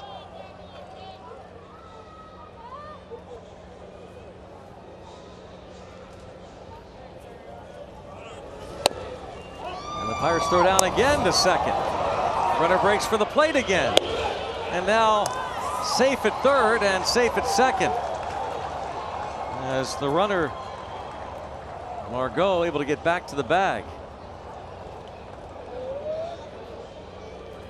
Well, that made sense to go ahead and throw that ball home. If Margot takes another couple of steps, then you're not going to get him at the plate. So defensively, I think they did a good job with that. You can't afford another run to score. And they're just trying to steal a run with a pitcher at the plate.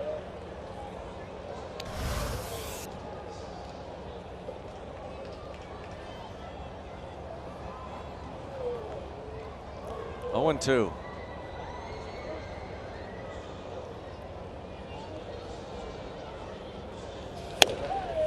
Damage done. Pirates came back to tie the game with 3 in the bottom of the 9th. Can they do it again in the bottom of the 11th?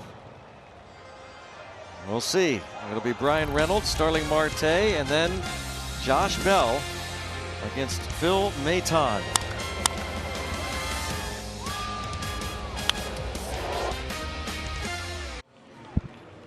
Rally caps on. You got to have them. Worked before. Definitely a few of them out there, hey? Well, they scored 3 off, again, the great closer Kirby Yates, first blown save of the season for him. And now Phil Maton, who's been up and down 4 times between the minors and the big leagues. And he's got to go through the 2, 3, 4 men at least. Brian Reynolds. Maton has not had a major league win in a couple years. 3 major league wins with the Padres as a rookie in 2017.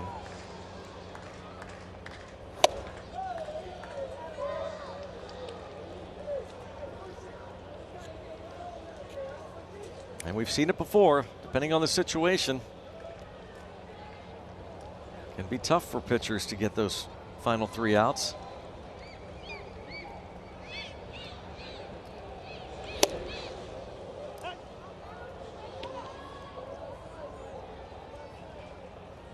And a busy day for the rookie Brian Reynolds.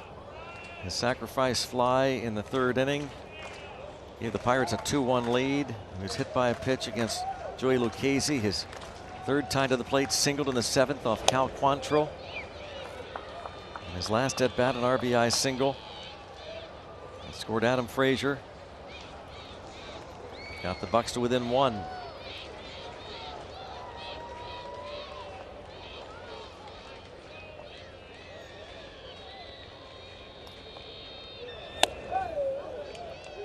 And now it's 3-1. The rallies that start with walks. How often do you see it? We just saw it with the Padres.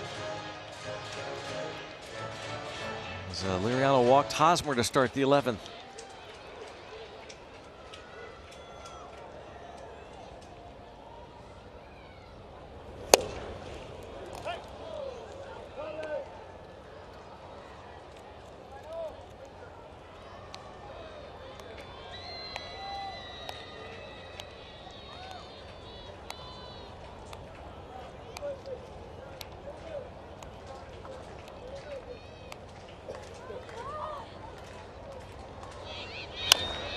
Still 3-2.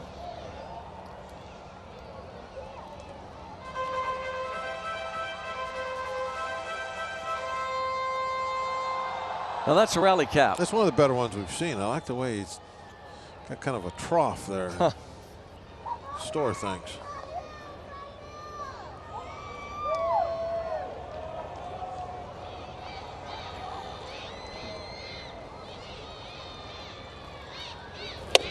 And leadoff walk. Here we go. How about that? The big 3-2 breaking ball there with a 3-run lead. Leadoff hitter. Oh, there's the same one there. You got the good trough on the trough. Dad's hand. Starling Marte, sacrifice bunt his last time up. Looks for his first hit of the ball game. A sacrifice fly in the 5th.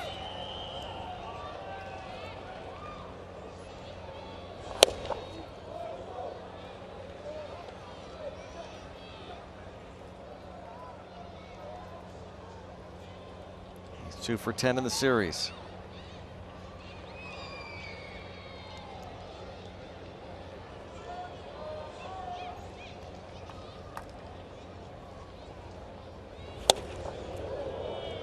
On a strike with Kinsler shaded over towards second, and with Hosmer holding the runner.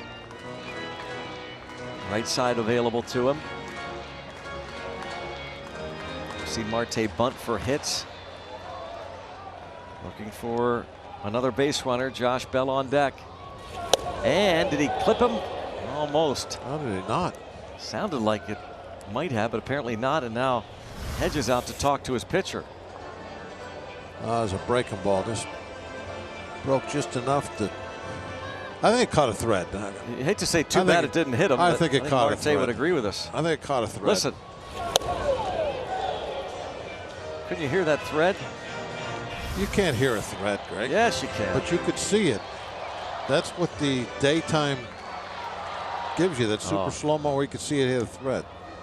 You can really slow it down in the day. Guess it missed him by a gnat's eyelash or a thread. 2-1 the count.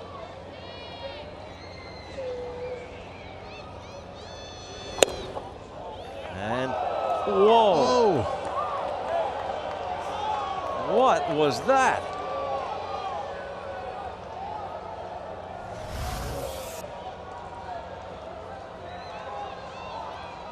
That is a late strike call. Yeah, it seemed like a kind of a delay there on a borderline call. Maybe thought about it a little bit. Now it's 3-2. Another breaking ball.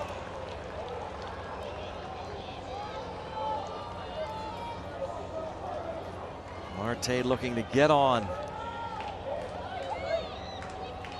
Will he see a strike? Does not see a strike, and he's called out on strikes.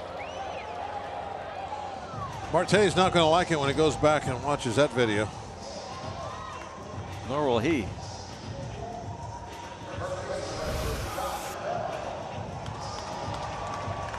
The ball definitely inside.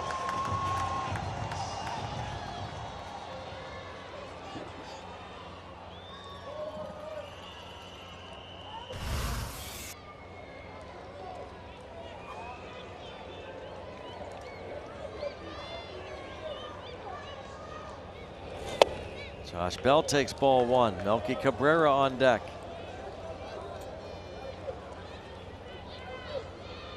Pitch count mounting and bullpen action for the Padres.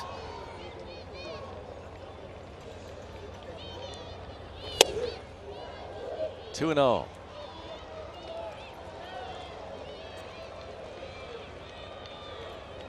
Maton hasn't thrown over 30 pitches since May the 10th. 36 pitch outing.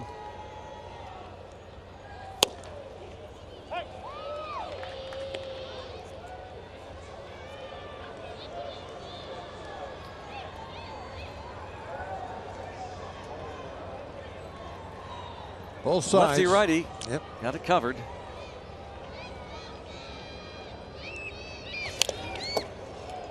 Two and 2 on Bell. Ground ball to the mound.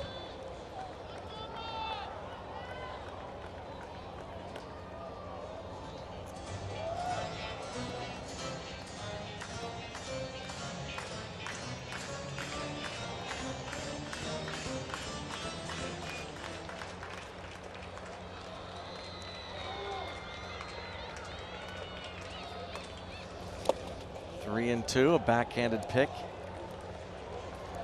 by Hedges. 3-2 again.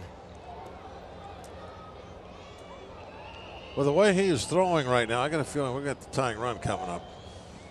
Third straight batter this inning has gone 3 and 2. We've been all over the place.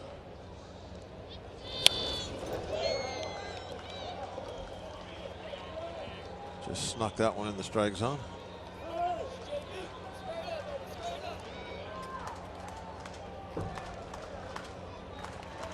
See Cabrera, and then in the hole, a lone position player left to pinch hit for the pitcher, Jacob Stallings.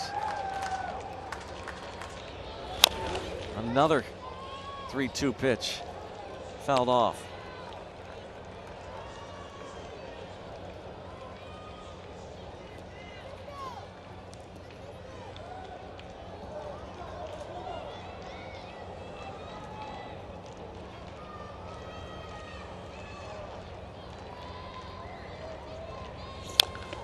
Another foul.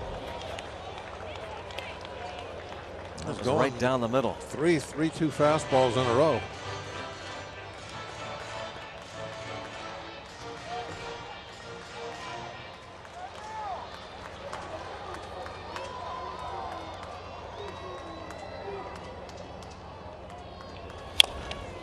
Does it again.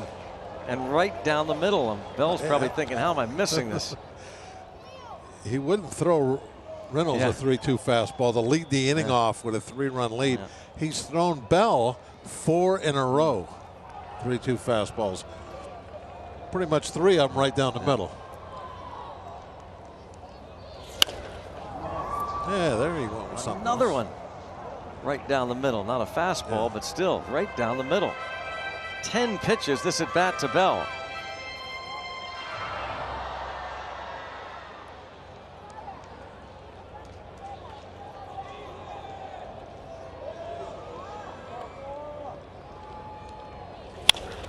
And a base hit. Tying run will come to the plate.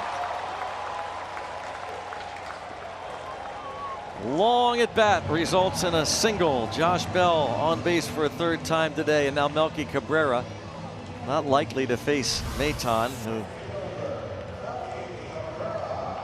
pitched shy from season high, 2 pitch shy of a season high. Another look at the base hit. Looks like they're going to let him pitch to him, maybe. Don't see any action in that dugout. He threw 43 pitches on April the 1st. Big league season high for him. Melky Cabrera rips it into right field, headed toward the wall. Reynolds will score, takes a high hop. Bell at third, Cabrera at second with an RBI double. Did you see what Melky tried to do at second base? Having some fun. No, 10-8. He tried to run over Tatis and then complained the umpire that he was in his way.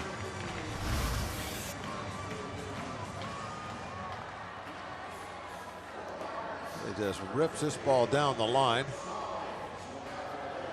Gets a nice hop here. 10-8 ball game, and now getting over Renfro's head. A hit away from tying it.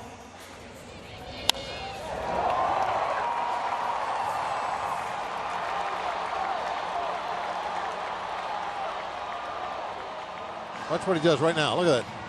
Now, looks like he could play the umpire saying, hey, he was holding up from under third. He's always thinking.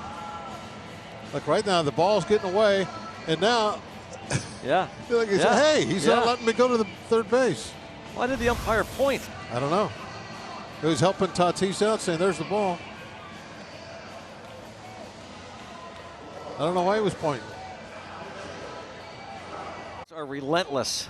Down 10-8 now, having scored a run here in the 11th. One out. Matt Whistler will face pinch hitter Jacob Stallings.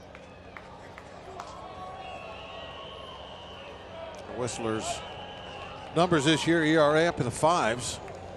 Good sign. And ball one on Stallings. And he deliver again in a pinch hit roll.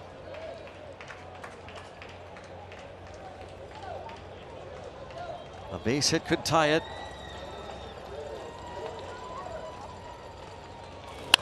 Rips it to left field. That's going to get down, and Jacob Stallings is going to tie this game. Ball gets away, and great deflection for the Padres.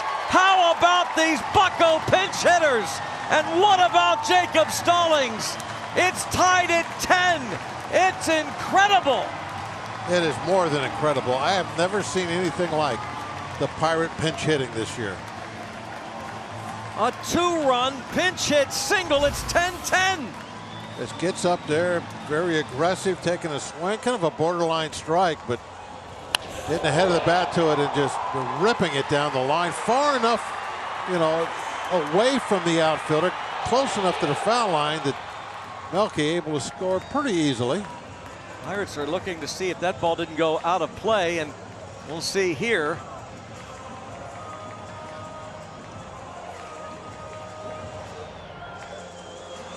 Pirates are checking the replay. Jacob Stallings ties it at 10. Melky Cabrera trip around the bases. And the Pirates are going to ask for an umpire review here.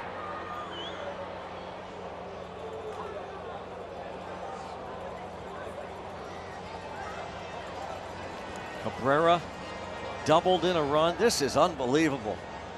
Pirates have tied it again. 3 in the bottom of the 9th, 3 in the bottom of the 11th. It's the Rally Hats. It is the Rally Hats. It's the Rally Hats. See if we can see anything on this replay. The Allegheny Health Network Super Mo.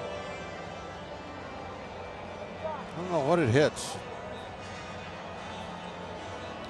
Can't tell from that view if the ball is out of play or not. Did it leave the field here? And can't tell there. Well, don't know what the ball hit. And it's hard to tell there too. Did it hit that camera I out don't know of what play? it hit. I have no idea.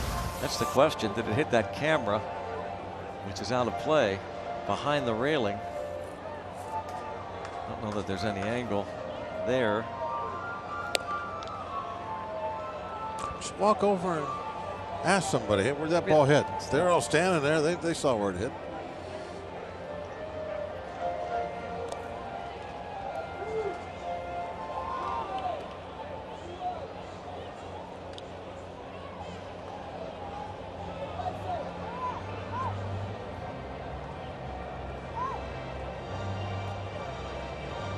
They're checking, see if Stallings would be at second base with 1 out.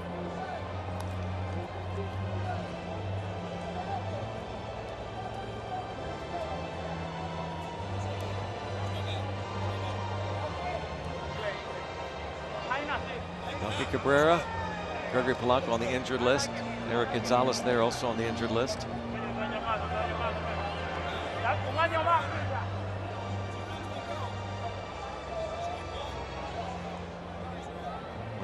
We understand that Terry has talked to Emily down there from MLB, and she said it hit the padding. So all they have to do is walk over and ask Emily. Yeah, what'd that hit? Save a long distance charge? Yeah. And he's going to stay at first. Here's another look.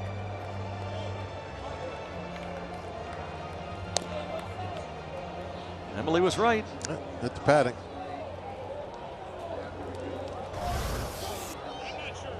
Okay, Cabrera and the Pirates have tied it with a 3 spot. Now Jose Osuna. Pirates pinch hitters after today are hitting collectively 342. The team record is 286.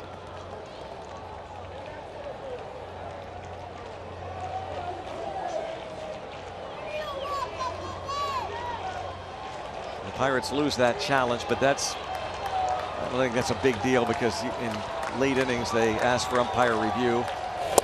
Osuna now facing Matt Whistler.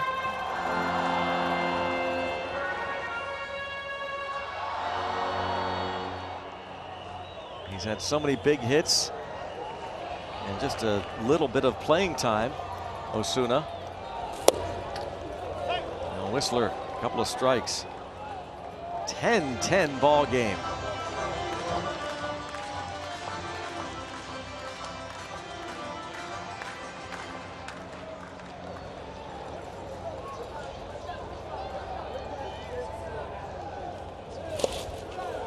One ball, 2 strikes, the count on Osuna. Trying to get that man into scoring position for Elias Diaz. What a game for this Pittsburgh Pirates ball club, battling back. How about the fans watching this game today? They're going to be just enthralled at all the action that they've had and the comebacks. 1-2. Half swing, little flare into right, foul just by a couple feet. That would have been a perfect serve into shallow right.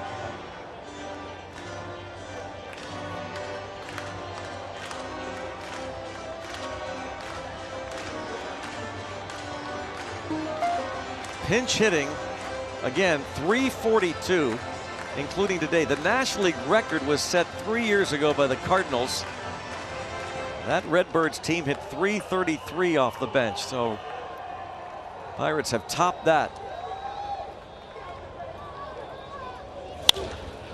Still 1-2.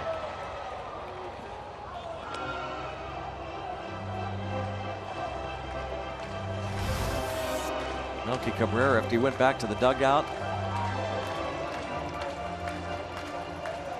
Take a break. You know, I wouldn't mind laying on the floor every now and then, but not that one. And a base hit to left. You know, Greg, about this, the pinch hitting prowess, it really is just a kind of a byproduct of the way the whole team has hit this season. I mean, the starting 8, whoever they may be every day, everybody is just hitting, period.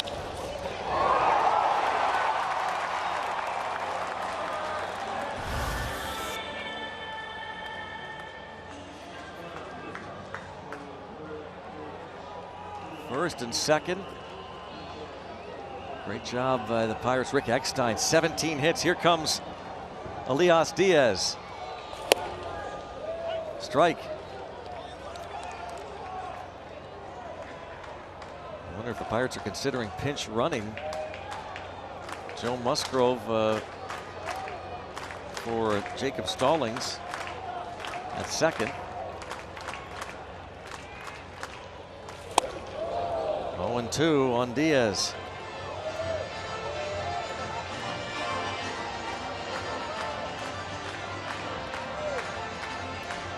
Winning run in scoring position. Josh Bell on a base hit. He scored.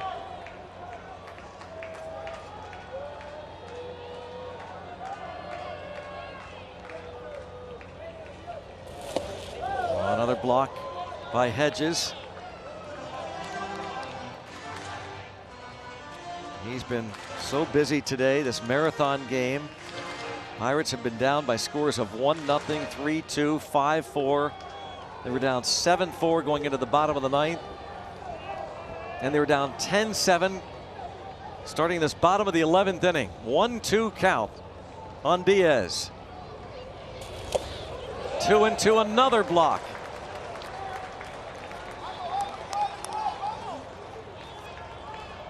A hit away from walking things off and sweeping this series. Elias Diaz has never had a walk-off hit in the big leagues. Jacob Stallings trying to get the best lead possible. Ian Kinsler trying to keep him as close to second as possible. And now it's 3-2.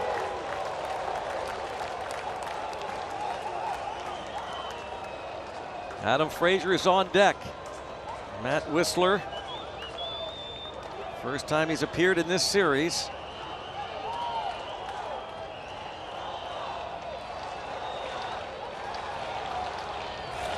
And they are loaded, and the winning run is 90 feet away with one out. Here comes Adam Frazier.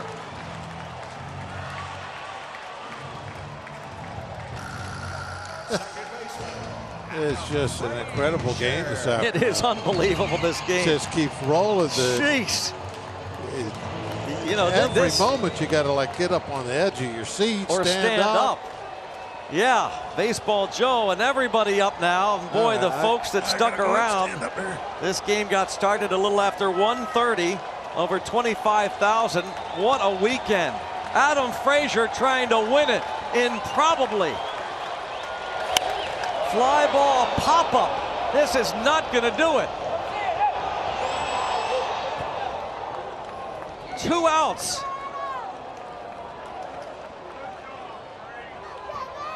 It seemed a foregone conclusion. It felt like it when Frazier stepped to the plate that he would do something to get the ball deep enough to score Stallings.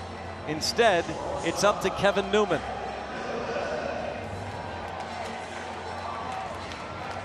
The bases remain loaded. Newman is the 10th man to hit in the inning. How about if this one was to end, Greg? The 9th man to hit in the 11th. Wild pitch after all the balls that Frazier has blocked. Not Frazier, Hedges has blocked today. Checks. First base umpire said yes, Tim Timmons.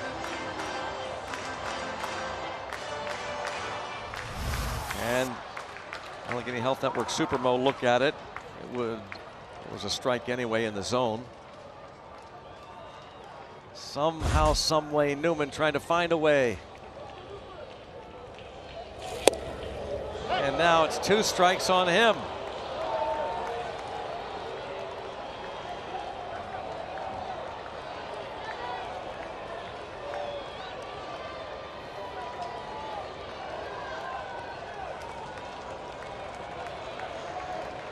Feliz hoping he's not going to pitch the 12th, hoping this game ends here. Checks, or did he? No, this time. Hedges out there smothering that ball. He's been the unsung hero for the Padres today. He delivered a key RBI single as well on the top of this 11th. He's also driven in a run with a double earlier. 1-2 on Newman.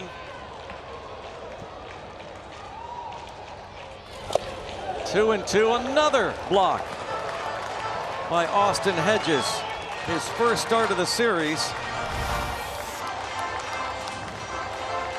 Well, you know, when you're going for that strikeout, you put down a breaking ball, chances are it's going to bounce. He lost his glove on that one. Came off his hand. 2-2. Oh, big rip.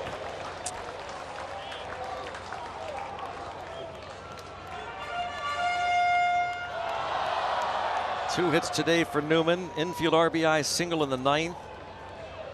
Robbed of a hit by Hosmer in the 5th. 14-game hitting streak.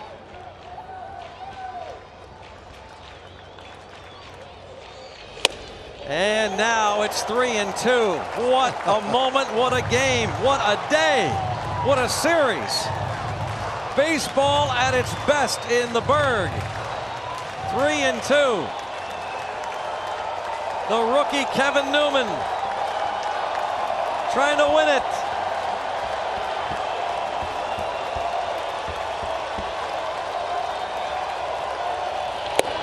Walk it off! Kevin Newman raises the Jolly Roger. What an incredible come-from-behind victory for this Pirates team. Coming back twice from 3-run deficits in their final at-bat. In the 9th and in the 11th, they win it. Absolutely amazing game. But going back through this one, so much stuff to talk about. I mean, a lot of things are going to get lost in this. There were some kind of shaky plays early on, but a lot of great plays. The clutch hitting. Newman fell behind 0-2. 0-2 when he was able to, not chase anything and draw that walk. Without question, one of the great comebacks in PNC Park history, and a sweep of the 3-game series. Kevin Newman, his second RBI of the game, and a marathon, a remarkable victory for this Pirates club.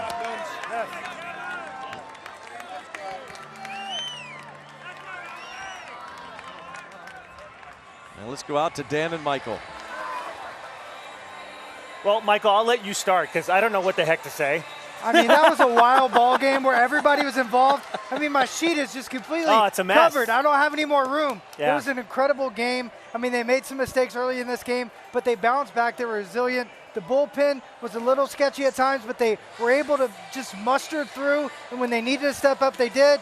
And what at-bats these guys had coming off the bench, and even the guys that started. It was just a full team effort. They played the game the right way, played it hard, and they deserved that win in a walk-off fashion. Wow. The Buccos coming back from 3-run deficits not once, but twice. And as Bob Walk said, we certainly have a lot to talk about. But before we speak, let's send it back down to the field where Robbie and Smikowski is standing by with the walk-off man. Dan, total insanity. When you take a look at this game, the Pirates scored 3 in the 9th to tie it. Then they score 4 in the 11th to win it and complete the weekend sweep against the San Diego Padres. Kevin, first of all, how do you describe what this team has inside to come back not once, but twice from 3 runs down in the final at-bat? Yeah, I mean, I think that just shows our grit. Next guy up mentality. To be able to do that twice, come back from 3 is pretty cool. And you did it against arguably the best closer in Major League Baseball this season, Kirby Yates. What is the key to remaining patient in those pressure situations and delivering? Just taking it one pitch at a time, not thinking too far in advance. Like I said, next guy up mentality, just do everything you can to get the next guy up. That's kind of what we've been doing, just playing for each other. Okay, can you walk us through that at-bat? 2 quick strikes, bases loaded, 2 outs, 11th inning. How the heck did you draw a walk? Like I said, one pitch at a time, just tried to see the ball deep, hoping he made a mistake up over the plate, was able to take some good pitches and ultimately get the walk. You're a rookie. How hard is it to not swing? Has nothing to do with you being a rookie, but how hard is it to not swing at that last pitch? Boy, somewhat close. Yeah, it was close, but I just thought it was up, so let it go, and thankfully it was a ball. How do you describe this year that you're having? You've done this once before in April. Now you do it again here in June. How do you describe this experience in your first full big league season? It's great, man. We got a great group of guys coming out, just playing hard every day, and it's been a lot of fun. Congratulations, Kevin. Thank you. How about that? Kevin Newman, Dan, gets it done. The Buccos, in walk-off fashion, win it again. All right, Robbie, thank you very much. How about the Buccos looking to sweep the San Diego Padres in a 3-game series for the first time since 2015? I guess they knew it wouldn't be easy, and it certainly wasn't, but it was a lot of fun to watch. And the fun really got going in the bottom of the 9th for the Buccos, where a couple of kids got things going in Newman and Reynolds. Yeah, and it all started with Machado era. That's how they won on Friday. And then these guys just battled through. One of the best closers in baseball this season. They've been able to do that against guys that are really tough all year long. They go in and guys got a 1.8 1 ERA in Atlanta. They beat him up. They get him out of the game early. They faced the youngster just yesterday, and they beat him up, get him out of the game early. These guys are resilient. It doesn't matter who's on the mound, what their name is. They fight back constantly, and they come up in big ways, in big fashions. They just have a good approach, good head on their shoulders. The way they hit off the bench today, you can't say enough about Stallings, Martin, Dickerson, Moran. All these guys came up huge today and had great at-bats, big hits, collected RBIs. And when you call it a walk-off, and you literally walk off, that's pretty cool, Coach. That's right, 21 runs by both the Pirates and Padres this afternoon. No home runs. Nobody reached the seats here at PNC Park, but the Buccos have extended their winning streak by sweeping the Padres. And yes, we will have lots to talk about coming up on the postgame show. We'll bring you Clint Hurdle's postgame comments. You'll hear from the Pirates as well. Extended highlights and all kinds of analysis from Michael McHenry.